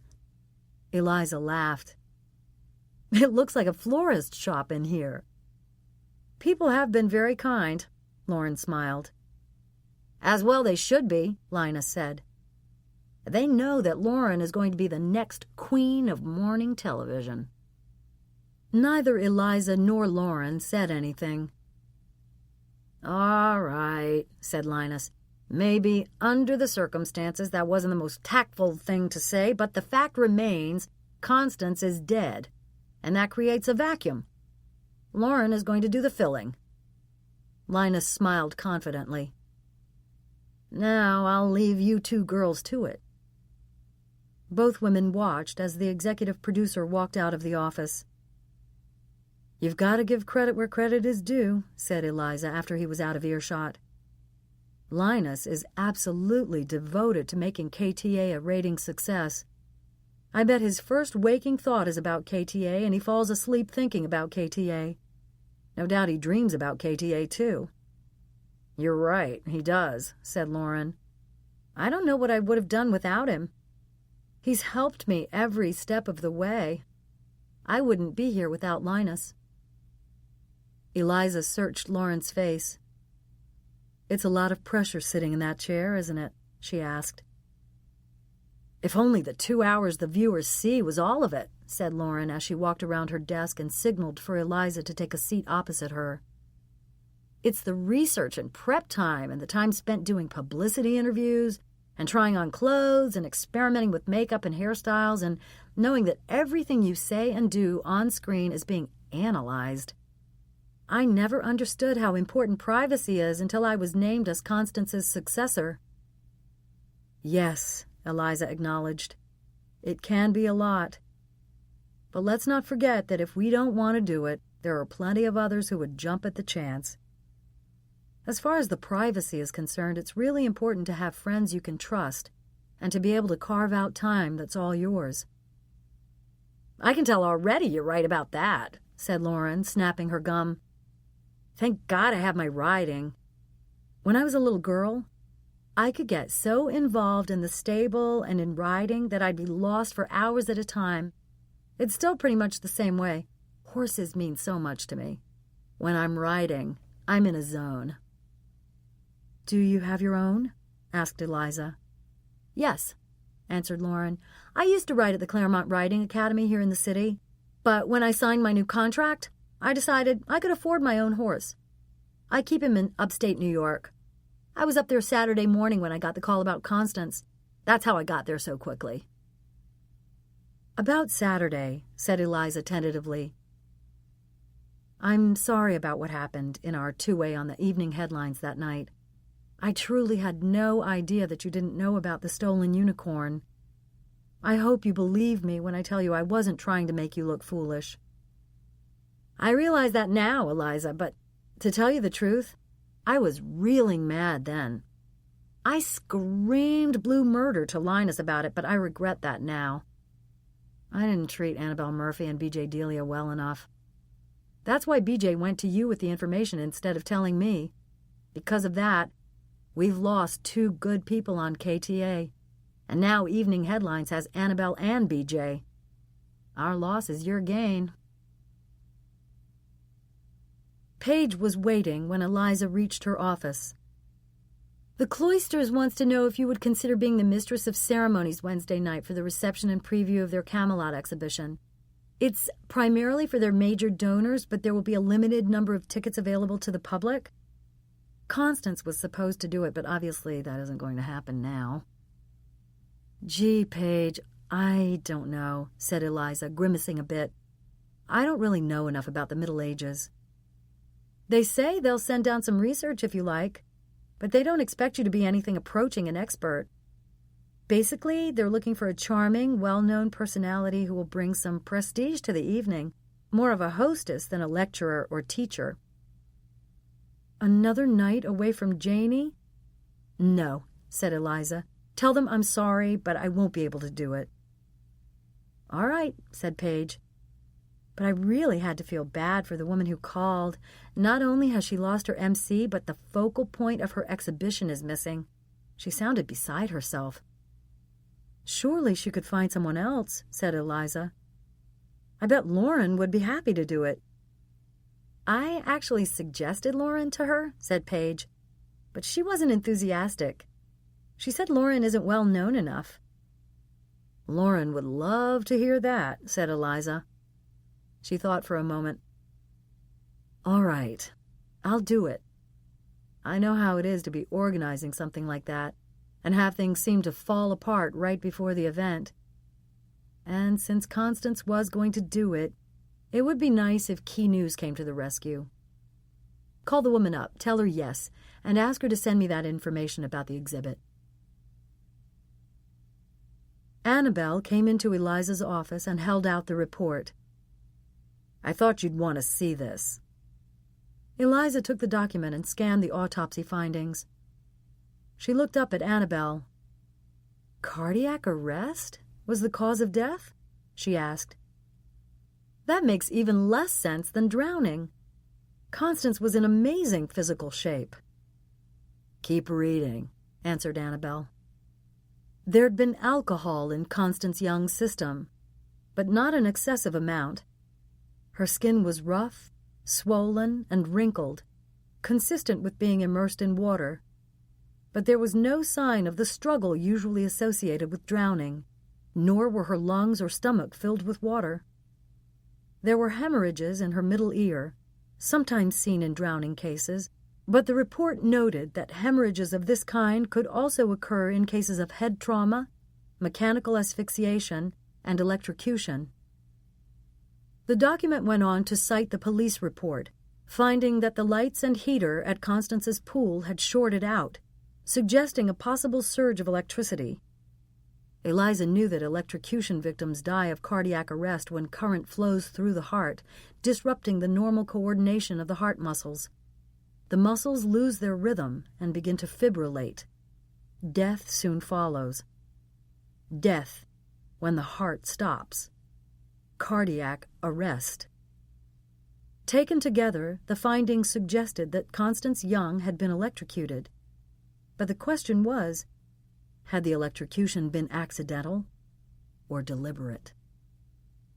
Just as Annabelle was about to leave, Boyd Irons arrived at Eliza's office.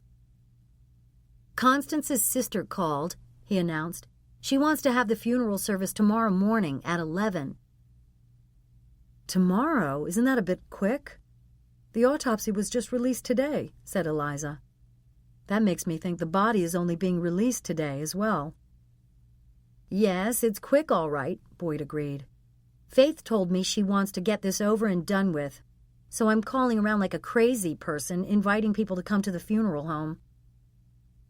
What kind of response are you getting? Asked Eliza. Boyd shrugged. Too soon to tell, but I do know there will be no lack of media. The press information department tells me the calls are coming in nonstop from every possible news and entertainment outlet. Entertainment, huh? Said Annabelle. What does it say when funerals are featured on entertainment shows? I don't know what it says, Boyd answered. That their viewers want to see that stuff and the producers are eager to give them what they want. Will cameras be allowed in the funeral parlor? Asked Eliza. Boyd shook his head. Nope, but they'll be swarming all over the place outside. Constance would have liked all the attention, Annabelle said quietly. After Annabelle and Boyd departed, Eliza turned to her assistant. Paige, will you please call and order flowers to be sent for Constance's funeral, and order another arrangement and have it sent to Constance's sister in New Jersey, Eliza instructed. Boyd can give you the addresses, and see if you can track down Margot Gonzalez for me, will you please? 10 minutes later, the intercom in Eliza's office buzzed. Dr. Gonzalez is on line 2, Eliza. Thanks. Eliza picked up the telephone receiver. Hi, Margot. How are you? Fine, Eliza. But I just got a phone call inviting me to Constance's funeral tomorrow morning. Will you go? If I can move a few things around, I guess so, said Margot. But to tell you the truth, I'm surprised I'm being invited. I haven't been working at Key very long, and I didn't know Constance all that well. In fact, I never felt she cared to give me the time of day. If this funeral is by invitation only, I don't think I really qualify as one of the attendees. I'm going to let you in on something, said Eliza. I gather that pretty much anyone who worked on KTA with Constance is receiving an invitation. Margot laughed. Ah, now I get it. They want to make sure there'll be enough people to fill the seats. Something like that, I think, said Eliza. Okay, said Margot. I'm going to try to be there. That would be good of you, said Eliza. But that's not really why I wanted to reach you, Margot. What is it? Actually, it's about my little girl. Eliza described the conversation she'd had with Janie at the breakfast table that morning. Janie's fears, Eliza's reassurances. It sounds like you handled it very well, said Margot. I hope so, said Eliza. You're never sure with kids. Here's what I've found over the years, Eliza, and what many studies have proved. Children don't need to have two parents to be emotionally healthy. And parents don't need to be perfect in their actions and responses. And that's a good thing because none of us are perfect. Margot continued. But they do have to be dependable and consistent for the child to feel on solid ground. I have the feeling, from what I know of you and what you've just told me, that Janie feels secure in your love and devotion to her. With that as a basis, it's likely she'll be able to handle whatever life hands her. God, you don't know how much I needed to hear that, Margot. Thank you. You're welcome, said Margot.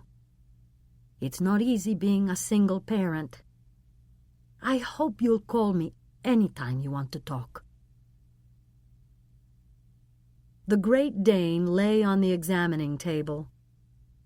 Before he began any cutting for the necropsy, the veterinarian waved a wand over the dog. The wand-like scanner emitted low-frequency radio waves that picked up on a tiny transponder, the size of a grain of uncooked rice, implanted under the loose skin over the Dane's shoulder. The microchip supplied a number, displayed in the scanner readout window. The number would lead to the dog's owner. Someone who had thought enough of the Great Dane that he'd gone to the trouble of having the microchip implanted so that he wouldn't lose the animal. How had that same animal, which had at one time at least clearly been prized, ended up dead in Constance Young's swimming pool? The veterinarian wrote down the number on his report sheet and then picked up a scalpel. The police called Constance Young's assistant, wanting to know if there was someone named Alexander Wells in her Rolodex or her computer address book. Boyd checked. There's Graham Wells, Wells, at 79 Gleason Court in Westwood, New Jersey, Boyd offered. No, said the detective. Wells, Alexander Wells. Middle initial P as in Peter. And the address is 527 East 37th Street in Manhattan. Would it be all right if you told me why you wanted to know? Boyd asked as he scribbled down the name and address and continued to search. He felt he and the detective were almost friends by now. They'd had so many conversations over the last few days, and Boyd had answered so many questions. Had Constance had any fights with anyone lately? Did Boyd know if she had any enemies? Who had she been dating? Was there anyone Boyd could think of who would want her dead? Boyd had answered at length, wanting to help as much as he could, hoping to stay on the good side of the police by cooperating. The dead dog that was found on the property was registered to this guy, but he's no longer at the address listed on the database, the detective said. We're going to the postal service to see if he left a forwarding address, and there are things we can do beyond that to track him down, but I just thought I'd run it past you first. Sorry, detective, said Boyd as he finished his search. I wish I could be of more help. Boyd hung up the phone, wondering if he should tell Linus or somebody from KTA about the conversation with the detective. But Boyd didn't trust Linus enough to be certain he wouldn't use the information in some way that would come back to haunt him. Besides, Boyd rationalized, the evening headlines would be the next broadcast to air. Any new information should be passed along to them, and Boyd felt that he could count on Eliza Blake to protect her source if it should come to that. Back so soon? Eliza asked when Boyd walked into her office. Boyd recounted his conversation with the detective and held out the piece of paper on which he'd written the name and address of the dog's owner. Eliza took it from him. I'm going to give this to Annabelle and see what she can find out, said Eliza. Thanks so much for the tip, Boyd. No problem, Eliza, said Boyd. But I hope I won't get into any trouble for telling you about this. You mean with the police? Asked Eliza. Boyd nodded. Or with Linus. I don't know which one scares me more. Mr. Wells? Mr. Graham Wells? Speaking. Yes. Annabelle pumped her free hand in the air in a fist as she held onto the telephone receiver with the other. She had found him. Hi, my name's Annabelle Murphy. I'm a producer with Key News. I was hoping I could ask you a few questions. Yes, Graham Wells answered cautiously. I was wondering if you owned a Great Dane, said Annabelle. Who is this, really? Asked Graham. I'm Annabelle Murphy, and I'm calling from Key News in New York City. I understand you once lived in Manhattan. What show do you work for? The man asked, still unsure. Key to Annabelle caught herself. Excuse me, Key Evening Headlines with Eliza Blake. Oh, I'm a big Eliza Blake fan, said Graham. I watch her every night. She'll be glad to hear that, sir. That place of yours must be in quite an uproar, huh? Yes, sir, it is. Constance Young. Such a terrible thing to happen to such a young woman, the man mused aloud. Does anybody know exactly what happened yet?" "No, not yet." Annabelle patiently answered the man's questions, wanting to build up as much connection as anyone could in a short transcontinental phone call. "I watched Constance Young all the time, too," said the man. "To tell you the truth, I was going to follow her over to Daybreak, but I guess I'll stay with Key to America now." "Mr. Wells," said Annabelle, "I'm hoping you might be able to help us with a story we are doing on Constance's death." "Me? How could I help you?" It was obvious now to Annabelle that she had beaten the police in tracking down the Great Dane's owner. Inwardly, she congratulated herself on using the available technology and following through faster than law enforcement. "There was a dog found on Ms. Young's property," said Annabelle. "A dog registered to you." "Marco?" asked the man. "A black Great Dane?" asked Annabelle. "Yes," said Graham. "But how could that be? Did Constance Young adopt my Marco?" "I don't understand what you mean," said Annabelle. "I had to give Marco up when I moved out here to the West Coast to live with my daughter and her family. I put ads in the paper and called everyone I knew, but nobody would take him. He's such a big fella, you know." Oh, crap. In her eagerness to follow the lead on the dog's owner, Annabelle hadn't given any thought to the fact that she was going to have to break the news that the Great Dane was dead. "When I took Marco to the animal shelter, I was praying someone would adopt him." Graham Wells sounded relieved. "What animal shelter was that, Mr. Wells?" asked Annabelle. As she wrote down the answer, Annabelle knew she was being careful to get the information she wanted before risking upsetting her interviewee. "I'm so glad they found a home for Marco," said the man. He paused as a thought occurred to him. "But if Constance Young is dead, what will happen to Marco now?" Annabelle braced herself.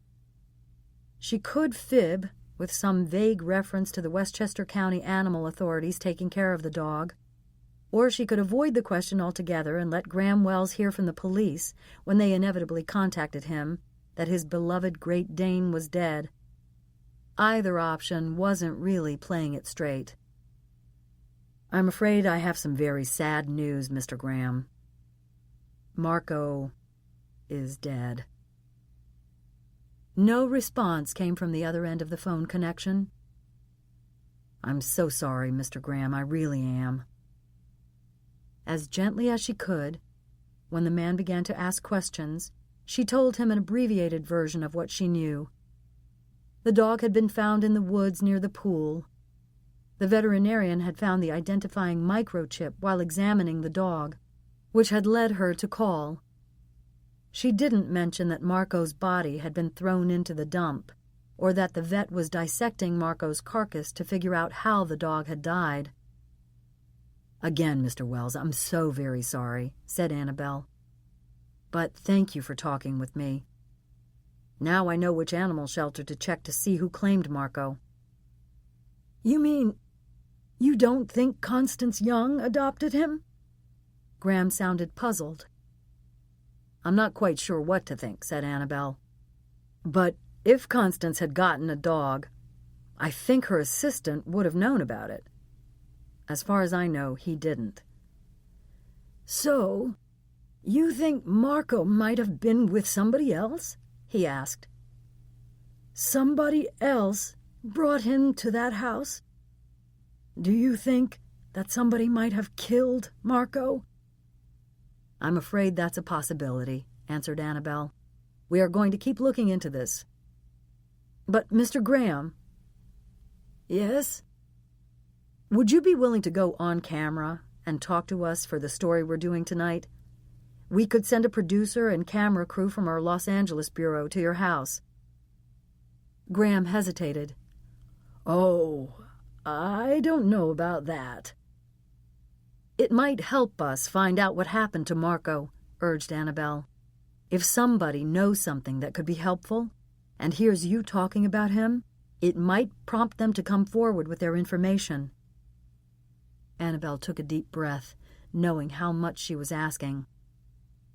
Well, all right, Graham Wells agreed. I'll do it.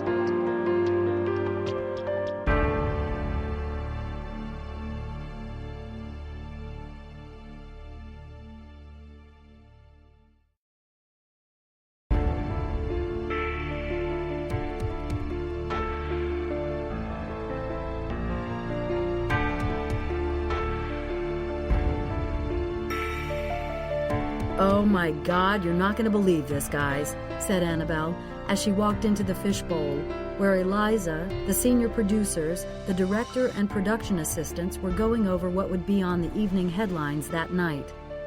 Try us, said Range Bullock. I just got off the phone with the animal shelter that took in the Great Dane that was found dead on Constance's property. One of the shelter attendants was found murdered this morning. Range emitted a low whistle. And what about the dog? Asked Eliza. Did they tell you anything about the Great Dane and who adopted him? They're checking their records, answered Annabelle. We should go over there and get some pictures and see who will talk with us, said Range. I've already asked for BJ, said Annabelle. He's loading up his gear now. I want to go with you too, said Eliza. There was yellow police tape blocking off the entrance to the animal shelter. BJ leaned in to try the door. It was unlocked. After you, he said. Eliza and Annabelle bent down and slipped under the tape. Inside there were cages of animals, some barking, some sleeping, some pacing back and forth, but no police in sight. Eliza went up to the counter and introduced herself. I know who you are, said the woman who staffed the desk. This day couldn't possibly get any more surreal. Well, this is Annabelle Murphy, our producer, and B.J. Delia, our cameraman, said Eliza. Hands were shaken all around. Can you tell me what happened? Said Eliza. I guess so. The police have already come and gone, said the woman. It's probably just another New York City homicide to them, but Vinny was the world's nicest guy. Her eyes filled with tears. Would you be willing to talk with the camera rolling? Asked Eliza. All right, said the woman. I suppose so. BJ looked around the room. Maybe we could do the interview closer to the cages, he suggested. It would make the shot more interesting to have the animals in the background. After BJ mic'd the two women and made all the necessary adjustments to his camera gear, the interview began. Okay, let's start with what happened, said Eliza. What can you tell me? The woman took a deep breath. Well, I came in this morning, and the minute I opened the door, I really had a feeling that something was wrong. The dogs were all staring at me and barking like crazy. It was like they were trying to tell me something. Eliza nodded and waited for the woman to continue. So I put my stuff down on the counter, and then I started walking to each of the cages, talking to the dogs, trying to calm them down, you know. Yes, said Eliza. But they didn't calm down. They went on barking and yelping, and I was getting a creepy feeling, but I kept on going, and then I got to the back. The woman pointed to the rear of the spacious area. Could we walk back there together? Eliza asked. I suppose so, said the woman. but I wouldn't want to go back there by myself, not for a while anyway. BJ followed them with his camera. The woman stopped in front of a cage that housed a black Labrador retriever. "This is where I found him," said the woman, her voice shaking. "This is where I found Vinny. He was just lying there. I could tell right away he was dead." "So then you called the police?" asked Eliza. "Well, I called 911. They sent an ambulance anyway, but that didn't do any good. They couldn't bring Vinny back. The police came and searched around. Look at the mess they've made." "Did the police speculate on how Vinny was killed?" asked Eliza. "Yes." The woman lowered her voice. "I overheard one of the detectives talking." "What did they think?" "Sodium pentobarbital. We keep some in the back to put down animals if we have to." "And the police think that Vinny was injected with it?" The woman nodded. "And some of the vials are missing, too, which is really scary." Her mood brightened a bit when she thought of her coworker. "As for Vinny, he was the loveliest, most sensitive guy you'd ever want to meet." She looked around the room. "He was so committed to finding homes for these animals. He didn't deserve what happened to him, not at all." "I'm so sorry," said Eliza. "Thank you," the woman said with a sniffle. "Let me ask you about something else," said Eliza. "What is it?" "Well, you've probably heard that one of our colleagues, Constance Young, was found dead at her country house over the weekend." "Who hasn't heard?" the woman said with a sarcastic tone. "That's all that's been on the radio and television." "And did you hear mention of a dead dog found on her property as well?" asked Eliza. "I think I heard something about it, but to tell you the truth, I started not paying much attention after the first 10 stories I listened to." "Well, it turns out the dog was once here," said Eliza. "We know who brought it in, but we want to find out who took it out." The woman hesitated. "Why haven't the police questioned me about this?" asked the woman. "I don't know why," said Eliza, "but you can bet they will. Maybe the county police haven't been talking to the city police. Maybe they haven't made the connection with the dog in this shelter." The woman's facial expression grew even graver. "So you think there's some connection with the dead dog, this shelter, and Vinny's murder?" "That's what we want to find out," said Eliza. "We already have the name and New York City address of the man who owned the dog and brought it here before he moved out of town." The woman considered Eliza's words. "All right," she said finally. "Let's go back up front to the computer." A few strokes of the computer keys and the information came up. "Here it is," said the woman. "Graham Wells. He brought in a male black Great Dane named Marco. I remember now. Vinny had been so worried that nobody would choose that dog. He was so excited when he found a home for it." "Can you tell me who adopted the dog?" asked Eliza. The woman squinted at the computer screen. "Yes, Ryan Bamford," she said, pointing to the data. "And here's the address." As Eliza, Annabelle, and BJ drove back to the broadcast center in the crew car, BJ speculated. "How much you want to wager there's no Ryan Bamford at that address?" "I'm not going to take that bet," said Annabelle. "But can you believe we beat the police in making the connection between the dog and this animal shelter?" "Nice work, Annabelle," said Eliza. "And let's hope they don't make that connection before airtime. Then we'll have an exclusive." "And let's hope something else," said BJ as he steered the car through midtown traffic. Let's hope that missing sodium pentobarbital isn't used on anybody else. The detectives entered the office building of Whitaker Medieval Enterprises.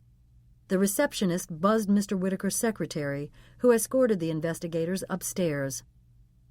As they walked down a long hallway, the detectives observed the artwork hanging on the walls. Renderings of dragons, dungeons, armor, crossbows, and spiked ball flails flanked the dimly lit corridor. The detectives shot looks at each other. "Please have a seat here in the conference room," the secretary said. "Mr. Whitaker will be right with you." A huge circular table dominated the room. Its legs were carved with menacing gargoyles and human figures with angry faces. A reproduction of the table reputed to be that of King Arthur and his Knights of the Round Table in the great hall of Winchester Castle in England, the table must have weighed a ton. The names of the knights were painted at each place, with a portrait of the great mythical king painted at the place farthest from the door. Neither of the detectives had the nerve to sit at King Arthur's place, choosing instead to sit in 2 of the other 24 chairs stationed around the table. As they waited, they took in the other medieval accoutrements in the room. At one corner, a full suit of armor stood, arranged lance in hand, like a knight going into battle. In another corner, hammered iron shackles hung from thick chains on the wall. "Does this place creep you out, or is it just me?" one detective asked.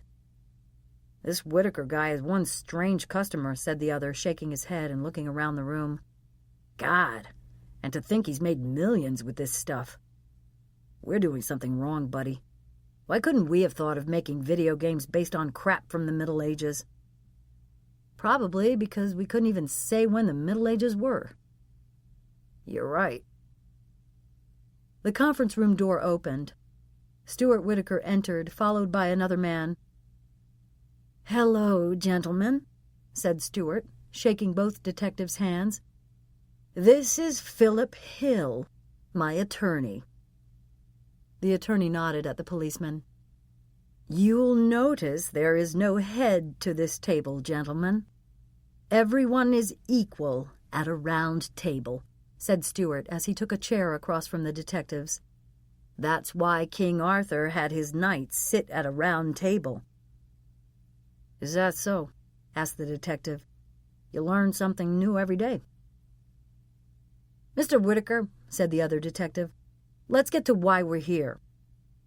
"Please do," said Stuart, taking off his glasses and wiping the lenses with a snowy white handkerchief. "We're here about the ivory unicorn and the death of Constance Young." Stuart put his glasses back on and waited.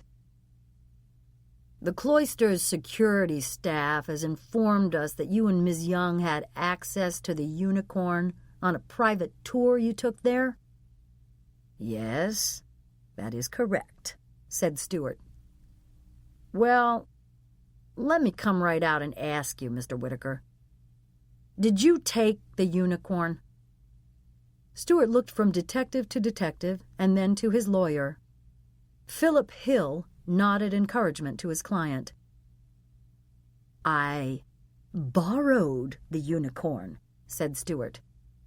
"I intended to make a copy for Constance, who had admired it so. But then I could not wait to show it to her. She loved it, and when I placed it around her neck, it looked so beautiful on her. I couldn't bring myself to take it back. Constance was a true queen, and she deserved the real thing, not a fake." Stuart hung his head. "I realized that was not the right thing to do." "Did Ms. Young know that the unicorn was the real thing, or did she think it was a copy?" "At first, she thought it was a copy. I did not tell her until last Friday that it was the authentic unicorn." "Friday? The day she died?" asked a detective. "Well, Friday, her last day on Key to America, anyway," said Stuart. "I do not know exactly when Constance died."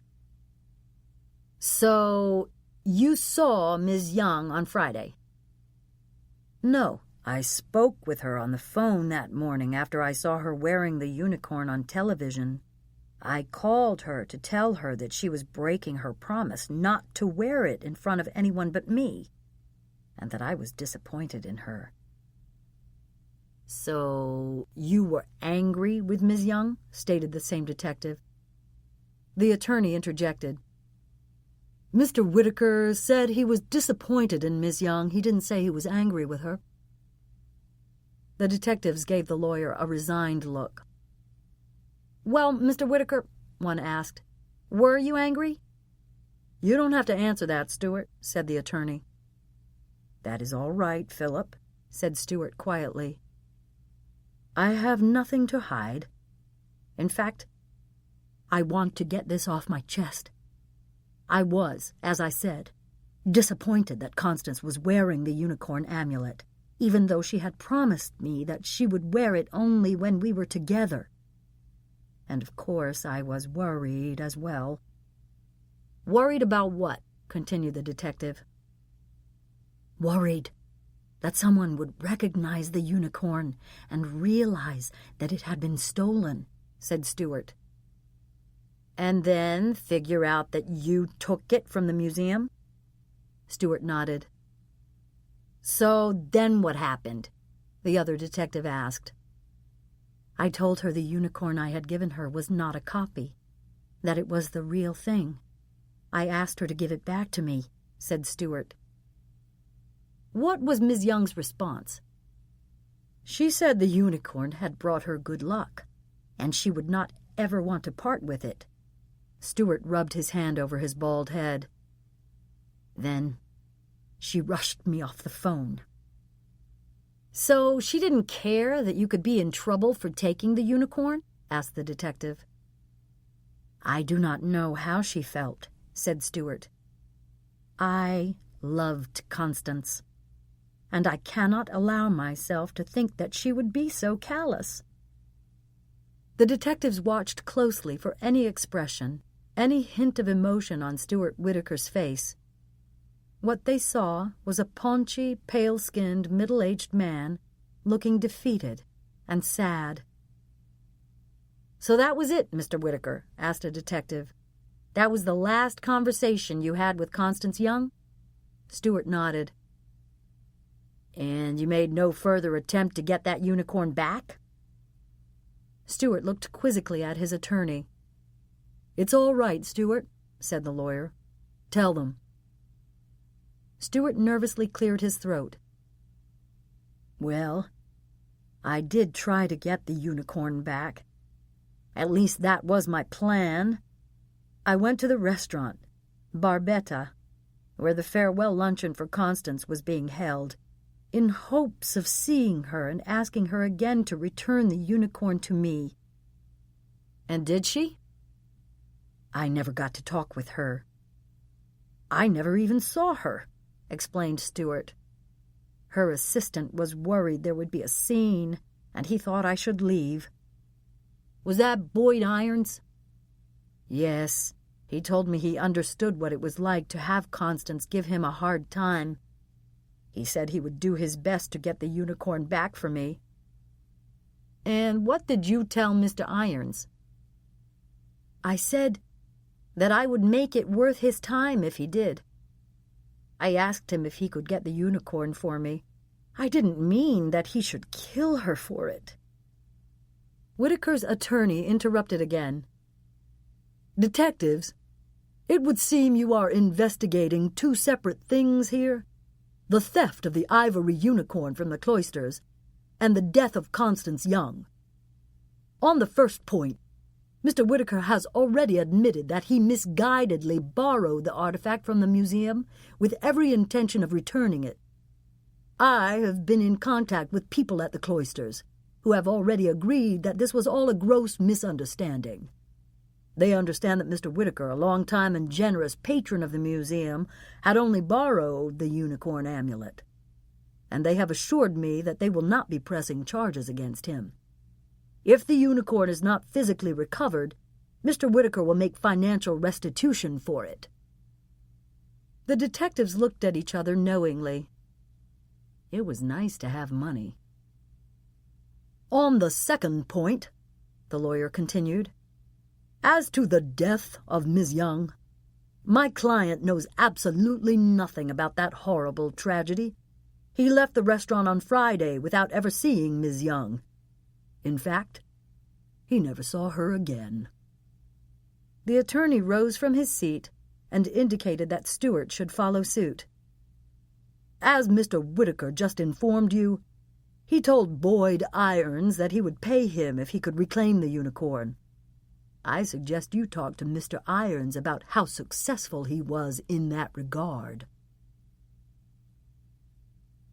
Just after 5 o'clock, Jason pushed the buzzer and waited in the hallway until the apartment door opened. A boy with dark, tousled hair and a thin, serious face opened the door. Are you ready, buddy? Yeah, Dad. I'll be right there. I gotta get my stuff. Don't forget to bring everything you need for your homework, Jason called after his son. He walked through the door and stood in the small vestibule. He could hear Nell wrapping up a telephone conversation. When she hung up, she walked out to acknowledge him. Hi. How's it going? Actually, Nell, it's going pretty well, Jason answered, happy to have the first positive thing to report to the mother of his son in a very long time. Have you been following the news? How could I not? She asked. It's everywhere you turn. And now this missing Lady Guinevere unicorn, that's fascinating. I'd love to see that Camelot exhibit. But do you think Constance Young was really killed for that unicorn? Jason shrugged. Who knows?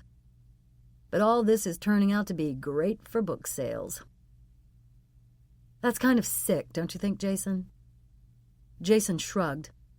Maybe, he said. But it's hard for me to feel too sorry for her after what she did to me. Well, do me a favor, will you please? Said Nell. Don't say that in front of Ethan. He's a 9-year-old boy, and he doesn't need to be tainted by your personal problems any more than he already has. Don't worry, Nell. I won't say anything to him about my feelings toward Constance Young. But I would like to share with him the news about the book doing so well. Did you guys see me on television this morning? The uncomfortable expression on Nell's face told Jason that his call alerting his ex-wife and son to the cable news show interview hadn't induced them to make a point of watching it. That time of morning is always tough, said Nell. Ethan is rushing around getting ready for school, and I'm trying to get to work. Jason tried not to let his disappointment show. Don't worry. There will be other interviews, he said. So, how are things in the real estate business anyway? All right, I guess. That doesn't sound very convincing. It can be tough working on commission, she said. Then why don't you get a salaried job? Because this job gives me flexibility, said Nell. I can plan my schedule somewhat and be here when Ethan gets home from school, at least a few afternoons a week. He's not a little kid anymore, but there's no less reason to keep track of where he is and what he's doing. Jason nodded. You're right. But I hate that our lives have been like this, Nell. Think how much better it would be if we were all together again. I hate seeing Ethan only a couple nights during the week and every other weekend. I could be with him all the time, and you wouldn't have to work unless you wanted to. That presupposes that you'd be making enough money to support us, Jason. If this book does as well as my agent thinks it will, there will be enough, he answered. I already have an idea for the next one, and Larry feels confident he'll be able to sell it. Nell sighed. Finances aren't the only problem, Jason. We've grown apart. I don't feel like we know each other anymore.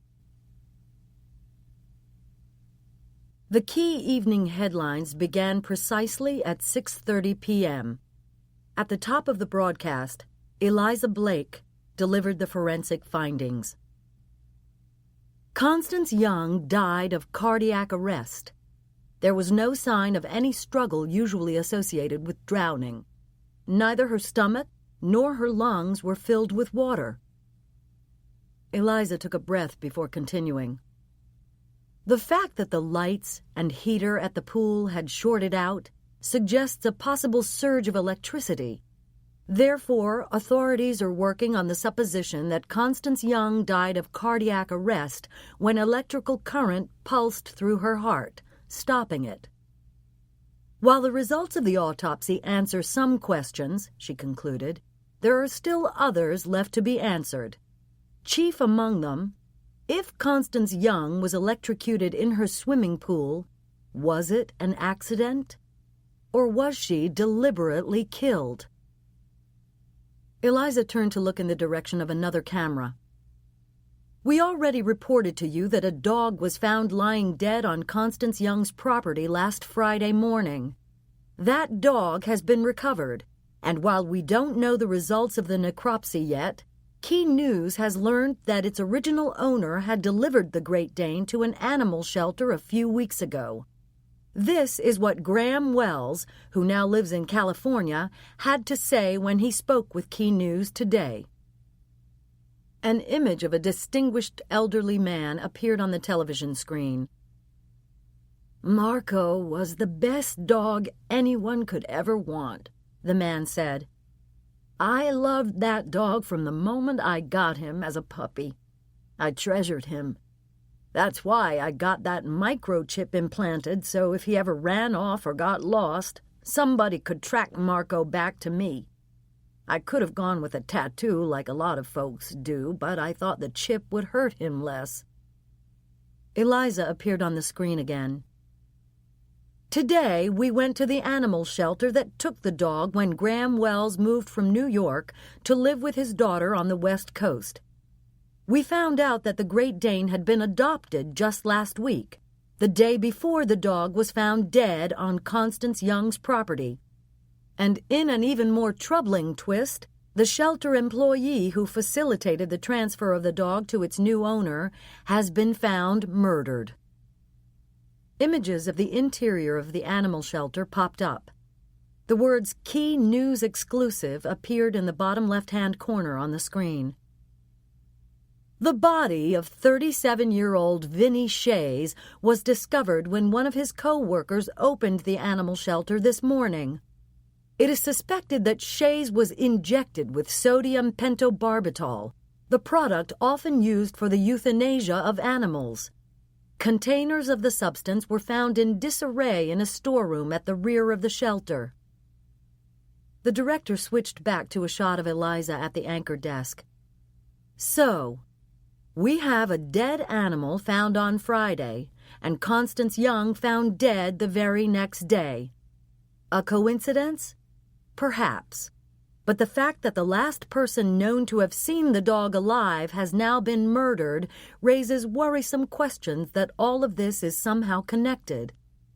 In addition, we've traced the name and address that were given by the person who adopted the Great Dane from the animal shelter. There is no such person at that address. In fact, Eliza continued, there is no such address at all. Her luminous blue eyes looked directly into the camera lens. Key News will continue investigating this story, and we will, of course, keep you informed of everything that develops. Watching and listening to Eliza Blake, Ursula knew what she should do. She should go to the police and tell them what she'd seen. But she just couldn't bring herself to do it. The police would say they would protect her, but they really wouldn't. They always promised they could ensure the safety of a witness, but the reality was that the witness was never totally safe. If the killer wanted to get to her, eventually it would happen. Ursula looked around her modest living room and wondered if Constance might have left her anything in her will. Her small house wasn't much by the standards of the many wealthy people who lived nearby, but she loved her cozy little place. She worked hard, she paid her bills, she went to church, she taught the rich ladies how to knit and do needlepoint. She guessed most would judge it to be a small life, but it was a life she treasured. Ursula wanted it to last. Willing to kill Constance, the killer would certainly be willing to murder her, too. But if the killer did figure out that Ursula had seen everything that night at the pool and decided to kill her, Ursula was determined that she leave behind some indication of her killer's identity. She turned her attention to the needlepoint canvas that lay on her lap. Ursula picked up the canvas, but her hands trembled. Forcing herself to concentrate, she selected a strand of black wool and began weaving it through the holes, finally finishing the second verse of her tribute to Constance. Men wooed her as a queen, sought after for her charms, known only on the screen, if rarely in her arms. A tribute to Constance, and the key to the identity of a killer. A microchip in the Great Dane. Who could have anticipated that? It had gotten to the point that technology had its invasive tentacles everywhere. There was no real privacy anymore. There were cameras trained to catch you running red lights, and tapping devices that could record your most confidential conversations. And every single address you visited on the internet could be tracked. You couldn't possibly anticipate each potential for detection. There had been no thought at all to the chance that a tiny microchip transmitter had been implanted in the dog, and yet that unanticipated element could have ruined everything. Thank God for good old-fashioned lying and deception. A fictitious name, a fake address, and a subtle disguise had in the end saved the day. Those, plus trusting one's instincts and taking the initiative to do what needed to be done with Vinny. It turned out that the poor do-gooder hadn't had a clue, but who knew what he might have recalled when the police came around and plumbed his memory of the morning the Great Dane was adopted by his new owner. The idea that Key News was all over this was somehow more worrisome than knowing that the police were investigating. Were there any other loose ends that had been left hanging? The carved unicorn lay nestled in the pocket of a coat in the hall closet. It seemed as good a place as any to hide it. Maybe the unicorn's power lay not in possessing it, but in making sure it got to where it could do the most good. Maybe it was time to transfer it from one pocket to another. It was a balmy evening, and Eliza and Mac walked the blocks from the broadcast center toward Columbus Circle. "You said you wanted to go somewhere relaxed," said Mac. "I thought maybe we could go for a burger." Eliza smiled, somewhat disappointed that Mac didn't exactly seem to be pulling out all the stops for this dinner date that he'd practically been begging her for. Passing by dozens of upscale shops as they cut through the curving arcade at the base of the Time Warner Center at the southwest corner of Central Park, Eliza considered that Mac might just want to surprise her. There were several wonderful, highly touted restaurants located in the newly constructed center, but when they walked straight through the arcade and exited onto West 60th Street, Eliza had no idea where they were going. "I'm staying here," said Mac, as they entered through the glass doors of a skyscraper a few yards away. Key News is obviously improving its selection of expense account-approved hotels, Eliza commented as they got into an elevator. "Key News isn't paying for the night here," said Mac. "I am. I moved over from the regular hotel they put me up in the last few nights." "Does that mean you think you might get lucky?" Eliza asked, with a twinkle in her eye. Mac smiled, showing his even white teeth. "A guy can hope, can't he?" The elevator doors opened. Mac took Eliza's arm and led the way to the lobby lounge of the Mandarin Oriental Hotel. "So, you're trying to impress me after all," said Eliza, as the hostess escorted them to a sofa by the window. They were 38 floors up, and looking out at the most spectacular floor-to-ceiling views of Broadway and Central Park. The vistas changed almost by the minute as lights began to go on all over the majestic skyline. They ordered drinks, curried crab quesadillas, and a selection of mini burgers described as bacon cheddar, caramelized onion gruyere, and wild mushroom blue cheese. The ice-cold martinis arrived first. Mac leaned closer. "To us," he said, touching his glass to hers. "I didn't know if we'd ever be sitting together again like this." She looked into his eyes, then averted her gaze and turned her attention to her drink, taking a sip. That's just right." Eliza leaned back into the sofa. "It feels good to relax. The last few days have been so intense, and I'm not looking forward to that funeral tomorrow morning." "You know what, Eliza?" Mac put his martini glass down on the low table in front of the sofa. "This whole thing with Constance has really made me think. It's been a wake-up call. Life is short and very unpredictable." "Don't I know it," said Eliza. She took another sip of vodka as an image of John crossed her mind. How unpredictable all that had been. Her young, smart, virile husband cut down so unfairly and with such suffering. They'd been married for only a few years and thought they would have a whole lifetime together. The great cosmic joke had been on them. All that promise, all their dreams gone. As Eliza felt for the scar on her chin, she caught a whiff of her perfume on her wrist. A memory came rushing back. It was one of the last nights in the hospital with John. He was dozing as she entered the room. All the painful treatments had not worked.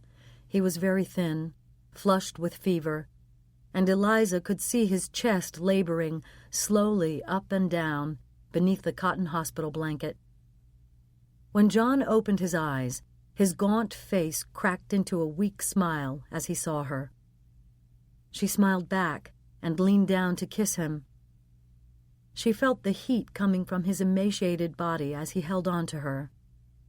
Then, in a wheezing voice, he'd whispered, "Oh, you smell so good." Eliza had never forgotten it, could never forget it. John had known he was going to die, yet as sick as he was, he'd taken pleasure in something as simple as her perfume. God, she'd loved him so. But more and more, Eliza found herself having to look at a photograph to re-establish his handsome face in her mind. It had been over 6 years now, and she thought she might be ready to love someone again. Mac reached out, pulled her hand from her chin, and held it. "You deserve happiness, Eliza," he said, as if reading her mind. "So do you, Mac," she said, looking intently into his eyes. "Yeah, but I want us to have that happiness together," Mac said. He raised her hand to his lips. "I'm so sorry for what I did, Eliza. I truly am. I'm sorry that I hurt you, and I'm sorry that I ruined what we had together." "Let's not go over it again, Mac. You've apologized and apologized. I believe you when you say you're sorry. Now, it's just a question of whether I can let go of what happened." "Do you think you can?" he asked earnestly. "Oh, I don't know," she answered. "But I do know I want to. I'm going to be honest, Mac. No coyness or playing hard to get. I've missed you." The server brought the food, and the conversation shifted. Mac asked about Janie and how she was doing in school. "I miss that little character," he said. Eliza told him about Janie's upset over the stories about Constance Young on television. "You don't have to be a rocket scientist to understand that," said Mac. "The kid must be scared to death something could happen to you." Eliza nodded. "I really should be home tonight, shouldn't I?" Mac's face fell. Eliza couldn't help but laugh a little at the expression on his face. "Don't worry," she said. "Janie is fine and very excited. She's staying over at the Vizdak's house tonight. That's a big deal, with it being a school night and all." "And where are you staying tonight?" Mac asked. "New Jersey. I told my driver to pick me up at 10 o'clock, she said. Mac looked at his watch. "That doesn't leave us much time," he said. "Time for what?" His eyes crinkled at the corners as he smiled. "Oh, I don't know. Maybe see what one of the rooms in this fancy hotel looks like." As Eliza regarded Mac, she knew she really loved him. She knew by the sleepless nights she'd spent after she broke it off with him, by the way her heart beat faster each time she viewed one of his reports from London, by the fact that there hadn't been a single day she failed to think of him, or wonder how he was, or what he was doing over these last months, by the agony she had put herself through, holding herself back from calling him and resisting his repeated attempts to make things right between them. Mac had made a mistake. He had apologized again and again and pleaded for another chance. Though she was scared, something was telling her to go ahead and give it another try. Maybe she would end up regretting it, but she was willing to risk it now. "I guess I could call the driver and ask him to come a little later," Eliza said quietly. The check came. Mac signed the bill and stood up from the sofa. He held his hand out to Eliza, and she took it. Tuesday, May 22nd. The heavy rain fell steadily as the taxicabs and limousines led out their passengers in front of the Cameron Finlay Funeral Home on Manhattan's East Side. The invited mourners scurried past a dozen drenched camera crews set up on the wet pavement. Boyd joined the others, shaking their umbrellas and hanging up their raincoats on the racks provided in the vestibule off the main foyer. One by one, the guests found their way to the chapel, took their seats, and filled up the rows until there was standing room only. Boyd walked halfway up the side aisle and rested against the wall.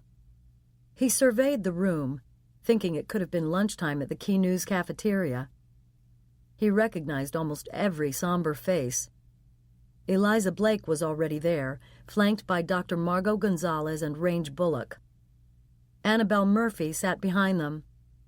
Linus Nazareth sat on the opposite side of the aisle, surrounded by most of the KTA staff. Boyd watched as Lauren Adams strode down the center aisle and took the seat that Linus had saved for her. In the front row, Boyd spotted Constance's sister and deduced that the doltish-looking character sitting next to her must be her husband. There were two young boys seated on the other side of Faith. Those were probably the kids Constance commanded he go out and buy Christmas presents for last year. She hadn't offered the slightest hint of what might interest them because she had no idea. Boyd wondered how wise it was for them to have been brought here today, considering that the brass box on the table contained the remains of their aunt. He felt for the envelope containing the copy of Constance's will in the inside pocket of his suit jacket. In a little while, Boyd thought, Faith is going to be absolutely miserable. There was a middle-aged woman he couldn't place, sitting near the back of the room. Boyd studied her lined, makeup-free face. Though he had never met her, Boyd guessed she might be Ursula Bales, Constance's housekeeper. She had said she was going to come when he'd called her yesterday to let her know about the funeral. There was Stuart Whitaker, looking like he'd lost his only friend. Boyd watched as Stuart took off his glasses and rubbed his red-rimmed eyes. Stuart must have felt he was being watched. He glanced up and nodded at Boyd. "You poor bastard," thought Boyd, as he nodded back. "You really loved that woman, didn't you?" Scattered around the room were several clean-shaven, somberly dressed men who Boyd speculated could be plainclothes police officers, there to study the crowd. Murderers had been known to come to the funerals of their victims, or at least that was what they always said on television crime dramas. Leaning against the wall, waiting for the service to begin, Boyd supposed it stood to reason that he'd be stuck standing for Constance's funeral. To the very end, he was being reminded of his place in her life, expected to show up, but not considered important enough to have a seat. From the corner of his eye, Boyd caught someone new entering the room. As he turned and recognized the man with the dark, wind-blown hair just finding a seat, Boyd felt a burst of adrenaline. He hadn't invited Jason Vaughn. What was he doing here? O God of grace and glory, we remember before you this day our sister Constance. We thank you for giving her to us, her family and friends, to know and to love as a companion on our earthly pilgrimage. In your boundless compassion, console us who mourn. Give us faith to see in death the gate of eternal life, so that in quiet confidence we may continue our course on earth, until by your call we are reunited with those who have gone before. As the service wore on, one of the mourners started coughing and eventually got up and walked out to get a drink. On the way back from the water fountain, there was time to stop at the coat racks. Boyd Irons had hung his trench coat on one of the front racks.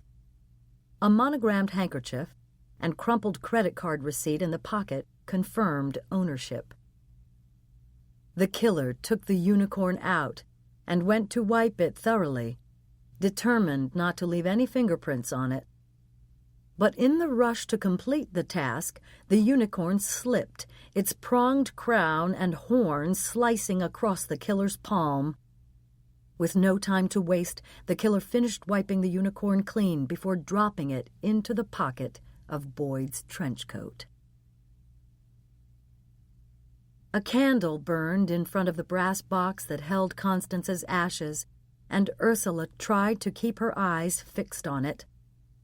She concentrated on her breathing, struggling to calm herself. She had seen the killer leave the room and then return, walking right by her on the trips up and down the aisle. Ursula didn't think the killer had noticed her, though. For once, she was grateful that she was a middle-aged, basically nondescript woman who wore no makeup and didn't color her hair. She was a wren, not a swan, and people didn't notice her much. Ursula wanted it to stay that way. At the conclusion of the service, Ursula stood and waited with respect as Constance's sister and her family filed out first, followed by each of the other people in the aisles from front to back. As the killer approached, Ursula felt a cold sweat break out across her brow. She steadied herself using the back of the chair in front of her. The killer came closer, and Ursula's heart beat faster until she felt her legs slide out from under her and everything went black. "Give her some air, will you? Stand back and give her some air." The small group that had gathered around the unconscious woman shifted position.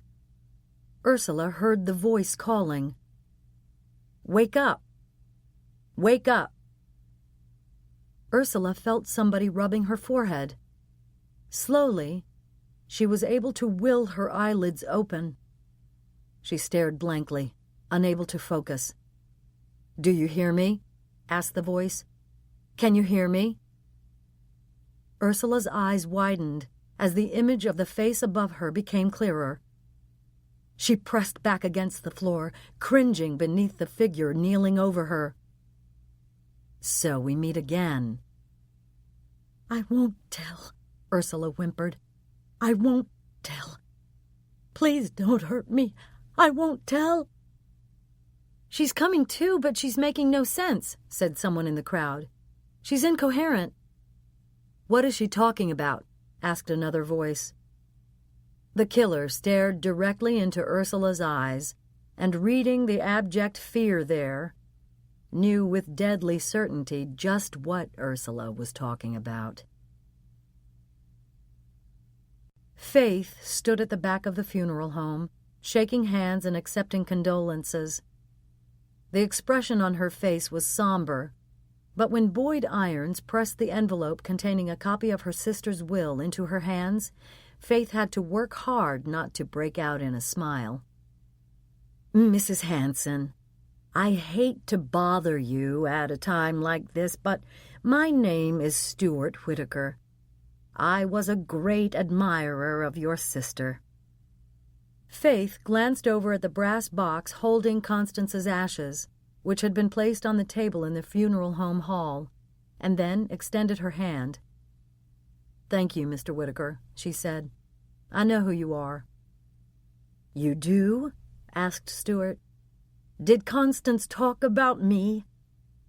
The downcast expression on his face brightened a bit. "No," said Faith. "I saw you on television the other night talking about the memorial garden you want to create for Constance at the cloisters." Stuart's mouth turned down again. "Oh, yes. I am hoping that you and I will be able to talk about the garden at some time that might be convenient to you. I would like very much to have your input." Faith thought the man looked and sounded sincere. Observing Stuart Whitaker's bald head, paunch, and bitten fingernails, Faith was confident that her sister had never gone for this guy, though he had so clearly gone for Constance. Faith felt sorry for him, and wished she hadn't been so quick to let him know that Constance had never bothered to mention him. "Thank you, Mr. Whitaker. That's very kind of you." Stuart looked over at the brass box sitting on the table. "Do you mind telling me what you are going to do with them?" he asked. Faith followed his gaze. "Oh, the ashes?" she asked. "For now, I'm taking them home with me until we decide what we'll do with them. Though honestly, my boys just told me they don't want to ride in the car with them back to New Jersey." Stuart looked longingly at the brass box. "Forgive me for being so presumptuous, Mrs. Hanson," he said, bowing slightly, "but it would be my honor to take care of Constance's remains until they can be transferred to the memorial garden." "Pardon me, Mr. Whitaker, but we haven't even settled on the fact that Constance's remains will be transferred to the garden." "Oh, Mrs. Hanson, of course that is your decision entirely," said Stuart, flustered. "I just thought that Constance's family would like the idea of her having a peaceful and fitting resting place. Since Constance was so young, I guess I just assumed that there would not already be plans in place for where she would spend eternity." At that, 2 young boys approached and began whining that they wanted to go home. Faith picked up the brass box. "Mr. Whitaker, it's clear you care deeply about Constance. Let's talk about the future of these ashes. Do you have a card?" Stuart dug a business card out of his wallet. "I'll call you," said Faith. Stuart watched Faith walk away, carrying what was left of the woman he loved tucked under her arm. The rain had let up, but as the mourners filed out of the funeral home, they were barraged instead by a crowd of camera crews and reporters shouting their names. Before getting into a waiting car, Eliza Blake stopped to give the obligatory comment on what a fine newswoman Constance Young was and how she would be missed. Linus Nazareth, always eager for his own face to appear on the screen, said something about the rich and wonderful years at Key to America with Constance as host. Lauren Adams spoke about how she had such big shoes to fill and the obligation she felt to the country's viewers to do her best to follow in Constance's footsteps. "Who are you?" called one reporter to the young, balding man who came out of the funeral home. "Nobody important, pal, just her assistant," said Boyd, reaching into the pocket of his trench coat. As he pulled out his handkerchief to blow his nose, something fell to the sidewalk. The reporter glanced down to see what had fallen. "Jesus, is that what I think it is?" he asked. Without waiting for a reply from the stunned man staring down at the sidewalk, the reporter yelled for his cameraman to get a close-up of the ivory unicorn with the emerald eye lying on the wet pavement. The word spread like wildfire among the journalists on the sidewalk in front of the funeral home. Reporters, producers, and camera crews jostled and pushed each other in an effort to get closer to Boyd Irons. Boyd picked up the ivory unicorn from the pavement and held it in his open palm, staring at it with astonishment. "That looks like the King Arthur unicorn," said a reporter, thrusting a microphone at Boyd. "What are you doing with it?" "That's the ivory unicorn that police think Constance Young could have been killed for," yelled another reporter. "Where did you get it?" Unable to speak, Boyd shook his head. "Hold up that unicorn so we can get a picture of it," called a cameraman. Stunned, Boyd was about to lift up the unicorn to allow it to be photographed when he felt a strong hand pull his arm down. "Come on, Boyd," said B.J. Delia. "Let's get out of here." B.J. guided Boyd forward and pushed slowly through the noisy mob. As they finally reached the Key News crew car, two of the men Boyd had noticed at the funeral service approached, flashed their police identification, and read Boyd Irons his rights as they fastened cuffs around his wrists. What luck! It couldn't have worked out any better than this. Now there'd be no reason for an anonymous call to the police with the information that Boyd Irons had the stolen unicorn. Boyd Irons had tipped off the police himself by dropping the unicorn for all the world to see. Perfection. Still, there was the unsettling matter of Constance Young's housekeeper. Looking up from the floor, the color drained from her face, promising that she wouldn't tell anyone what she'd seen. Thinking back to the night of Constance's electrocution, recalling the noise that had come from up on the deck, the killer felt with a fatal certainty that the housekeeper had been watching from some unseen perch. The article in the newspaper had detailed that Ursula Bales's sister had been killed after cooperating with authorities on a drug case. That would explain why Ursula herself had not gone to the police after watching Constance's final moments. Ursula Bales knew too much. Ursula Bales had the potential to ruin everything. Ursula Bales was going to have to be taken care of, quickly, before she changed her mind and went to the police after all. The windshield wipers flipped from side to side as Eliza stared straight ahead, girding herself for what was coming. Mac was here, sitting beside her in the back seat, but soon he would be flying over the Atlantic Ocean to London. "What time do you have to be at the airport?" she asked. "Not till later this afternoon," said Mac. "I have plenty of time to stop and get lunch." "Well, I wish I did," she said. "I've got to get back to the office. The service took up the morning, so Paige had to schedule me pretty tightly this afternoon." "A cup of coffee, then?" asked Mac. "Okay," said Eliza. "A cup of coffee." They had the driver drop them off at a coffee shop a few blocks from the broadcast center. As Eliza walked down the aisle to a booth at the rear, she felt a few customers look up at her. She knew they recognized her. She deliberately took a seat with her back to the room. After the waitress had filled their cups and walked away, Mac reached across the table and took Eliza's hands. "Last night was great," he said. "I loved being with you, Eliza. I still can't really believe that we're together again." "I don't want you to leave," said Eliza, her eyes glistening. "I don't want to go, believe me." He gently squeezed her hands tighter. Eliza looked into his eyes and read intensity and sincerity in them. "When will you be back?" she asked. "That depends on you, Eliza," Mac answered. "Before yesterday, I wasn't planning to come home again for another 6 months. But now, I'd be happy to fly to New York every weekend." Eliza laughed. "You know that's not going to happen," she said. "Who says?" "It's not practical, Mac." "Screw practical." Eliza had been back in her office at the broadcast center for only a short time when she got a call from the assignment desk notifying her that Boyd Irons had been taken into police custody. She immediately phoned the Key News attorney and asked him to look into the matter with the police.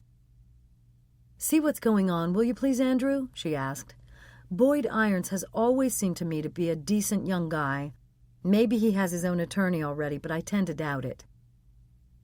As Eliza replaced the phone in the cradle, she looked up to see Annabelle and BJ standing in the office doorway. Their facial expressions were grim. Eliza beckoned them to come in and sit down.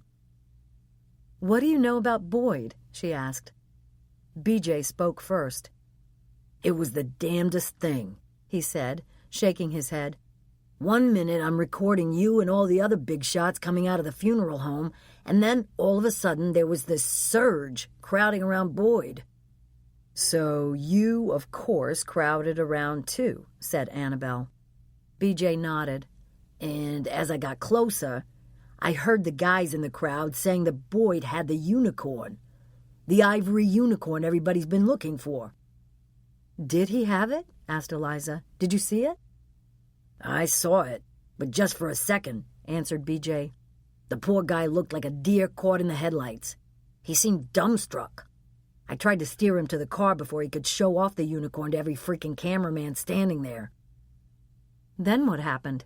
asked Eliza. "Just as we were about to get into the car, a couple of plainclothes cops strong-armed him away." BJ slumped down in his chair, stretched out his legs, and groaned. "I was able to catch a shot of the unmarked police car driving away, but damn it, I didn't get video of Boyd or the unicorn." "That's not the end of the world, BJ," said Annabelle. BJ looked over at her and rolled his eyes. "Nice try. What, are you kidding me? Every other network and local station will have those pictures and Key News won't. I was assigned to cover that story, and instead I got involved and didn't get what I needed to get." "You helped a colleague, a friend, BJ," said Eliza. "No one is going to fault you for that." "And you know what?" said Annabelle. "We can probably get the video from our local station. Of course, it won't be BJ Delia caliber, but then what is?" BJ managed a crooked smile. "All right, gang, let's look at the bigger picture here," said Eliza. "If Boyd did have the stolen unicorn, what do we think about that?" "That he killed Constance Young to get it?" asked Annabelle. "I find that hard to believe. Boyd has always impressed me as such a decent guy. I've witnessed Constance beat up on him pretty badly, and he always just stood there and took it. But maybe he reached a breaking point." "I wouldn't blame him if he did off her. That woman was a world-class bitch," said BJ, sitting up straight again. "I don't see it, though. If Boyd had killed Constance and stolen the unicorn from her, I don't think he'd be carrying it around in his pocket." "Or forget that he'd put it there and reveal it to a crowd of media people," said Eliza. "No, this whole thing doesn't make any sense." "Well, if Boyd didn't put the unicorn in his pocket, that means somebody else did," said Annabelle. "Why?" "To implicate Boyd in Constance's death," said Eliza. "To throw suspicion on him and away from the real killer." "But why pick Boyd?" asked Annabelle. "Hey, maybe the killer hates gays," BJ suggested. "Maybe Boyd did something to anger the killer," Annabelle offered. "Or maybe the killer thinks Boyd knows something and has effectively silenced him, since anything he says now will be suspect," said Eliza as she looked at her watch. "Annabelle, why don't you call your police source and see if you can find out what the cops are thinking?" "I'm telling you, I have no clue how it got there." Boyd clasped his hands on top of the table. "But I don't think it was there when I went into the funeral home. I remember stuffing a credit card receipt in my pocket, and I didn't feel anything then." On the other side of the table, the detective turned his chair backward and sat down, straddling the seat. "You were Constance Young's assistant at Key News, is that right?" "Yes," said Boyd. How would you characterize your relationship with her?" Boyd nervously crossed his legs and wiped his clammy palm across his damp forehead. "I'm not going to lie to you," he said. "Constance could be difficult." "She gave you a hard time, huh?" asked the detective. "Sometimes, yes." "Did that make you mad?" "Look, I can see where you're going with this," said Boyd, "but don't you understand? I'm being framed." The detective shrugged. "I don't know about that. I see a guy who had a boss that really rubbed him the wrong way and gave him a hard time and made him angry. A boss who had lots of celebrity and money and all the things that could make a guy jealous and resentful enough to do something to even the score." "I'm telling you," Boyd pleaded, his voice rising, "I had nothing to do with Constance's death." "And tell me again how you got the unicorn that she was seen wearing." Boyd was uncomfortable with what he was about to say, hated that he was going to implicate somebody else to shift the spotlight away from himself, but he was struggling to survive here. "Look," he said, trying to sound calm. "There was a man who Constance dated who asked me to see if I could get the unicorn for him. Maybe he was desperate enough to kill her for it. Maybe he planted the unicorn on me." "And that man would be who?" asked the detective. "Stuart Whitaker," answered Boyd. "You know, the gazillionaire who makes all those creepy video games." "As a matter of fact, yes. I know who Stuart Whitaker is. We spoke with him yesterday, and he told us that you told him you would get the unicorn for him, if he paid you for it." "Oh, God," Boyd groaned. "That's not how it happened. He wanted the unicorn back, and I said I would see what I could do. I just wanted him to leave and not create a scene at the lunch.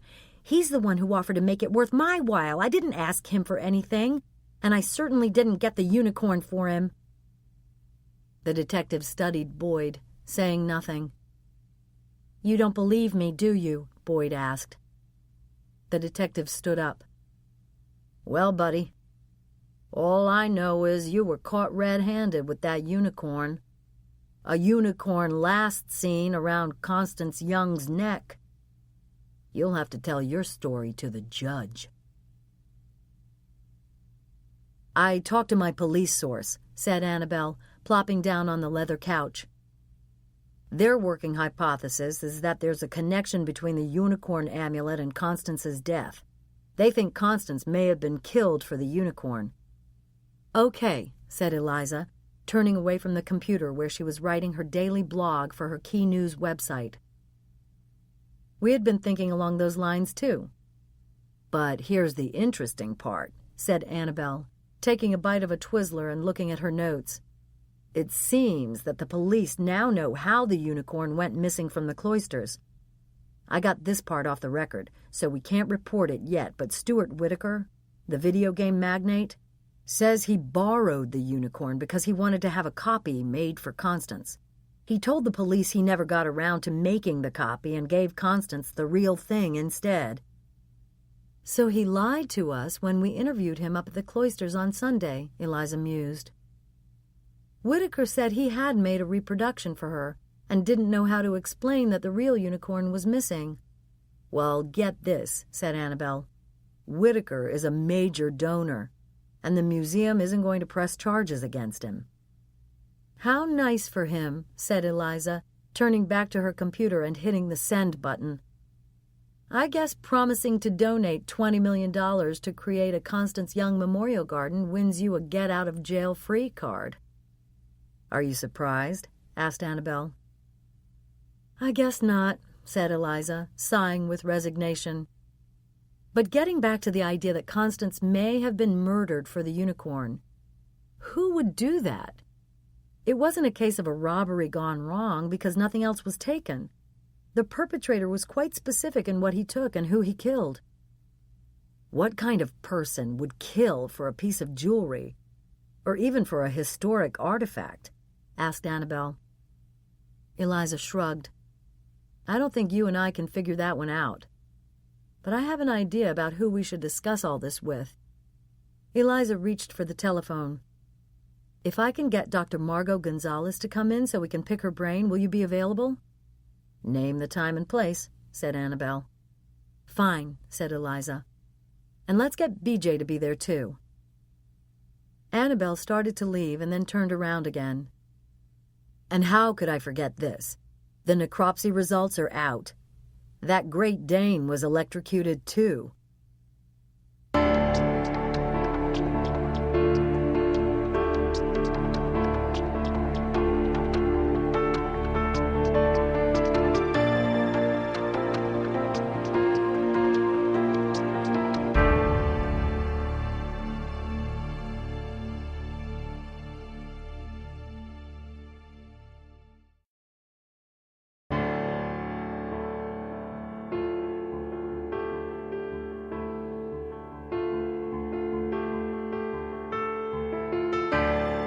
Before she left for the day, Lauren marched into Linus Nazareth's office. She tossed a newspaper onto his desk. "Did you see this?" she demanded. Linus read the small announcement in the Metro section that Lauren had circled in red ink. Key News anchorwoman Eliza Blake will host the reception celebrating the opening of the Camelot exhibit at the Cloisters on Wednesday night. Blake will be replacing Constance Young, former co-host of Key to America, who died over the weekend at her country home in Westchester County. Central to the Camelot exhibit is the planned unveiling of a carved ivory unicorn said to have been a gift from King Arthur to the Lady Guinevere. The ancient unicorn was discovered missing from the museum over the weekend. A unicorn resembling the one from the museum's collection was seen being worn by Constance Young at her final public appearance last Friday. Tickets are still available for the event. "So?" said Linus. "So now look at page 5 in the art section," said Lauren. Linus opened the newspaper to a full-page ad trumpeting the event. He read aloud the line at the top. "American News Royalty presents the treasures of King Arthur's court." "Why wasn't I asked to fill in for Constance?" Lauren whined. "Why did they ask Eliza instead of me?" "I don't know, baby. Relax, will you?" "When will you stop calling me baby? I hate that." Lauren plopped down in a chair. "And I can't relax. With what's happened to Constance, everyone will be ultra interested in this event. It would have been great exposure for me." Linus got up and walked around the desk. "How about this?" he asked. "How about we do a show from the Cloisters on Thursday morning?" Lauren looked at him skeptically. "You mean broadcast from there?" "Yeah," said Linus. "A split show. You'll be up there, Harry will be in the studio." "We could set that up so quickly?" "I don't think the permissions will be hard to get," answered Linus. "The museum will want the publicity, and as for our end, if we can set up within minutes for a live broadcast from the chaos of a major fire or a plane crash, having a couple of days' notice to broadcast from a quiet museum is a piece of cake." "You'd do that for me, Linus?" "Of course I would, baby." He rubbed his hand over her dark hair. "You're right. Everyone will be interested in that Camelot exhibit opening. They'll be tuning in on Thursday morning, millions of them, while Eliza's audience at the preview and reception will only be a couple of hundred muckety-mucks and society wannabes." Lauren's smile expressed her satisfaction with the executive producer's solution. "You know, though, Linus," she said, "I'd like to go to that preview, too. It would be a nice run-through for the next morning's show, and it would be fun to get all dressed up and mingle with the high rollers. Plus, I have to admit, I could probably benefit from watching how Eliza conducts herself." "Oh, God," Linus groaned. "Those things bore me to death." Lauren's face clouded again. "I can go myself," she said. "No way," said Linus. I'm coming with you. I'm not leaving you alone with all those rich men. But here's a little suggestion, baby. You might want to lose the gum." Ethan had forgotten his calculator when he was over the night before. Returning it provided Jason with a great excuse to see Nell again. He stood with the electronic device in hand as the front door opened. Nell looked surprised to see him. "He forgot this," said Jason. Nell took the calculator from him. He would have realized it was gone when he did his homework tonight. "Can I see him for a minute?" asked Jason. "He's at a friend's house," said Nell. There was an awkward pause as each waited for the other to speak. "Look, Nell, I was wondering if you'd like to go with me to the Cloisters tomorrow night for the event they're having to kick off the opening of the Camelot exhibit." "Oh, yeah. I read about that in the paper." She looked skeptical. "But those tickets are kind of pricey, aren't they?" "Yes, $1,000 a ticket," he said. "But Larry is spotting me the money because he feels so confident about where things are going. And I can write it off as either a charitable contribution or a business expense." "Business expense?" asked Nell. "I don't get it." "Larry is already negotiating a contract with another publisher for a book on the Constance Young case." "And Jason Vaughn, the man who hated her guts, is writing it," said Nell. "That should be good for lots of television interviews when it's published." Jason ignored the remark. "Come on, Nell. You said yesterday that you'd love to see that exhibit. And it would be fun to go to something top drawer again. It's been too long." He could see she was tempted. "I guess I could get somebody to stay with Ethan," she said. "And I probably have something from the old days in the closet that I could wear." "Great," said Jason. "And would you try to remember to have Ethan watch Key to America tomorrow morning? I want him to see his dad as a winner instead of a loser." Washing her supper dishes in the tiny kitchen, Ursula's hands shook. As she rinsed a plate, she knocked it against the faucet. The slippery porcelain slid from her grasp and shattered. Ursula cleaned up the mess on the worn linoleum floor, wondering how she was going to get through her knitting class tonight. Maybe giving the class would be the best thing she could do right now. It might get her mind off what had happened at Constance's service. Ursula hadn't been able to erase the mental image of Constance's killer looking down at her as she lay helpless on the floor of the funeral parlor. Ursula had felt chilled and shaky all afternoon. 1 minute thinking she would go to the police, the next thinking maybe she didn't have to. If only she could remember what, if anything, she'd said as she came to from her fainting spell. Had she given herself away? But what if she hadn't really said anything that would lead the killer to suspect that she was a witness? Then she'd be all right after all, and going to the police would only complicate things. She would be forced to testify, and more than anything, she didn't want to do that. Ursula wiped the kitchen counter, hung up the damp dish towel, and went into the living room. She turned on the TV to catch the evening news before it was time to leave for the needlecraft shop. Sitting on the old couch, Ursula took the piece of needlepoint she was working on from her sewing bag. She had already finished the 3rd full stanza imprinted on the canvas. "Left lying in a pool, left sinking like a stone, ending up so cool, dying all alone." There were only 2 lines left to fill in. Ursula began on those while keeping an eye on the television as well. Eliza Blake was narrating the story about Constance Young's funeral. Image after image of the people who had come to pay their respects flashed on the screen, including an image of a young man who Eliza reported had been arrested because he'd had the ivory unicorn that everyone had been looking for since Constance's body had been found.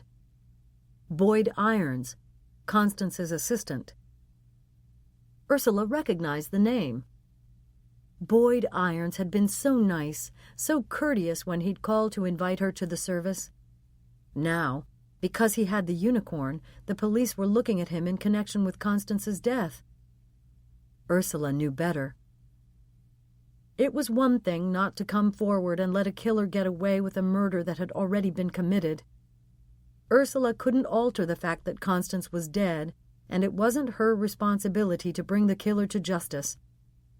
But knowing that a young man was being implicated in a murder he had nothing to do with, and not coming forward to clear him, was absolutely wrong. She wouldn't be able to live with herself if that nice young man's life was ruined. She had to tell the police. All the same, watching in terror as an image of the killer appeared on the television screen, Ursula wanted to sleep on her decision for one more night. 2 men stood outside on the New York City courthouse steps, shaking each other's hand. "Don't think I don't appreciate the fact that Key News and you held sway here, Andrew," said Boyd. "You got me before a judge faster than I'd ever have been able to if I'd hired the kind of lawyer I could afford. Cheap and no clout whatsoever. And thanks for talking the judge into letting me out of there." "You're welcome," said the attorney.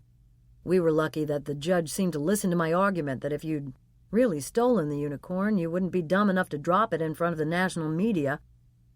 Plus, it didn't hurt that you have friends in high places, my man." Boyd looked at him quizzically. "What do you mean?" "Eliza Blake and Lauren Adams both called me about you." Boyd tilted his head, baffled. "Wow. That does make me feel good.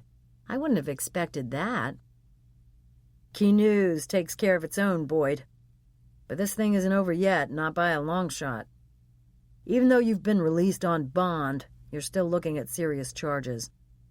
Not only was the unicorn found in your possession stolen, it also connects you to the death of Constance Young. You better keep your nose clean between now and when we return to court." "I will, Andrew," said Boyd. "I promise, I will." The attorney looked at his watch. "No point in going back to the office now. Can I give you a lift anywhere?" "No, thanks," said Boyd, taking a deep breath of fresh air. "It'll feel good to walk for a while, and I have lots to do."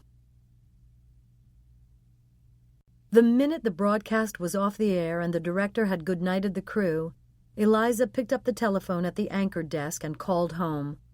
Janie answered. "Hi, Mommy," she chirped. "How's my sweetheart?" "Good. Mrs. Garcia made me tacos for dinner." "Oh, that sounds yummy. You love those." "Yes, I do," said Janie. "When will you be home?" "Well, I'm going to be just a little late, honey." "Why?" "Because something is happening here that I have to work on." "But you were out last night, too, Mommy." "I know, Janie," said Eliza, as she thought of Mac somewhere over the Atlantic Ocean right now. "I'm sorry, but I shouldn't be too long. You take your bath and have Mrs. Garcia read you your stories. When I get home, I'll come right upstairs and give you a great big kiss." "But I'll be asleep." "That's all right. A kiss still counts when you're asleep, doesn't it?" "I guess so."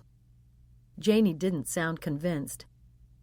Eliza hung up the phone, vowing that tomorrow night she would race right out of the studio the minute the broadcast finished. More and more she found herself wishing she were home after school and in the early evening to be with her daughter. When Eliza arrived at her upstairs office, Margot Gonzalez was waiting for her, along with Annabelle and BJ. "Thanks for coming in tonight, Margot," said Eliza. "I'm sorry I couldn't make it in earlier," said Margot. "I hate to have made you all stay here late on my account, but I had patience." "No problem," said Eliza. "You're doing us the favor. Why don't we help ourselves to the dinner that Paige has arranged for us and get down to business?" The group heaped food on their plastic plates and settled themselves in the chairs and on the sofa. Eliza filled Margot in on what had happened so far. "So here's what we need to figure out," Eliza continued. "What kind of person kills for a single artifact, a single piece of jewelry?" Margot swallowed the cheese and cracker she'd been eating as she listened to Eliza's recap. "First of all, we shouldn't forget that it looks like we have someone here who also killed a dog as a dry run for the next day's murder." "Well, what kind of person would kill an innocent animal?" asked Annabelle. "That's just sick." "Only a monster would do something like that," said BJ. "It's funny, isn't it?" Margot asked. "People seem to be able to stomach the idea that people kill other people. I guess we've become almost desensitized to that reality. But the thought of an animal being deliberately killed horrifies us." "You're right," said Eliza. "Well, the thing that comes immediately to my mind," Margot continued, "is that there are 3 major personality traits in children that are said to be warning signs for the tendency to become a serial killer. One of them is cruelty to animals. Many otherwise normal children can be cruel to animals, such as pulling off the legs of spiders or grasshoppers, but future serial killers often kill larger animals, like dogs and cats, frequently for their own solitary enjoyment rather than just to impress their peers." "So you think we might be dealing with a serial killer here?" Eliza asked skeptically. "Not necessarily," said Margot. "But at the very least, I think we're dealing with someone who has a warped sense of reality, someone who's used to death, someone who was willing to commit unspeakable acts to get what they want, which it would seem in this case was making certain that electrocuting Constance Young was going to be successful. Choosing a Great Dane, a dog with approximately the same weight as Constance, was a very calculated, even if you'll forgive me, a very clever decision." "Aren't most killers like that?" asked Annabelle. "People kill for different reasons," Margot replied. "And you might be surprised how many people who commit premeditated murders aren't anywhere near as smart as our killer appears to be." "Not so smart that he didn't realize that the dog could be traced back to him," said Eliza. "But smart enough to get to the animal shelter and kill the poor attendant who could help law enforcement find the dog's killer," said BJ, popping a grape into his mouth. "Now that you bring it up, something has been troubling me about that," said Eliza. "Do you think the killer came to the shelter knowing that there'd be sodium pentobarbital available in the back and planning to kill the attendant with it?" "Good question," said Margot. "Well, that poor guy, Vinny, had been hit in the head too, hadn't he?" BJ reminded them. "It looks like the killer might have come with something to knock the guy out, but decided he wanted to finish the job with the euthanasia drug. Who knows if he made that decision before or after he got to the shelter?" BJ sat back in his chair and crossed one leg over the other. "And while we're at it, as the only male in the room, I have to ask, why are we always calling the killer he? The killer could be a female, right?" "Right," said Margot.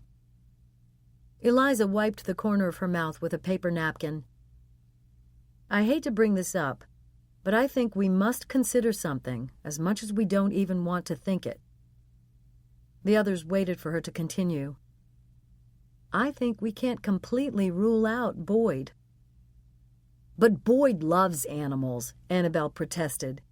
"He's always taking care of Constance's cat. In fact, he told me he offered to adopt her cat permanently when her sister didn't want it. I can't see Boyd killing that Great Dane, no way." "What about Constance's sister?" offered BJ. "She didn't look all that upset when she walked into the funeral home today. If you ask me, that one is already planning what she's going to do with the money that must be coming to her from Constance's estate." "Well, we can't leave out Stuart Whitaker either," Annabelle stated matter-of-factly. I've read articles about that guy. He's obsessed with the Middle Ages, collects medieval weapons, even had an antique torture rack in the basement of his office building, which he's had converted to look like a dungeon. That guy is strange. And if his obsession with Constance was strong enough for him to take a priceless unicorn from a museum to please her, that obsession could turn to a murderous rage if she spurned him. "Look," said BJ, "Constance made some real enemies during her stay here on planet Earth." He turned to Annabelle. "Every time I turn around, I'm seeing the guy who wrote that book on television, talking about how she ruined his life. And there are people who work in this very building who couldn't stand her and were thrilled when they heard she was leaving." "Don't count Linus Nazareth in that number," said Annabelle. He was enraged that Constance had the gall to leave him, and worse yet, compete against him on another network. "She never got the chance to do that, did she?" Eliza noted.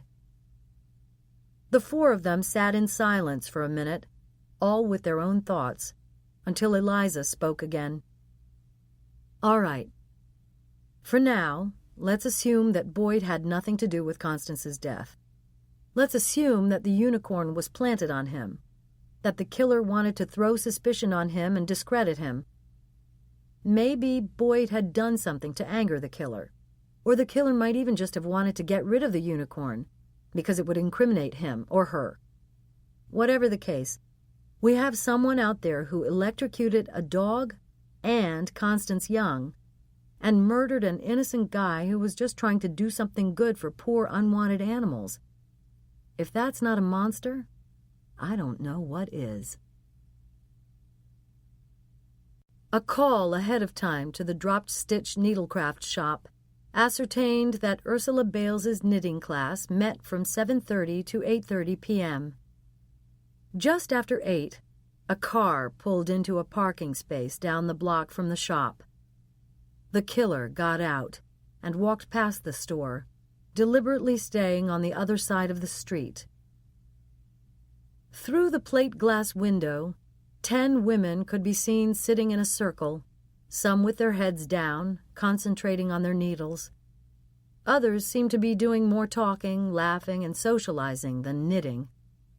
Shelves containing skeins of multicolored yarn lined the rear wall, providing a vivid backdrop for the scene. All was right with the world at the dropped-stitch needlecraft shop. Just then, another woman came walking into the room from the back of the store. It was Ursula Bales, carrying a tray that she deposited on a table at the side of the room.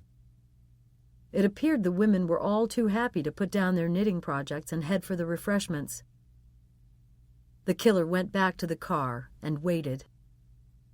At 8:35, the first woman came walking out, followed by another 9 walking alone or in pairs. Getting out of the car again, the killer proceeded, hands in pocket, feeling for the syringe. The light still blazed through the shop's window, but there was no one in the front room. Trying not to make a sound, the killer opened the entrance door, but was met with a tinkling bell meant to announce a customer's arrival. "Did you forget something?" Ursula called from the back room. "I'm just cleaning up in here. I'll be right out." When no one responded, Ursula came to the front. The room was empty, but she shivered, sensing she wasn't alone. Wiping her hands on her smock, her heart beating faster, she went to the front door and locked it from the inside. She looked out the window, but saw nothing amiss, nobody walking away.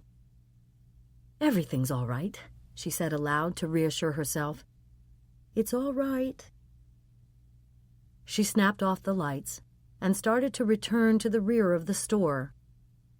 Her car was parked behind the shop, and she was eager now to let herself out the back door. As she parted the curtain that separated the 2 rooms, Ursula heard a noise. She looked in the direction of the sound as 2 arms reached out and pushed her through to the back room. "Oh, my God!" Ursula cried as she stumbled. Regaining her footing, She turned to face her attacker. Her eyes widened with fear as she saw the syringe approaching her. Please, please don't hurt me. I beg you, leave me alone, she pleaded. Ursula backed away, feeling for the door behind her, knowing that it was the only possible path to safety. This will be easier for you if you stay calm and stay still. As Ursula looked into the killer's face, she realized what Constance must have felt in the instant before the toaster hit the water, knowing what would happen, unable to do anything to stop it, terrified. But Constance had been in the pool, defenseless, while Ursula was close enough to see the beads of perspiration on her attacker's brow. She had to fight back. If she did nothing, she would die. Ursula cast about, looking for something that could help her, something she could use to fight off her attacker.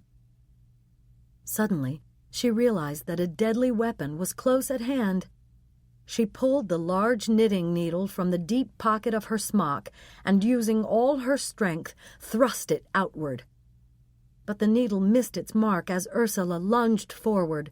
Losing her balance, she plunged through the open door at the top of the stairs leading to the basement.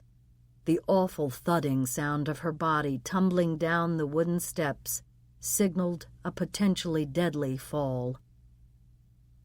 The killer went down the stairs and found Ursula, her body twisted, her bloodied face pressed against the cement floor.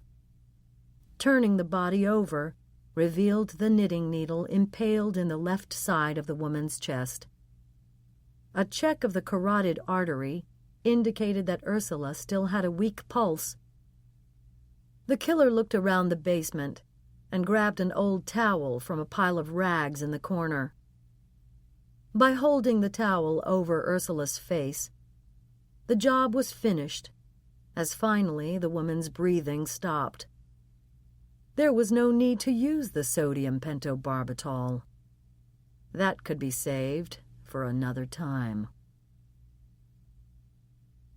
Wednesday, May 23rd.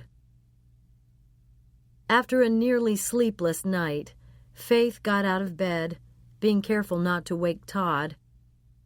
They'd fought bitterly after the funeral service yesterday, had gone to bed angry with each other, and Faith didn't want to have anything to do with him. She would have insisted he sleep on the couch in the den, but he was already asleep when she got home from the car ride she took to see to some errands and clear her head. She thought of sleeping on the couch herself, but she didn't want the boys to worry that there was something really wrong between their parents. In a way, Faith didn't blame Todd for the horrible things he'd said after they read Constance's will. She was beyond furious with Constance herself, but even though she had a right to badmouth Constance, Faith didn't like it when anyone else did. After going downstairs and checking on her mother, Faith filled a kettle with water and put it on the stove to boil. The will was on the dining room table, right where she'd thrown it after reading it. She picked it up and went into the living room, sat down in the comfortable wing chair, and studied the document again. The provisions were very clear. A trust established for the care of their mother, an amount for Ben and Brendan stipulated to go into an account set up as a college fund and expressly forbidden to be invaded for any other reason, a similar fund to be put in place for the children of Annabelle Murphy, and a nice monetary gift to her housekeeper, Ursula Bales, for her devotion and loyalty. The bulk of Constance's estate, $30 million, to create a school of journalism, plus an endowed chair in journalistic ethics at Dominion State College outside Yorktown, Virginia. A major regret of mine was that I did not finish college. After winning the Miss Virginia title, I was offered and accepted my first job in television. I was eager to get started in the real world and did not understand then that I would never find the time to finish my formal education. I left Dominion State before graduating, but I would still like to leave a lasting contribution to the school. Faith read her sister's words and remembered that she'd thrown the fact that Constance hadn't graduated at her during their angry encounter at the farewell luncheon. Just a few days ago, but a world away. The ugly fact was that Faith, having so little else with which to hurt her sister, had used that weapon against Constance before. Low blows. Faith pulled the front of her bathrobe closed and continued reading. To my sister Faith, I leave my pearls. Every time she saw them on me, she never failed to tell me how beautiful they were. They're yours now, Faith. Remember me when you wear them. That was it. The pearl necklace. Nothing else. Constance's message was clear. She had provided for Mother, provided for the boys, provided even for her housekeeper and the children of her friend. While it was certainly a financial relief knowing that Ben and Brendan would be able to attend college without the burden of student loans, Constance had set herself up as a philanthropist and snubbed Faith, deliberately and finally. The kettle's whistle screeched. As she got up from the chair to go to the kitchen, Faith looked with rage at the brass box sitting on the fireplace mantel. She fought the urge to pick it up and hurl Constance's remains out into the street. Stuart felt for his glasses on the nightstand and put them on. He lay in bed, staring at the ceiling and thinking about what had happened yesterday. The thought of Constance's ashes kept pushing to the front of his mind. He had to get Faith to part with them. But he also had to make sure that the ashes would find themselves in a resting place befitting a queen. He got out of bed with more energy than he'd felt in the past several days. Stuart was eager to get to his computer and concentrate on the early stages of planning for the Constance Young Memorial Garden. He already imagined a garden walk, a reflecting pool, and meditation benches for visitors to sit and relax under shade trees surrounded by flowers. Of course, there would be a columbarium to contain the urn of Constance's ashes, and perhaps even an eternal flame like the one that marked John F. Kennedy's grave at Arlington National Cemetery. But the pièce de résistance Stuart dreamed of would be 6 newly created stained glass panels set in stone frames, based on the Lady and the Unicorn tapestries housed in the Musée de Cluny in Paris, and using Constance's face as the model for the maiden. Those tapestries imaginatively represented the 6 senses: hearing, sight, touch, smell, taste, and Stuart's favorite, love. After paying architects to design and contractors to construct the garden, as well as paying for the cloister's own experts to design and make the stained glass panels, Stuart figured there should be some of the $5 million left over to be used as an endowment for the garden's upkeep. Now, if he could just get Faith to part with Constance's ashes. If Faith didn't decide on her own that it would be absolutely the best thing to preserve her sister's remains in such a glorious spot, Stuart hoped he might be able to persuade her with a financial inducement. But one had to be very careful about broaching something like that. Even in death, Constance was his exalted queen, and he was her loyal liege. He would always and forever be in her service. In her dream, Eliza felt the warmth of another body press against her. She sensed that it was Mac. Eliza turned over in bed, smiling as she opened her lids. She was met by 2 round blue eyes staring into her own. "Hi, Mommy." "Hi, sweetheart," Eliza whispered, closing her eyes again and realizing that Mac was back in London, probably eating lunch now. "Did you have a good sleep?" "Uh-huh, but I missed you last night, Mommy." "I missed you too," said Eliza. "Did you come in and kiss me when you got home?" "Yep, just as I said I would." Janie snuggled in closer to Eliza. "You're coming home tonight, right?" Eliza's eyes snapped open. The event at the cloisters, it had completely slipped her mind. "Oh, Janie, I forgot all about something I have to do tonight." Eliza reached out to hug the child, but Janie pulled away. You promised you were coming home tonight, Mommy, Janie protested. That's not fair. I know I promised, and you're right, it's not fair. I'm sorry, Janie, but it's work, and there isn't really anything I can do about it. I hate your work. Janie pulled the blanket over her head. Eliza gently rolled the cover back. Janie, you have to try to understand, honey. Work is what people do to earn money to pay for their food and their house and their car. And toys? Yes, and sometimes to pay for toys for their children. Work is very important, because without it, people couldn't pay for the things they need in their lives. Eliza gathered the little girl in her arms. But you know, Janie, if you're lucky, you don't work just for money. You work because you love what you do. I'm a very lucky person, sweetheart, because I'm fortunate enough to really love what I do. Do you love it more than me? Janie looked as if she were going to break out in tears. No, absolutely not, Janie. I couldn't ever love anything more than I love you. You are the most important thing in my life. Then why are you going to be working tonight when I want you to be with me?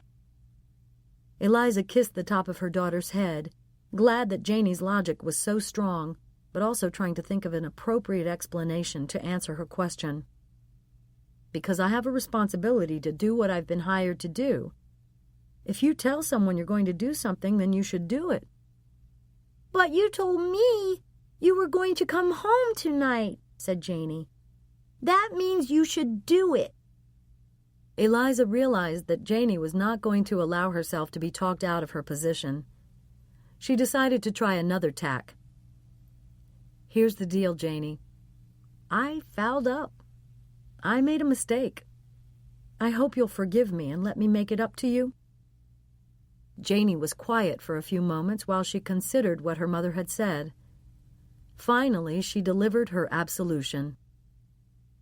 Everyone makes mistakes sometimes, Janie answered with generosity. It's all right, Mommy. I love you.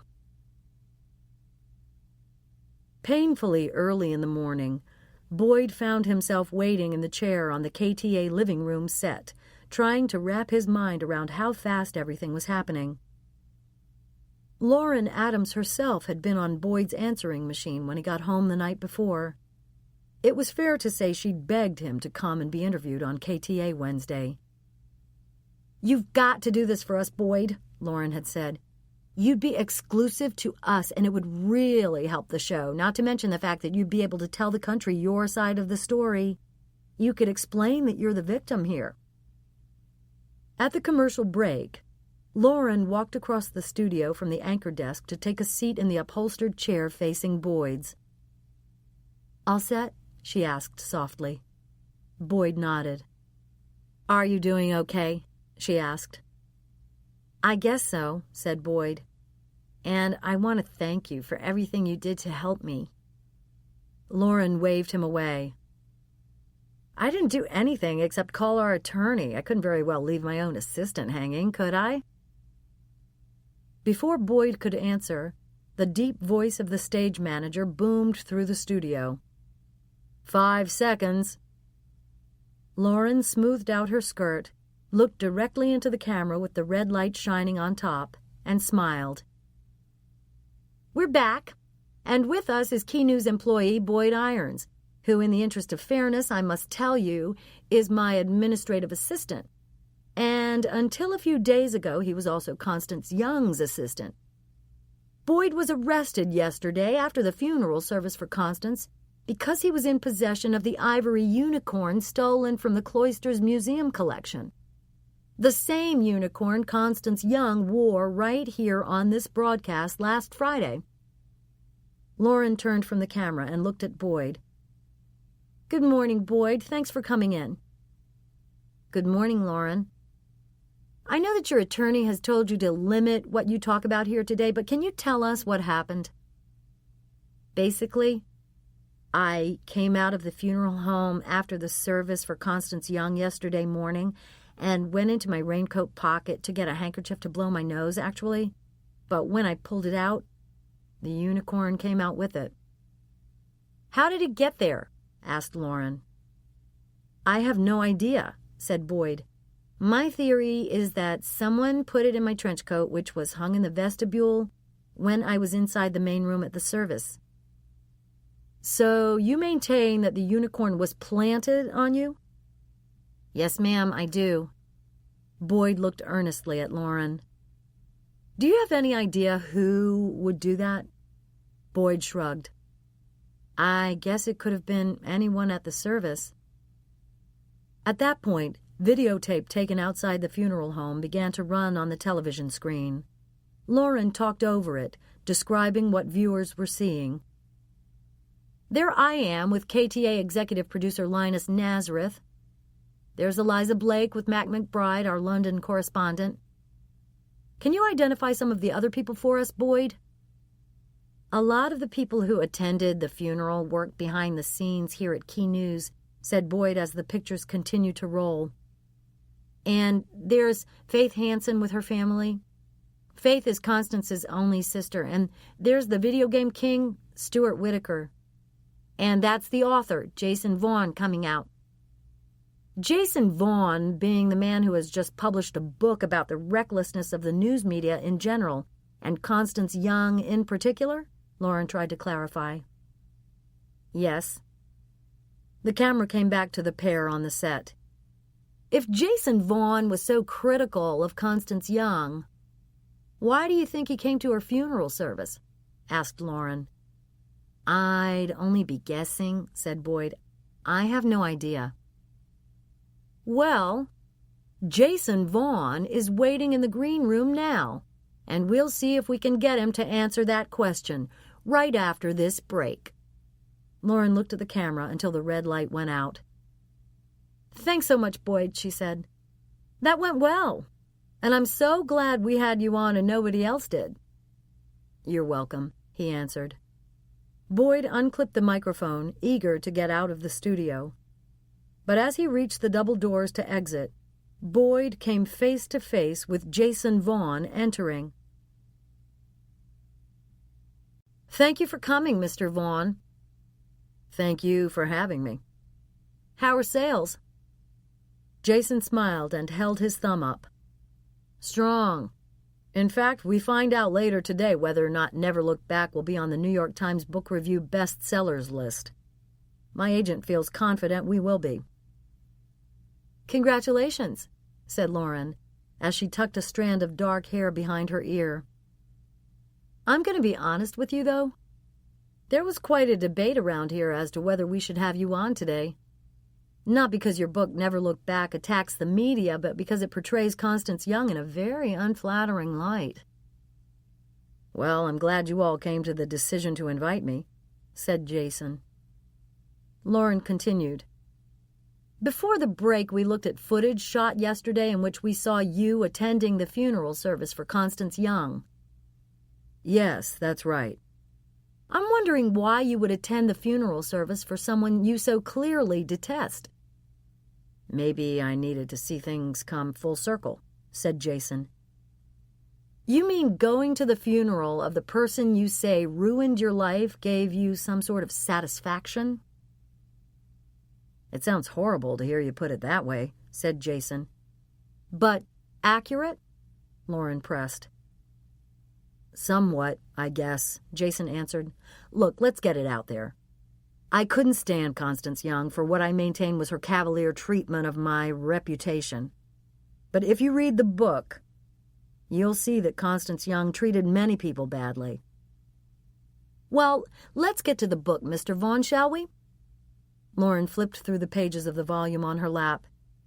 "Here, on page 43, you describe a tantrum you say Constance threw over a ratings spike last year for her competition over at Daybreak, the broadcast she was about to join when she died.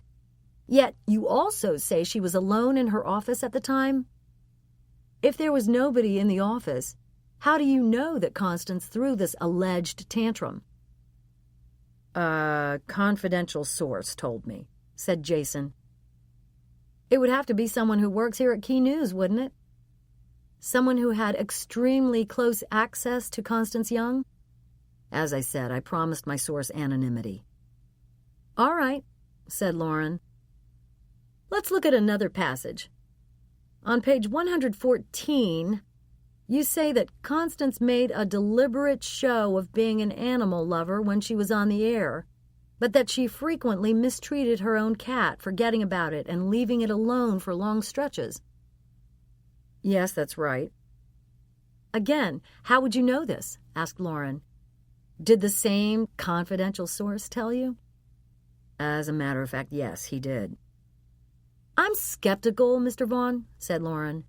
You describe a tantrum when no one was present to see it, and an abandoned cat who obviously can't corroborate the story of its alleged mistreatment. You could be making all this up. Jason could feel his face redden. Oh, no you don't, he said. Not again. I'm not going to have you people discredit me and ruin my reputation again. People close to Constance Young showed no compunction about sharing details with me. A man who used to come in and make sure the cat was all right told me that story. I won't give you his name, but the story is absolutely true. The owner of the dropped-stitch needlecraft shop parked her Volvo in one of the spaces behind the store. She was surprised to see Ursula's old car in the adjoining spot. Ursula wasn't scheduled to give classes today.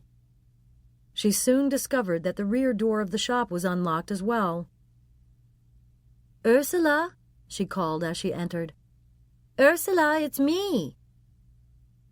The owner's curiosity turned to concern when there was no response. She walked into the front room and spotted Ursula's needlecraft bag sitting on the table. She looked through the picture window to the sidewalk out front, hoping that Ursula was tending to the pots of annuals she had planted a few days ago. But nobody was there, and the front door was still locked. "Ursula!" she called out again. Should she phone the police, she wondered? Would they think she was overreacting?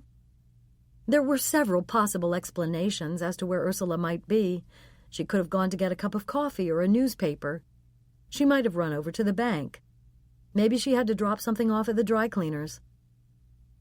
The shop owner went about her business, unpacking a shipment of wool and arranging it on the shelves. She attended to the first customer of the morning, helping her pick out some sock knitting yarn. Then another customer came in to match some wool for the background of a needlepoint canvas she was finishing. After the third customer had purchased several skeins for an Afghan throw she was starting, the owner went to the back of the store, ready to call the police. As she reached for the phone, she realized that the police would ask her if she'd checked everywhere. She hadn't checked the cellar. When Eliza arrived at the broadcast center, she met up with Lauren Adams as they waited for the elevator. The two women walked together into the empty car. "How's it going?" asked Eliza.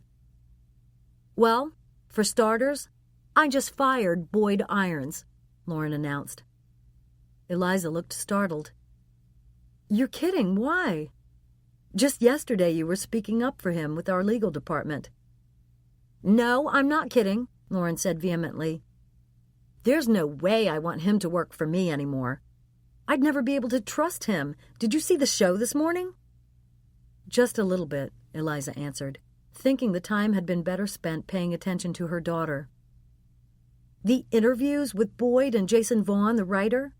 Eliza shook her head. "No. In a nutshell, Jason Vaughn pretty well told me that Boyd was the one who gave him the dirt on Constance. If he could do it to Constance, Boyd could do it to me." The elevator doors opened on Eliza's floor. She pushed the button to stop them from closing again. "You aren't certain that Boyd was the one, Lauren?" "Oh, yes, I am," said Lauren. "I confronted him, and he admitted it. I'm sorry now that I tried to help him. Maybe he did kill Constance and stole the unicorn from her. If he helped Jason Vaughn spread his invective, maybe he hated Constance enough to kill her.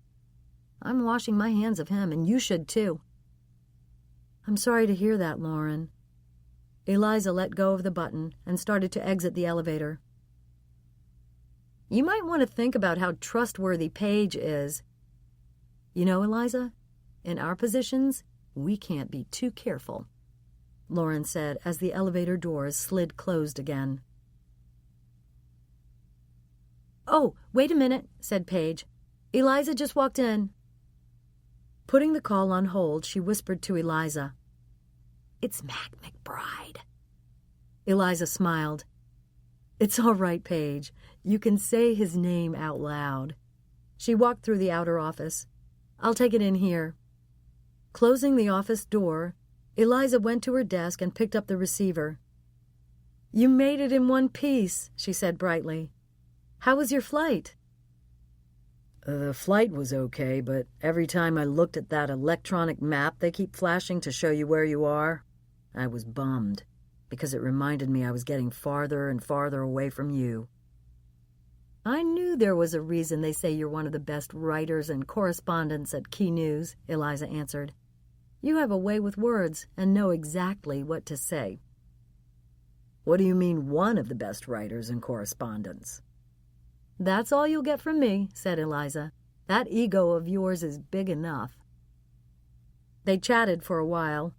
Mac mentioned that he was leaving again in a few hours to do a story in Rome. The Vatican had issued a statement on the Middle East that was causing quite a stir in diplomatic circles. I'm tired, though, said Mac. Don't ask me to feel sorry for you, said Eliza. I adore Rome. Let's meet there this weekend, then, he said eagerly. Eliza laughed. Did you forget I have a 6-year-old waiting for me at home? Bring Janie with you, said Mac. We'll show her how beautiful Rome is in the springtime. Did he have any idea how many points he scored with her by suggesting they include Janie in their time together? Sorry, Mac. Janie has a sleepover at the Vizdak's house this weekend. I'm afraid that trumps a trip to the Coliseum as far as she's concerned.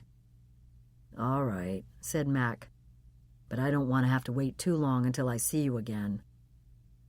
Eliza was about to talk to Mac about the Constance Young story when he was interrupted. I'm sorry, honey, but I've got to go now, he said. Call you tomorrow? Even before that, if you want, she said. The Associated Press local wire broke the story first, and it quickly moved to the national wires. The body of Constance Young's housekeeper had been found at a needlecraft shop in Bedford, New York. Police were not certain if Ursula Bales's death was an accident or murder. Eliza was reading the details of the account when Annabelle Murphy knocked on the door. You've seen it, huh? Annabelle asked as she walked into the office. Eliza nodded as she finished the article. It would seem to be a pretty strange coincidence that the housekeeper just happens to die in the middle of all this, said Annabelle. Stranger things have happened, observed Eliza. But yes, I have a gut feeling that we're not dealing with an accident here. I'm having the tape pulled of the interview we did with Ursula Bales on Saturday after she came from Constance's house, said Annabelle. God, she was nervous that day. Good, said Eliza. We'll be able to use excerpts of that interview in our piece tonight. Are you going up to Bedford to see what's going on up there? I'm on my way now with BJ, said Annabelle. Want to come? I wish I could, said Eliza, but I have things to deal with here. You two go and be my eyes and ears. Waiting in the lobby for BJ to bring the car around, Annabelle spotted Boyd carrying a large cardboard box. He saw her, too, and walked over. I guess you've heard, he said, resting the box on the floor. Yes, I did, said Annabelle. You know how word travels around this place. I'm so sorry, Boyd. Yeah, it sucks, said Boyd. But when you play with fire, you're going to get burned. I was taking a big chance telling Jason Vaughn those things for his book. But when he called me, I was just so damned fed up with Constance that I let loose. I guess I don't really blame Lauren for canning me. She wouldn't be able to trust me. Annabelle saw the downcast expression on Boyd's face. You've had a rough few days, haven't you, kiddo? I've had better, said Boyd. What's going on with the legal stuff? Thank God they released me late yesterday, but there's a court date next month, said Boyd. I don't know how I'm going to get out of that. I was caught red-handed with the stolen unicorn. They even have it on tape, courtesy of several different media outlets. Unless the key attorney can convince a jury that the unicorn was planted on me, I'll be screwed. I might be screwed already, he reflected. The Key News attorney probably won't even represent me anymore since I'll no longer be a Key News employee. I don't think the Key attorney was representing you because you were an employee as much as because Eliza personally asked him to get involved, said Annabelle. But even if he does dump you, there are lots of other good attorneys out there. Try paying for them, said Boyd. I hear you, Annabelle commiserated. She glanced away for a moment to see if BJ had pulled up yet.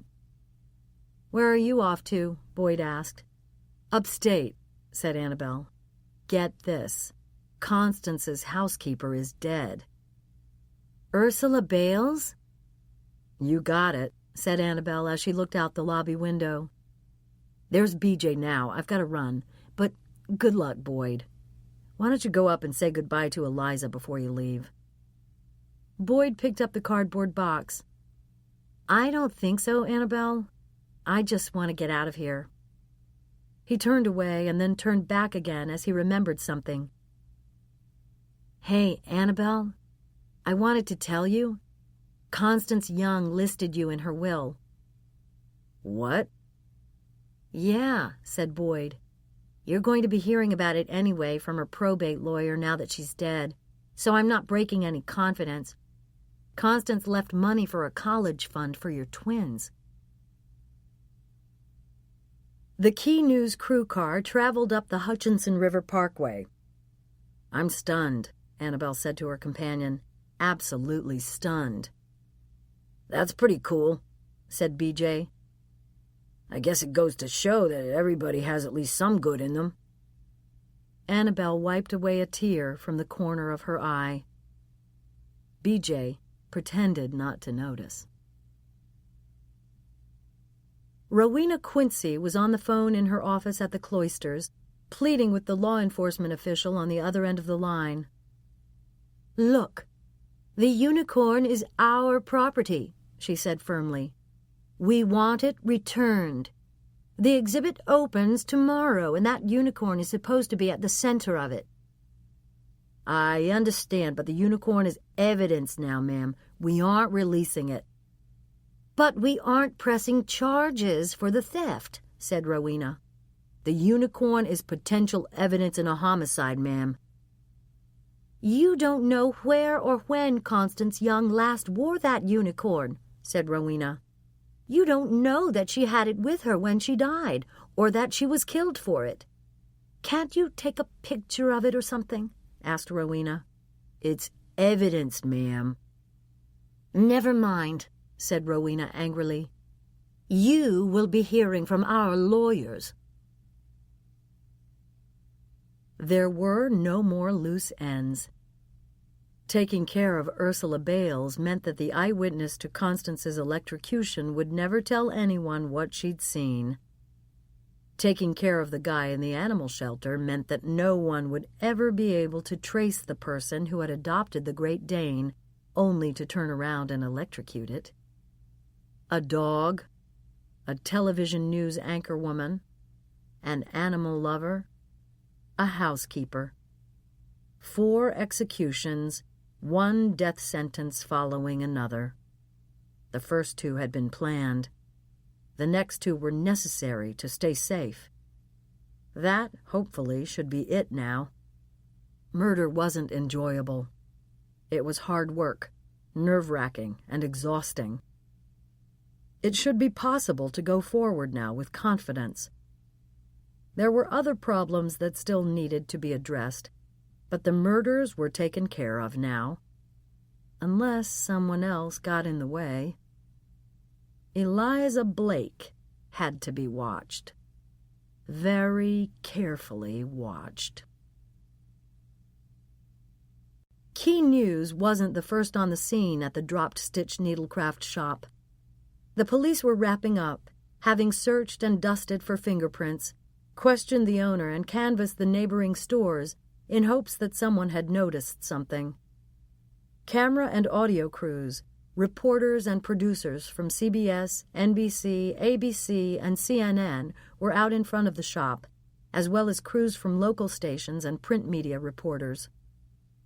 Ursula's body had already been taken away. "Crap," cursed BJ. "We missed the money shot." "I'll check to see if the police or the owner is going to come out and make a statement," said Annabelle. "You missed it," said the cameraman from CBS. "The police chief spoke already, and the owner sent out word she wasn't going to. Sorry, guys." While the crews from the other news organizations packed their gear and drove away, BJ walked across the street to get a long shot of the store's exterior. He muttered to himself as he crossed again and took a closer shot of the front door and the sign identifying the place. "I'm just wondering," said BJ. "Why did we get such a late start on this?" "You win some, you lose some, Beej," said Annabelle. "It would have been great to get here first, but we didn't. Now we have to see what we can salvage." Annabelle approached the last police car remaining. "Hi, officer. My name is Annabelle Murphy. I'm a producer for Key News. Would you be willing to answer a few questions for us?" "On camera?" "That would be great," answered Annabelle. The policeman shook his head. "Nah, I don't think so. My boss already talked to the press, and I don't think he'd appreciate me being on the news instead of him." "But we missed your boss," Annabelle implored. The officer shrugged. "Sorry."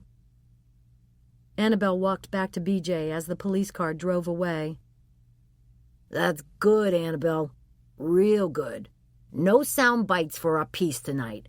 Everybody else's piece will have sound from a police spokesman, but not us." Annabelle ignored him. She walked up to the front door of the shop and tried to open it. The door was locked. She knocked and no one answered. "Let's go around back," she said. A woman was sitting on the rear stoop, her arms wrapped around herself. Annabelle introduced herself and BJ. "This is a terrible thing," said Annabelle. "It truly is. We interviewed Ms. Bales this past weekend at Constance Young's house." "She told me about it," said the owner. "Poor Ursula. She was always so worried about any kind of attention from the police. Her sister was killed because she was an eyewitness to a crime. Ursula was paranoid it would happen to her one day."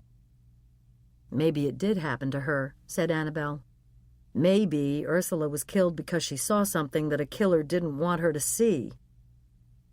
"The police said they aren't sure that Ursula was killed, or if she fell down the stairs accidentally," said the owner. "Well, let's just assume that she was murdered," said Annabelle gently. "We'd all want to do anything we could to catch her killer, wouldn't we?" "Of course," said the owner. "It could be beneficial to let us into the store and take video inside," said Annabelle. "Quite honestly, the better the video we have, the more interesting the piece. And the more interesting the piece, the more people pay attention and talk about it afterward and sometimes come forward with information they have that could help." The owner considered the logic of Annabelle's words. "All right," she said. "Come in." As fast as he could, lest the owner change her mind, BJ recorded video of the back room, the door to the basement, and the steep stairs that Ursula had fallen down. There were chalk markings on the floor indicating where the body had been. "Ursula gave a knitting lesson here last night?" asked Annabelle. "Yes," the owner answered. "Her classes were always full. Everybody loved her." The owner led the way into the front room. "To think that Ursula was just going about her business, doing her job, not knowing that last night's class would really be her last." She caressed a canvas satchel sitting on the table. "This is Ursula's needlecraft bag," she said, her voice breaking. BJ aimed his camera at the bag. Any chance we can shoot what's in it? He asked. It would be a nice element for our piece. It would humanize Ursula for our audience. The owner opened the bag and took out a partially completed needlepoint canvas. She had designed this. She was very excited about it. I never saw her work on another piece the way she did on this one. She wrote the poem as a tribute to Constance Young. Ursula worshipped that woman. BJ's camera took a full shot of the canvas, and then he panned from the top to the bottom of the piece. He held the camera steady for a long time at the 2 final lines, the words outlined in black wool. Careful not to tell, yet I was there as well. After they walked out of the shop, Annabelle turned to BJ.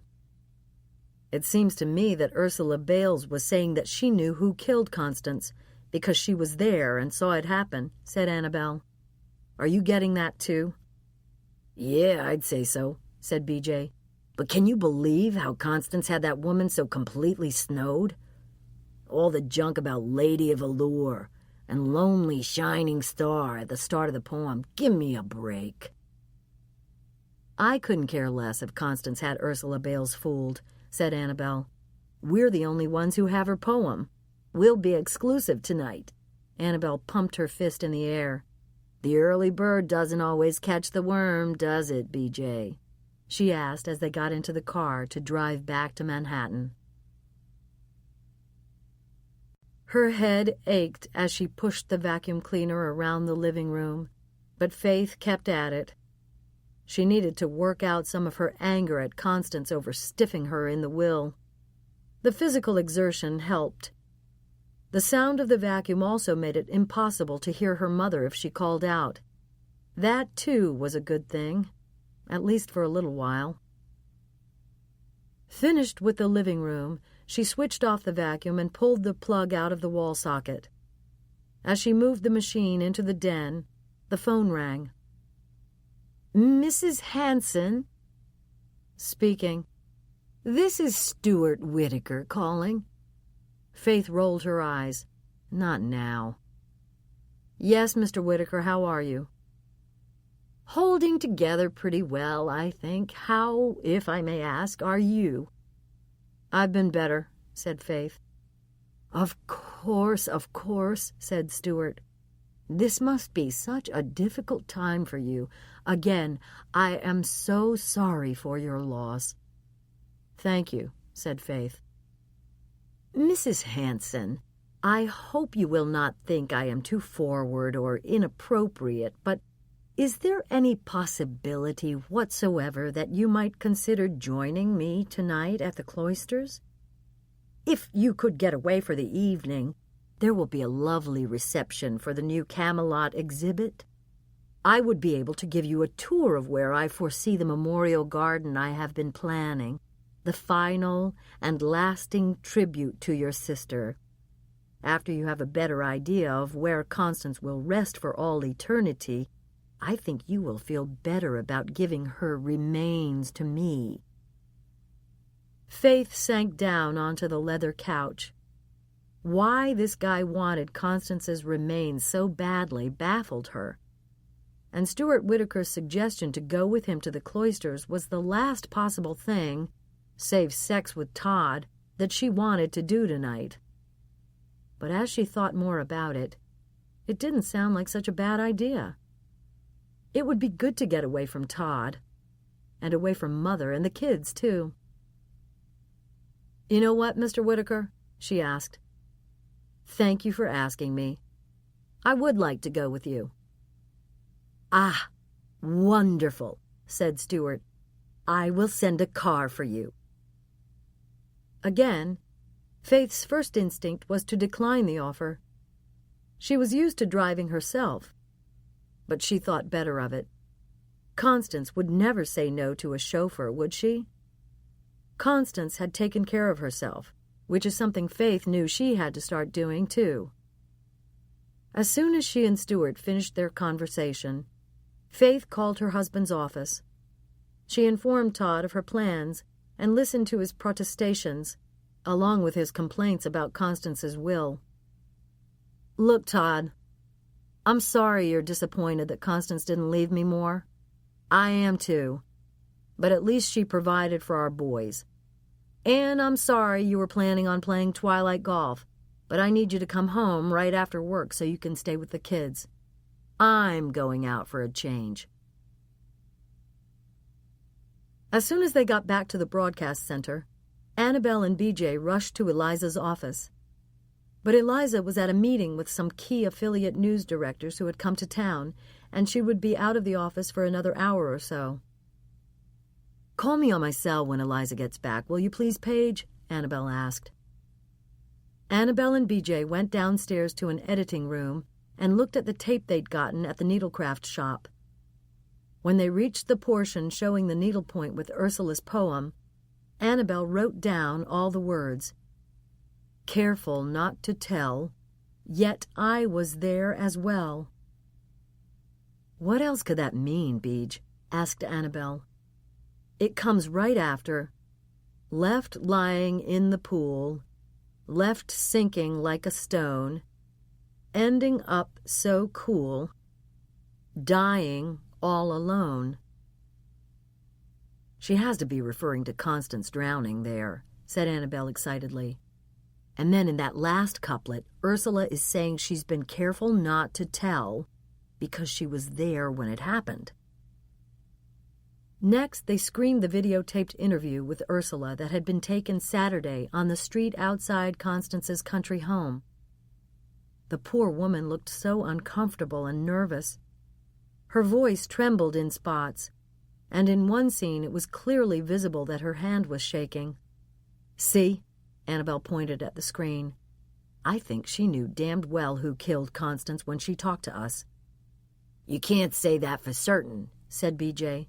"No," said Annabelle, "but it would explain why she was so incredibly shaken." "You'd be shaken, too, if somebody you cared about had just died." "I guess you're right," said Annabelle. "But based on the videotape and now the poem, I think it's a very good bet Ursula knew more than she let on that day."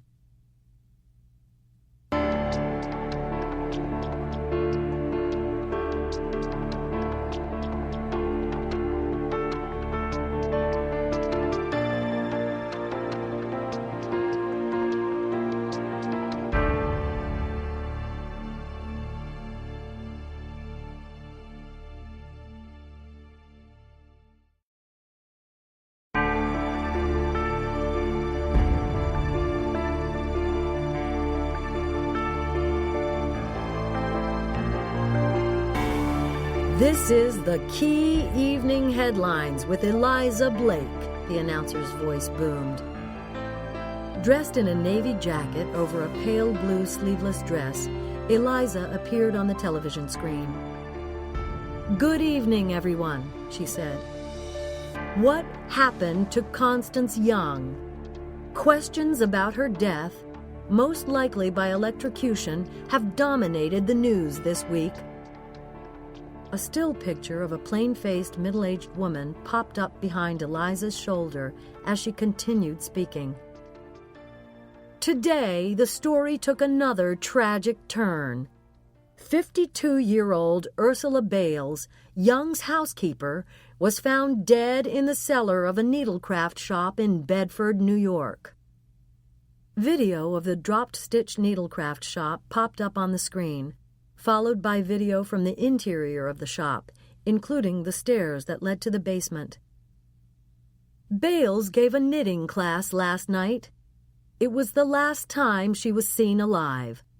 This morning, the owner of the shop found Bales's body at the bottom of the stairs to the building's basement, a knitting needle impaled in her chest. Police are not yet sure if Bales's death was an accident or murder." The video of the needlepoint canvas came up on the screen, with the words "Key News Exclusive" superimposed in the upper left-hand corner of the image. "This exclusive video, shot today, shows a needlepoint canvas that Ursula Bales was working on when she died. It features a poem, entitled Constance, which starts out as a tribute to Constance Young but ends with a startling admission. Eliza read the words of the sonnet that Ursula had composed. Lady of allure, a lonely shining star, determined and so sure, and worshipped from afar.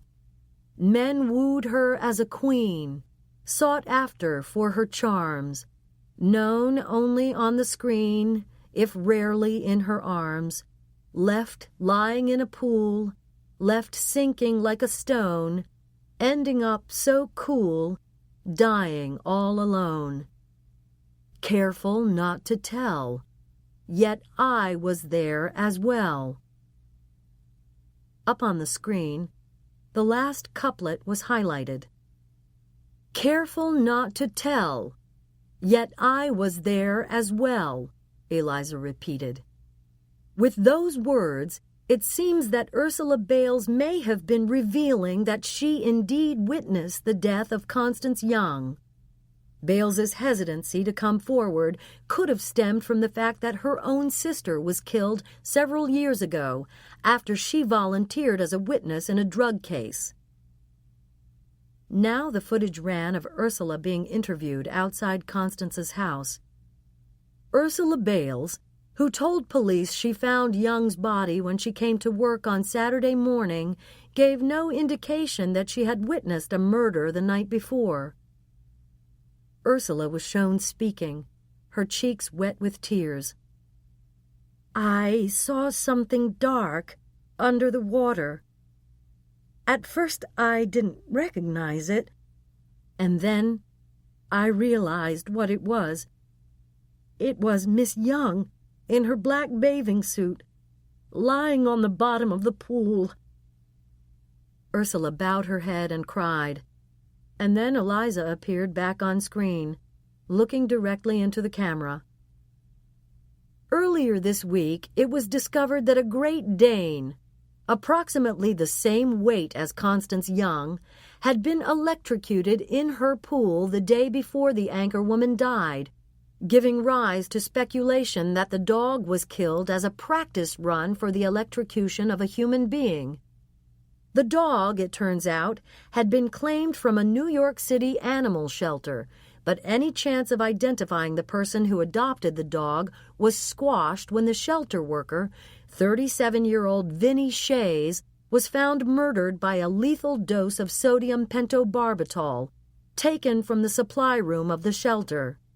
Sodium pentobarbital is the chemical compound used in animal euthanasia. Now the director ordered a switch from the shot of Eliza at the anchor desk to a still photo of the purloined unicorn. Police had been working under the hypothesis that Young might have been killed for a priceless ivory unicorn, missing from the Cloisters, a museum specializing in medieval art. A unicorn she was seen wearing in public the day before she was found murdered. Now video rolled of the people coming out of the funeral home after Constance's service, leading to a shot of Boyd being escorted into a police vehicle.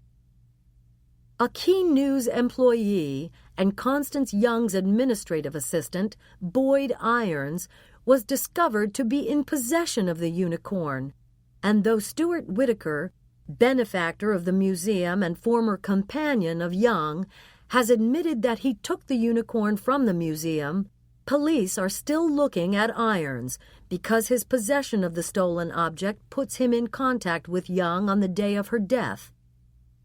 The story finished with Eliza again looking into the camera. It all adds up to a story with more questions than answers. The major question: who killed Constance and why?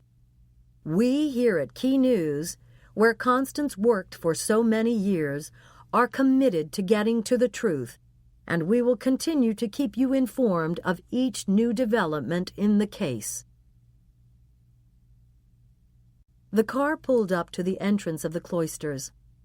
Flashbulbs popped as Eliza stepped out, dressed in a champagne-colored silk chiffon cocktail dress. Rowena Quincy was waiting for her. It's good to see you again, said Rowena, reaching out with a firm handshake.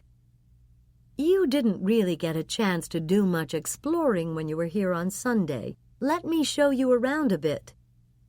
Thank you. I'd love that, said Eliza. They walked into the Romanesque hall, with its arched doors showing the evolution of medieval architecture. So the rounded arch is the Romanesque, and the pointed one is the Gothic, said Eliza. Yes, that's right, said Rowena, nodding approval. Eliza admired the carvings, frescoes, and a pair of limestone lions that flanked the doorway to the next area. Lion sculptures often guarded the entrances to churches in medieval times, Rowena explained. Lions were said to sleep with their eyes open, so they represented Christian watchfulness. As they went through the halls, rooms, and chapels, Eliza nodded to the guests strolling through the museum, people who had contributed generously for the privilege of attending the private event. The most populated area was the room where the Hunt of the Unicorn tapestries hung. I've read about these, said Eliza as she gazed at the weavings. But they're so much more impressive when you see the real thing. It's a miracle that they survived, said Rowena. During the French Revolution, they were taken down from the walls of a wealthy family's chateau and were used for a generation or so to protect peasants' vegetables and fruit trees from freezing. Fascinating, said Eliza. And I suppose that what's been happening with the ivory unicorn this past week will now become part of its lore. From Lady Guinevere to Constance Young. That's an amazing journey. Yes, agreed Rowena. Our unicorn has quite a story to tell. I can't express how relieved I am that our lawyers were able to get the police to release it to us in time for our opening. It simply makes the exhibit. Some doctors took Wednesdays off, but Margot Gonzalez worked all day at the New York Psychiatric Institute and then had evening office hours for her private patients. After the last patient left the office, Margot kicked off her shoes and settled in at her desk to answer the slew of emails that had piled up during the day. Halfway through, she logged into the Key News website and clicked the appropriate icons to view the evening headlines. She hadn't heard any news all day. Margot was shocked and saddened by the lead story. She listened as Eliza described how Ursula Bales had been found dead. Margot was touched as she saw the final needlepoint Ursula had worked on, and the poem she'd written honoring Constance, but also revealing that she had witnessed the murder. It was eerie to watch the video of the woman, taken just 4 days before, talking about discovering Constance Young's body at the bottom of the swimming pool. When the story was finished, Margot watched it again, and then over again after that. After each viewing, Margot felt more uneasy. During the cocktail hour, many people came up and introduced themselves to Eliza.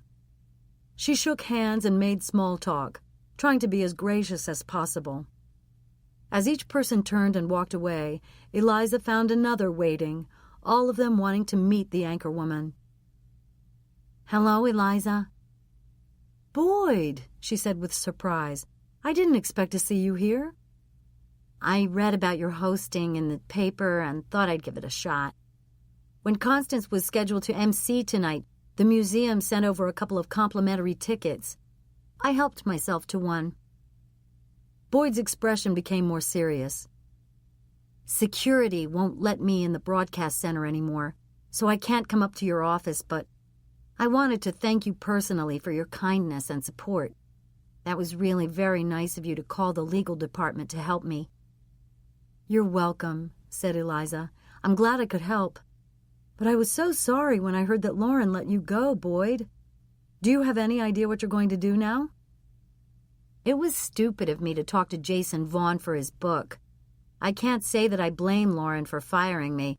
I wouldn't trust me either if I were her. A waiter with a tray stopped beside them.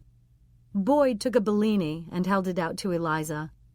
"Want one?" he asked. "Thanks, but better not," she said. "I have to speak in a little while." Boyd swallowed some of the drink. "Anyway," he said, "I can find another job, as long as I get cleared legally. No employer is going to want to hire somebody being brought up on murder charges." "Do you really think it will come to that, Boyd?" "God, I hope not," he said, frowning. "I think having that unicorn in my pocket was a bad sign, but they can't prove I took it from Constance the night she died, because they can't say for certain that Constance had it with her then. They'll need more evidence against me." He paused for just a moment. "But if someone is trying to frame me, who knows what will happen?" Annabelle had just scooped out some frozen yogurt for the twins when the phone rang. It was Margot Gonzalez. "I tried the broadcast center, but Eliza had left for the day. I don't want to call her at home with this, so I asked the assignment desk to connect to you at home. Let me run something past you." Annabelle put her index finger up to her mouth, signaling to the kids to be quiet, as she walked from the kitchen into the bedroom. She shut the door and sat down on the edge of the bed. "Okay, now I can talk. What is it?" asked Annabelle. Margot described what she had noticed in the news piece. Annabelle thought back to when the videotape was shot on Sunday. "I don't know, Margot," she said. "I was right there. Ursula Bales just seemed nervous to me. That's understandable." "There's a difference between nervousness and sheer terror," said Margot. "The pupils of the eyes actually dilate when confronted with something terrifying." "I know," said Annabelle. "I did a story about that once. The pupils can also dilate when you have a migraine headache or when you lie. And besides, Margot, Ursula Bales had only a short time before watched as Constance's body was pulled out of the pool. That's a pretty terrifying thing to watch." Eliza escaped to a secluded corner, pulled the cell phone from her evening bag, and called home. "Janie, it's Mommy." "Hi, Mommy." "I just wanted to call and say goodnight, sweetheart." "I'm not going to bed yet, Mommy. Mrs. Garcia says I can stay up till we finish the game." "What game are you playing, Janie?" "Candyland." "That sounds like fun," said Eliza. "Bye, Mommy." Click. Eliza stood with the phone in her hand. This morning she had felt that Janie was aching for attention. Now Janie couldn't get off the phone fast enough. Never overestimate your own importance, thought Eliza, smiling to herself. Satisfied that Janie was just fine, and not wanting it to interrupt her once she got up to speak to the audience, Eliza turned off her phone. It was growing dark as Stuart Whitaker walked with Faith Hansen on the hilltop overlooking the Hudson River. Just to the south, the lights on the George Washington Bridge came on. In the distance, a strand of lights delineated the Tappan Zee Bridge. "This is where I envision it," said Stuart as the museum's outdoor lights came on, illuminating the area. "This is where the Constance Young Memorial Garden will be built." "It's a beautiful spot, Mr. Whitaker," said Faith, looking around at the blooming azaleas and rhododendron. "It truly is." Stuart's arm swept through the air, indicating the spots where the highlights of the garden would go. "The reflecting pool will be here, the memorial walk will be there, and the 6 stained glass panels based on the Lady and the Unicorn tapestries in Paris will stand over there, each of them with an image of Constance's face as the maiden." Faith was impressed. "You've given this a lot of thought, haven't you, Mr. Whitaker?" "I find myself thinking about it all the time," Stuart said earnestly. "But it's been a great diversion for me. If I spent all my time thinking about Constance being gone, I wouldn't be able to function." "You really loved her, didn't you?" Stuart looked down at the ground. "With all my heart," he said. "I want to have an eternal flame burning here to symbolize forever how much your sister meant to me." What a strange little creature he was, Faith thought, as she looked at the man in the beautifully tailored suit. She felt sorry for him. He was alone in the world. He had no children, no one who depended on him emotionally, no one to shower with love. As much as caring for Mother was trying and exhausting, Faith could take satisfaction in the devotion she showed her parent. And though her marriage was a disappointment on so many levels, the children of that union were everything to her. The boys loved their father, and she wasn't going to rob them of his daily presence in their lives. Faith looked at Stuart Whitaker, knowing that although he was exceedingly wealthy and successful, what he really wanted couldn't be bought. Stuart, God help him, had wanted to have Constance. Now, failing that, he wanted what was left of her.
Eliza checked her watch.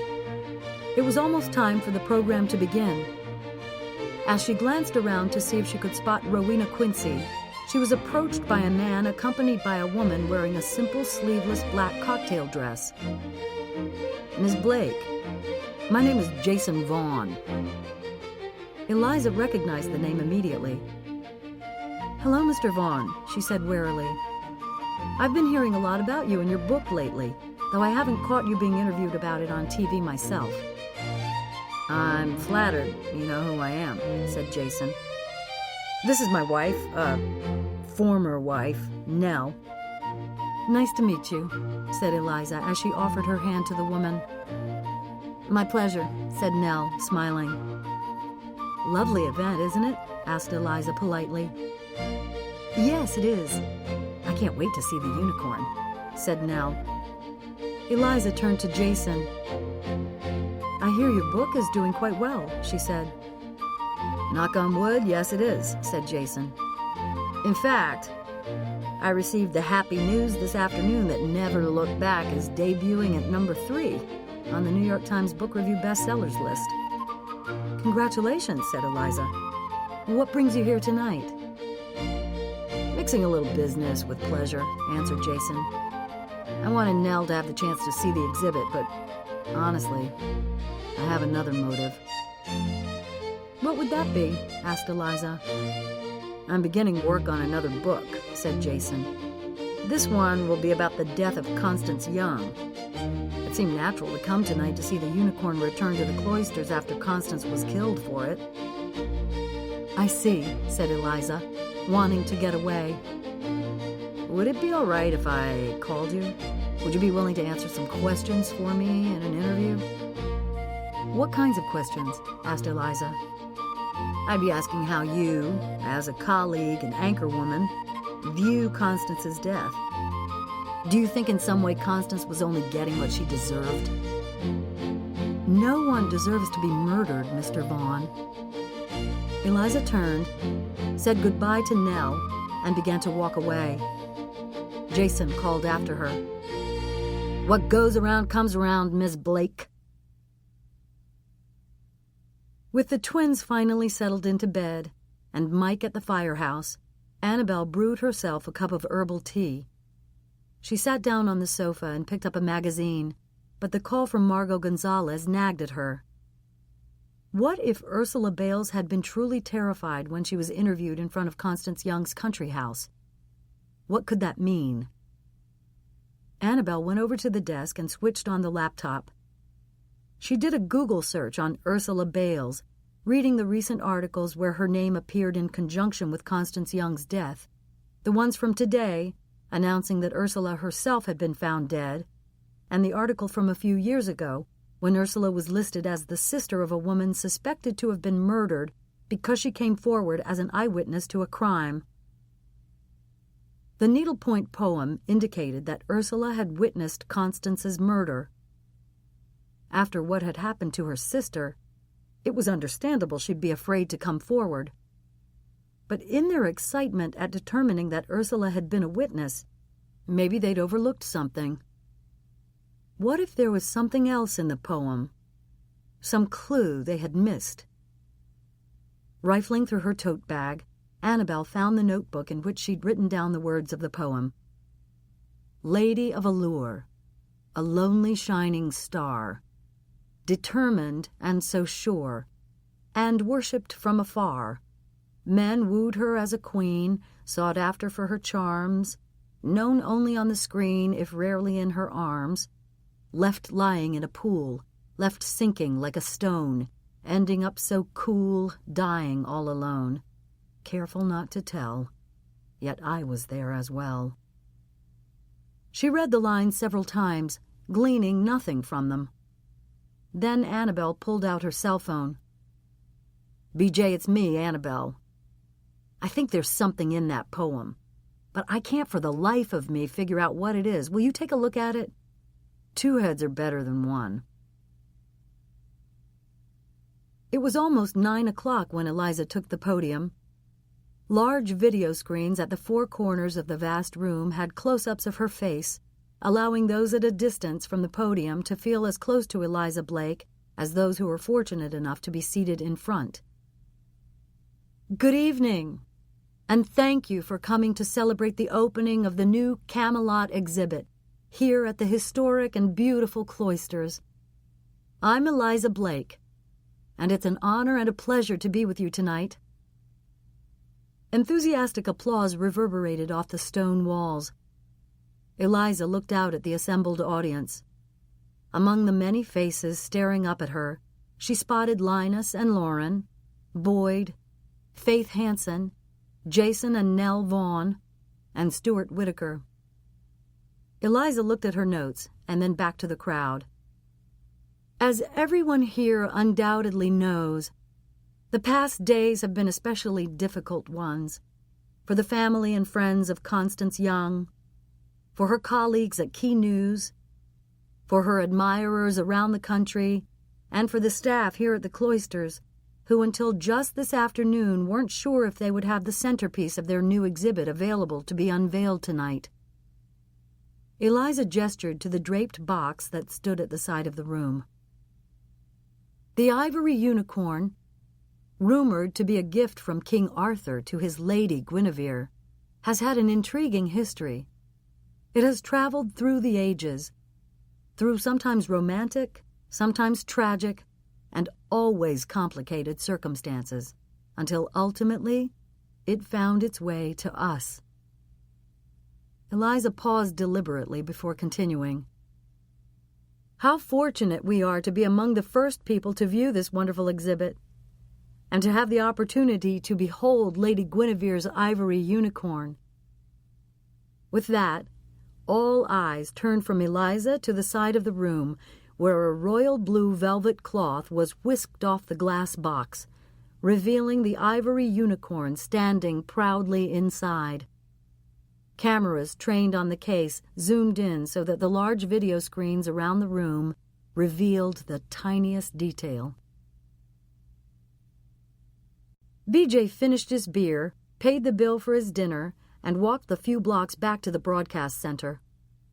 The lobby was empty, save for the receptionist at the front desk and a security guard. BJ swiped his ID across the glass panel on the security turnstile, and the gates slid open.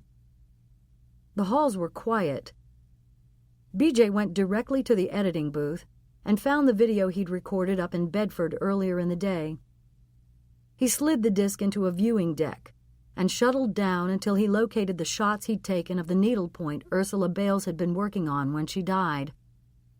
He read across the lines but gleaned nothing new from them. He froze the video at the point where the full poem appeared on screen and studied it. Lady of Allure, a lonely shining star, determined and so sure, and worshipped from afar. Men wooed her as a queen, sought after for her charms, known only on the screen, if rarely in her arms, left lying in a pool, left sinking like a stone, ending up so cool, dying all alone.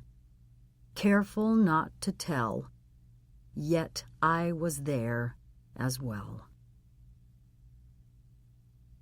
Eliza stood with Rowena Quincy next to the unicorn's display case while photographers and videographers took pictures. "Let's get a few shots with Lauren in there, too," said Linus as he nudged her forward. The women posed behind the case, looking down at the unicorn. "Look at how that emerald eye sparkles," said Lauren. "Fabulous," said Eliza. "The lighting is trained on it just perfectly." "That thing sparkles even in the dark, but you have to watch out for that crown. Those points are deadly," said Lauren. She tapped the glass with her finger. "It looks like it should be safe this time," she said. When the flashbulbs had ceased popping, Eliza turned to Rowena. "I am going to be leaving soon," she said. "Thank you so much for helping us," said Rowena. "You saved our evening." "My pleasure," said Eliza. "Truly."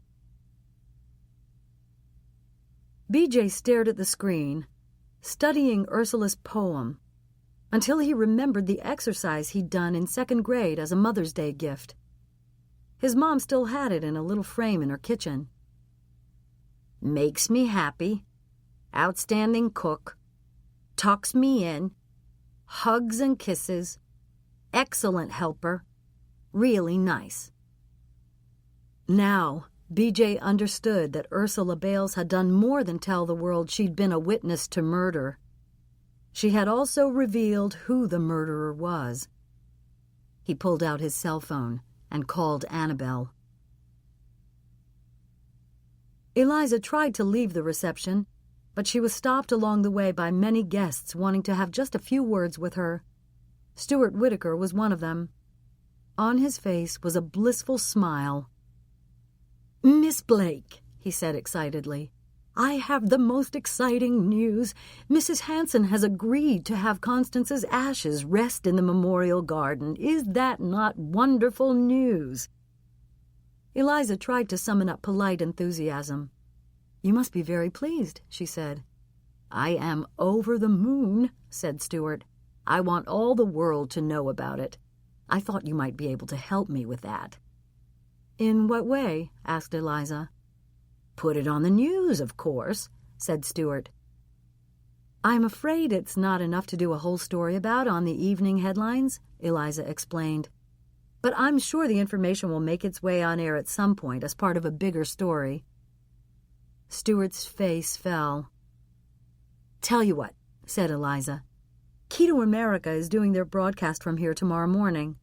Why don't we find Linus Nazareth, the executive producer, and see if he has any interest?" Annabelle went in to check on the twins. They were sleeping soundly. She tucked the blanket around Tara and stuck Thomas's foot back under the covers. Then she returned to the desk in the living room to study the poem again. She looked at it for a while but came up with no new revelation. Beyond the fact that Ursula had witnessed a murder, what else could have contributed to her being as terror-filled as Margot Gonzalez claimed she appeared in the video? Annabelle wondered. She thought back to that afternoon. BJ had mic'd Ursula and pointed the camera to shoot the pictures. Lauren had held out the microphone and asked the questions. Annabelle herself had stood to the side, out of camera range, taking notes. Ursula would have no reason to be afraid of any of us, Annabelle thought. On impulse, she went to the computer and did another Google search. When the name was entered, hundreds of hits appeared on the search results page. Annabelle narrowed the search by adding the word death. She was engrossed in what she was reading when BJ called. "You aren't going to believe this," he said.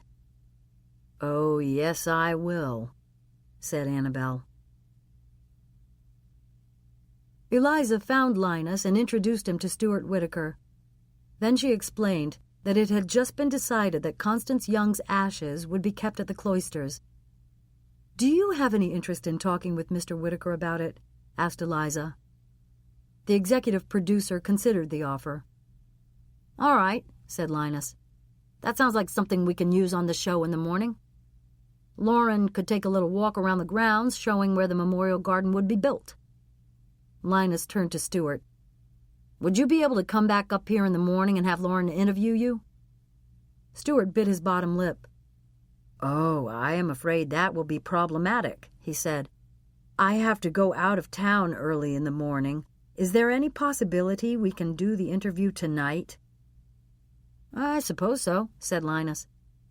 "Let me check with Lauren first." Linus walked over to confer with the KTA co-host. "Fine," he said, when he came back accompanied by Lauren. "I'll leave you all to it. I'm going home. I have to be back here way too early tomorrow." "But how will I get home if you take the car?" asked Lauren. Linus said nothing.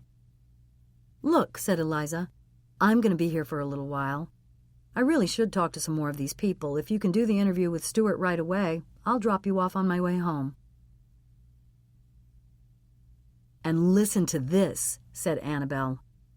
Over the phone, she read the short article aloud to BJ.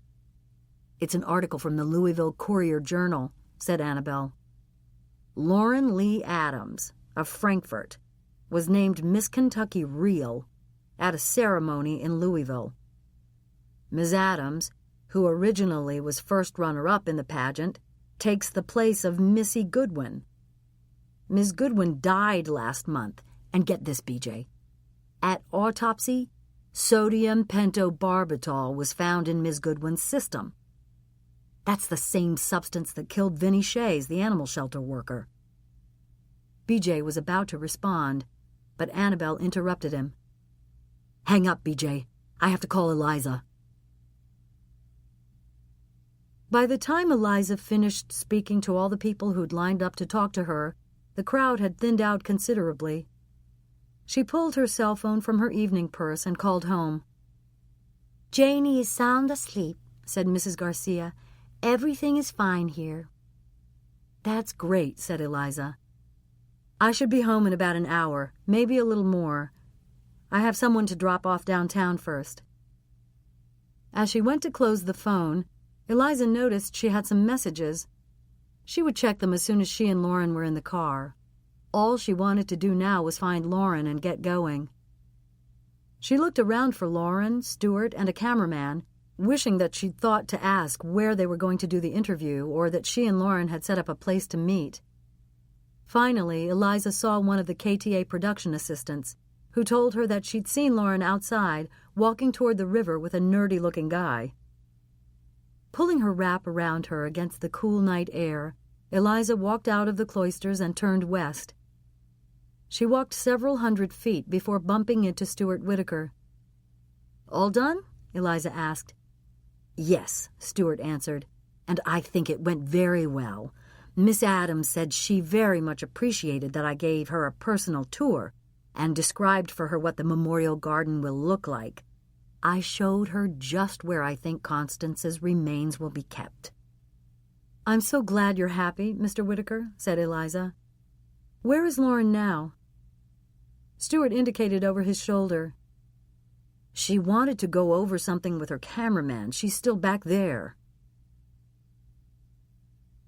After repeatedly calling Eliza's cell phone number and getting no response, Annabelle called BJ back. "Eliza doesn't answer," she said, her voice close to frantic. "She must have turned off her phone. I'll call 911 and keep trying to reach her." "All right," said BJ, "and I'm going to head up to the cloisters myself." "Should I call Cloisters security?" asked Annabelle. "It couldn't hurt," he said, as he sprinted out of the editing room. "Wow, it's beautiful up here," said Eliza, as she stood at the top of the cliff, looking south at the George Washington Bridge and the lights of Manhattan.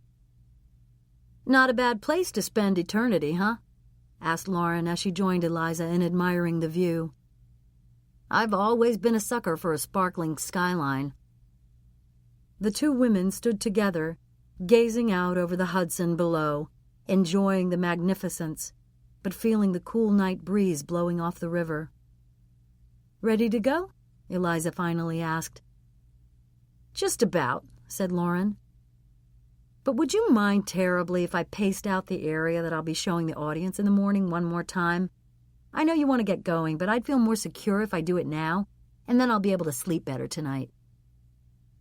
"I remember what it was like doing your shift," said Eliza, trying to be understanding, though wanting to leave in the worst way. "It was so hard to get a good night's sleep. Go ahead." "Thanks so much, Eliza," said Lauren. She turned to the cameraman, who was packing up his lighting gear. "It's all right, Bob," said Lauren. "You can leave now." The Cloisters' security guards combed the museum looking for Eliza Blake. "She left a while ago," Rowena Quincy said after one of the guards informed her of the distressed call from Annabelle Murphy. "Let's check outside." Rowena and the guards hurried out to the front of the building. A dark blue sedan was waiting at the door. Rowena signaled for the driver to roll down his window. "Have you seen Eliza Blake?" Rowena asked hurriedly. "About 5'7", brown hair, pretty.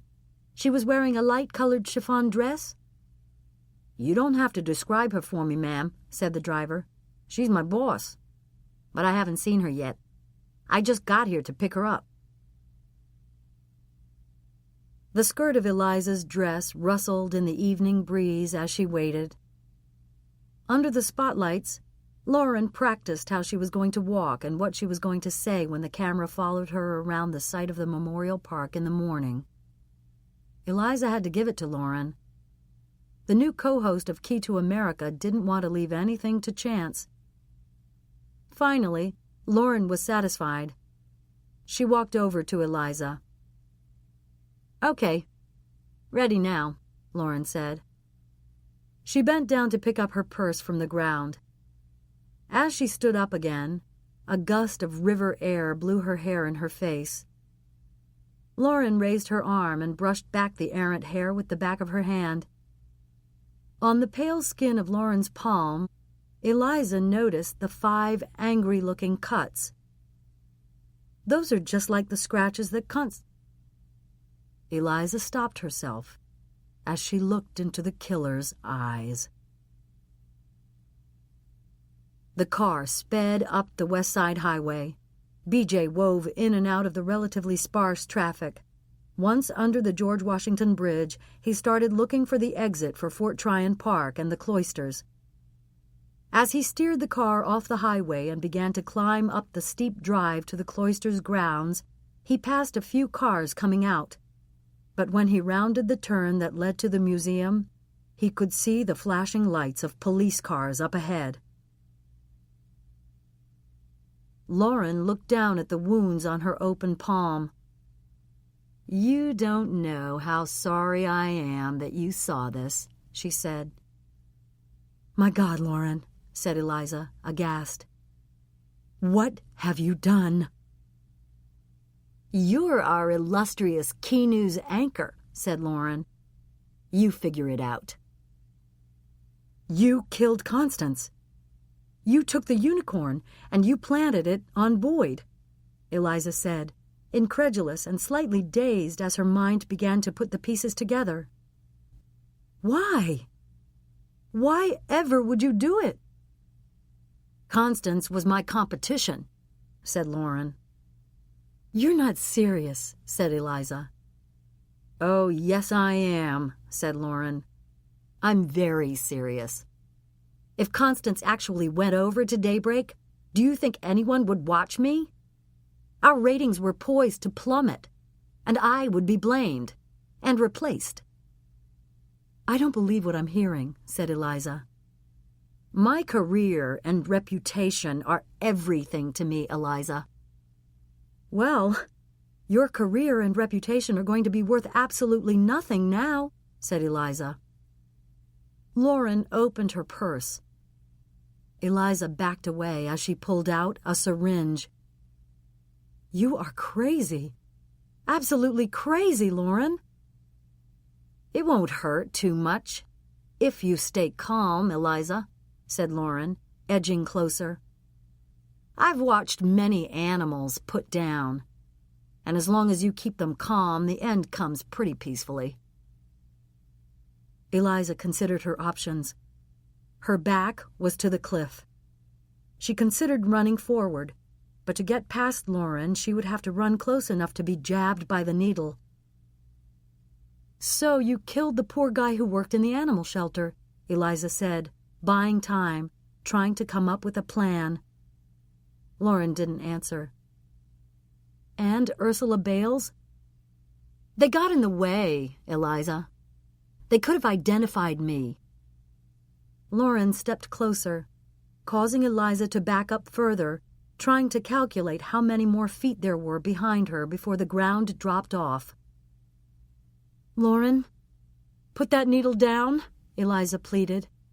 "Please, Lauren, we can get you help." Lauren laughed. "I don't need any help. Things are still going to work out just fine." "If you kill me, Lauren, everyone will know you did it. My driver is waiting for me by now. The camera guy knows he left us up here alone. Even Stuart Whitaker knows I was on the way to find you." "I'll figure something out. I'm an awfully good liar," said Lauren. "I'll tell them you slipped and fell off the cliff. It was all a terrible accident. A terrible, terrible accident." Lauren's lips curled in a sarcastic smile.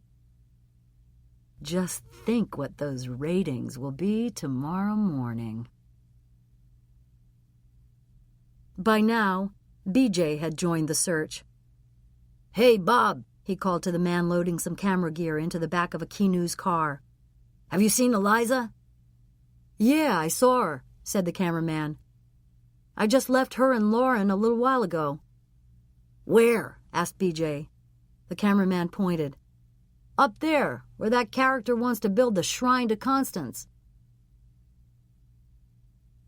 Lauren closed in, the syringe in her hand. "Don't fight me, Eliza," she said. "This is working out better than I could have planned. I didn't know we'd end up here alone together tonight. I'd only brought the syringe with me as a precaution, but now I can use it, then roll you over the cliff. It will be better that way, Eliza. You'll be dead for certain, instead of risking the possibility that you'd survive the fall, paralyzed but still alive. You would have hated that." Eliza tried to stay calm.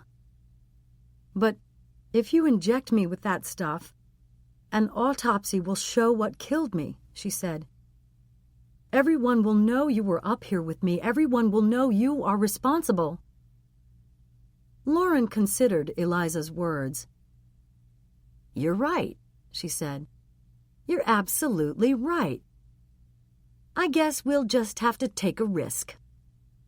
I'll risk that the fall from a couple 100 feet onto the rocks won't kill you, and you'll risk spending the rest of your life in a wheelchair or worse." At that, Eliza took her chance and lunged forward. She aimed for Lauren's midsection, hoping to knock her down. As she made contact, the syringe went flying out of Lauren's hand up into the air while Lauren stumbled backward. Eliza cringed, fearful that the needle would land on her. In that instant, Lauren regained her footing and reached out, not wanting Eliza to have the opportunity to get it first, certain she'd be able to catch it. The syringe came down, point first, jabbing Lauren in the palm before bouncing off and tumbling to the ground. Eliza got up, but was pushed down again. Lauren jumped onto her chest. The women wrestled on the grass, rolling over, each time getting closer to the cliff's edge. Lauren smashed her elbow down as hard as she could into Eliza's side, causing her to cry out in pain. Using all her strength, Eliza brought her knee up, jamming it into Lauren's stomach. Lauren loosened her grasp just enough that Eliza was able to wriggle free. She scrambled to an upright position and began to run, but she was disoriented. Eliza thought she was running toward safety. Instead, she was running toward the edge of the cliff. Lauren struggled to get up and follow, holding her stomach, running clumsily, focused on Eliza and nothing else. Suddenly, Eliza stopped and turned to face her attacker. At the last moment, she stepped to the side, dodging Lauren as she lunged at Eliza again. Lauren didn't know that Eliza had realized they were at the cliff's edge until she found herself falling through the air, tumbling over and over again, her body battered by boulders, rocks, and vegetation on the trip to the ground below. Thursday, May 24th. Epilogue. Good morning. Eliza Blake's voice welcomed the television audience. It's Thursday, May 24th, and this is Key to America, coming to you this morning from the cloisters in New York City. Eliza stood before the camera, still wearing, at Linus's insistence, the chiffon cocktail dress she'd worn the night before. It will be like Jackie Kennedy wearing the pink suit with the dried blood on it from Dallas back to Washington, he'd said. It'll bring the horror home to the audience. The fact that Lauren Adams, badly injured, had been taken away by ambulance, the fact that the woman Linus supposedly loved would, if she recovered, be tried for 3 murders, the fact that the co-host of his broadcast was clearly not the idol he'd been building her up to be for the American public, none of that seemed to be terribly important to him as he barked his orders to the KTA staff. For Linus, the overriding fact was that virtually every television in the country was tuned to KTA this morning. Though the sweeps period, when ratings determined advertising rates, had ended just the day before, this was still a rare opportunity. Linus was determined to give the audience one hell of a show, and in the process, steal viewers away from the other morning programs, hopefully forever. Eliza recapped the events of the night before, voicing over the video of where she and Lauren had confronted one another, the future resting place of Constance Young. Eliza narrated the shots taken of the spot where Lauren had tumbled over the cliff, not a sheer drop, and broken by yards of brush and saplings, but brutally punishing just the same, and pictures of the police cars with flashing lights that had swarmed over the cloister's grounds. Knowing that she would definitely be a witness in any future legal proceedings, Eliza was careful about describing what had happened between herself and Lauren. As a journalist, she wanted to be truthful and thorough. But as part of the story herself, Eliza did not want to say anything that could jeopardize a fair trial. Key News reported yesterday that Ursula Bales, who worked for Constance Young and who was also murdered, had left behind a needlepoint canvas she was working on, said Eliza. The entire needlecraft appeared on screen, while Eliza read the poem aloud. Lady of allure, a lonely shining star, determined and so sure, and worshipped from afar. Men wooed her as a queen, sought after for her charms, known only on the screen, if rarely in her arms, left lying in a pool, left sinking like a stone, ending up so cool, dying all alone, careful not to tell, yet I was there as well. Ursula Bales will never be able to testify at any trial, but her testimony, in the form of an acrostic poem, speaks volumes. Take the first letter of each line and read them in sequence. They spell out L. Adams killed C.Y. Here you go, Kimba, my love. Boyd put a saucer of fresh milk out for the cat and turned his attention back to the television. He sighed with relief as he listened to Eliza Blake tell the world that he'd been falsely accused. The telephone rang, and Boyd reached for it, hoping it was his mother. She'd been so worried. "Hiya, Boyd," said the male voice. "Congratulations, brother." "Who is this?" asked Boyd. "It's Jason. Jason Vaughn." "I don't have anything to say to you. You cost me my job, you know." "Hold on a minute. I have something that you might be interested in." "I doubt that," said Boyd. "Just listen to me. I'm writing a new book about Constance Young's murder, and you were looking like a prime suspect, weren't you? I'd like to give you the chance to tell your side of the story, and I'll certainly make it worth your while." Boyd didn't skip a beat. "No way. I'm hoping I might still be able to resurrect what's left of my career at Key News." At the end of the first half hour, during the break for affiliates to report their local news and traffic conditions, Eliza signaled to a production assistant to bring her a phone. "Is Janie up yet, Mrs. Garcia?" Eliza listened to the answer. "All right," she said. "That's good, don't wake her. But when she does get up, tell her she doesn't have to go to school this morning. Tell her that Mommy will be coming home as soon as I finish here, and we'll spend the rest of the morning together. She can go into school after lunch for the afternoon session." Eliza nodded as she heard the housekeeper's response. "Yes, Mrs. Garcia, I'm fine. But whatever you do, keep Janie away from the television this morning. I want to explain things to her myself." As she handed the phone back to the production assistant, Eliza wondered just how she was going to do that. "I'm not answering that," said Faith aloud to herself. "If one more reporter calls, I'm going to scream." She watched in resignation as her son picked up the phone anyway. "Mom," he called out, "it's a man." Faith shook her head and took the receiver from Ben. "Hello?" "Mrs. Hanson, this is Stuart Whitaker. I heard the news on the television and wanted to call you. This must be so distressing for you. I know I was hoping it had been an accident, and I am sure you must have been as well." "Can you hold a minute, please, Mr. Whitaker?" Faith put her hand over the mouthpiece.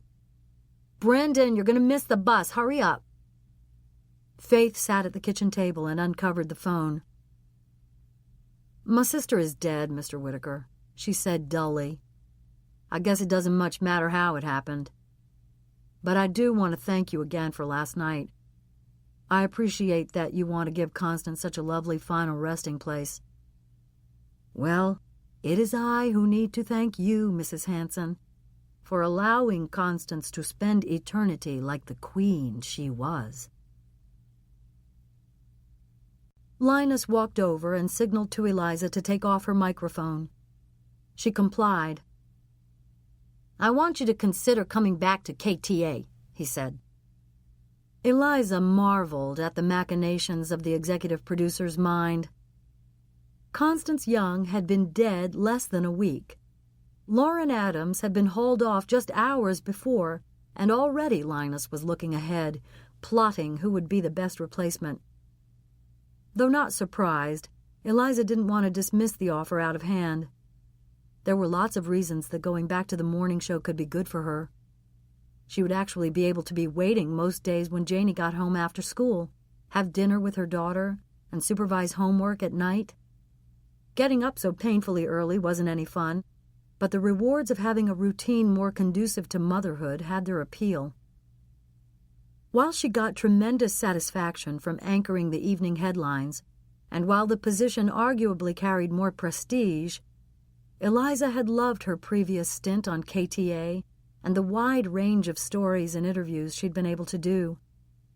Evening Headlines was so grave all the time, while Key to America provided a balance of fun sprinkled among the serious news stories. Is that something you would consider? Linus asked. I'll think about it, at least, said Eliza. But even if I decided that I did want to switch, my contract isn't up for a while. Look, said Linus, I'm sure something could be worked out with the powers that be, if you decide you actually want to make the change. I don't know, Linus. I really like the people I work with on the evening headlines. They would be tough to leave. Well, bring 'em with you, said Linus. I'll do everything possible to get Range to release the ones you want. Starting with Annabelle and BJ? Asked Eliza. Linus shrugged. If that's what you want. I didn't want to fire them anyway. Lauren insisted.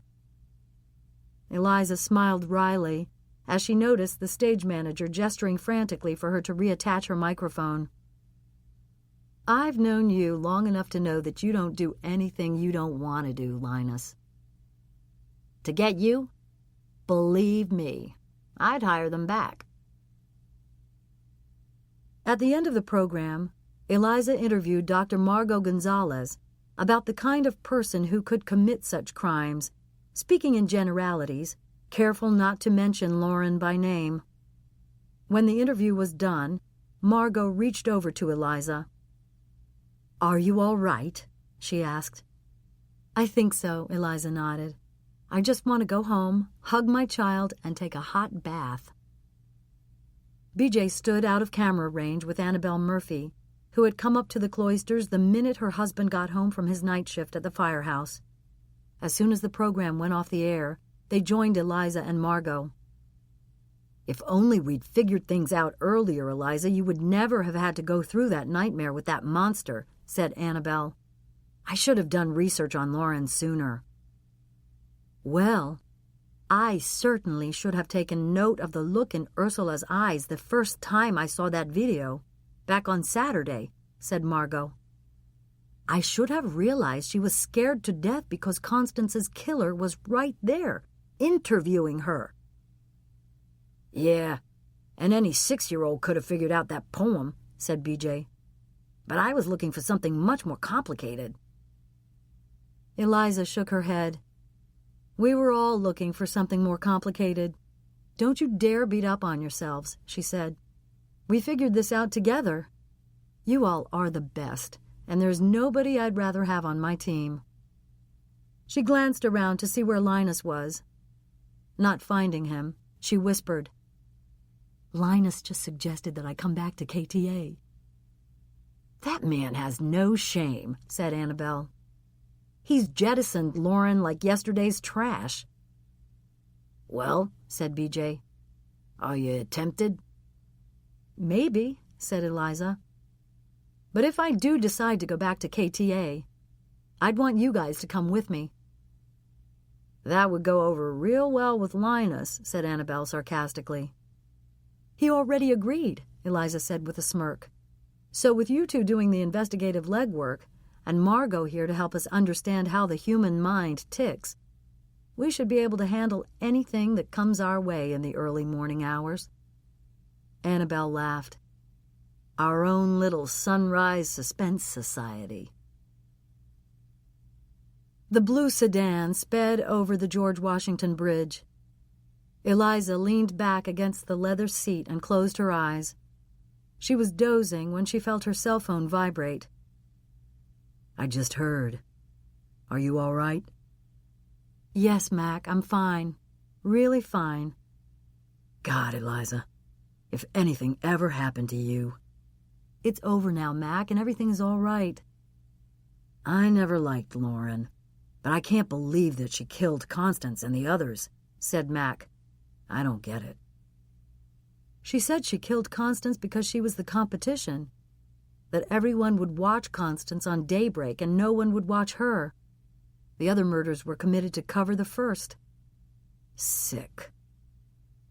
Eliza was tired, and she ached to stop thinking for a while about all the ugliness of the past week.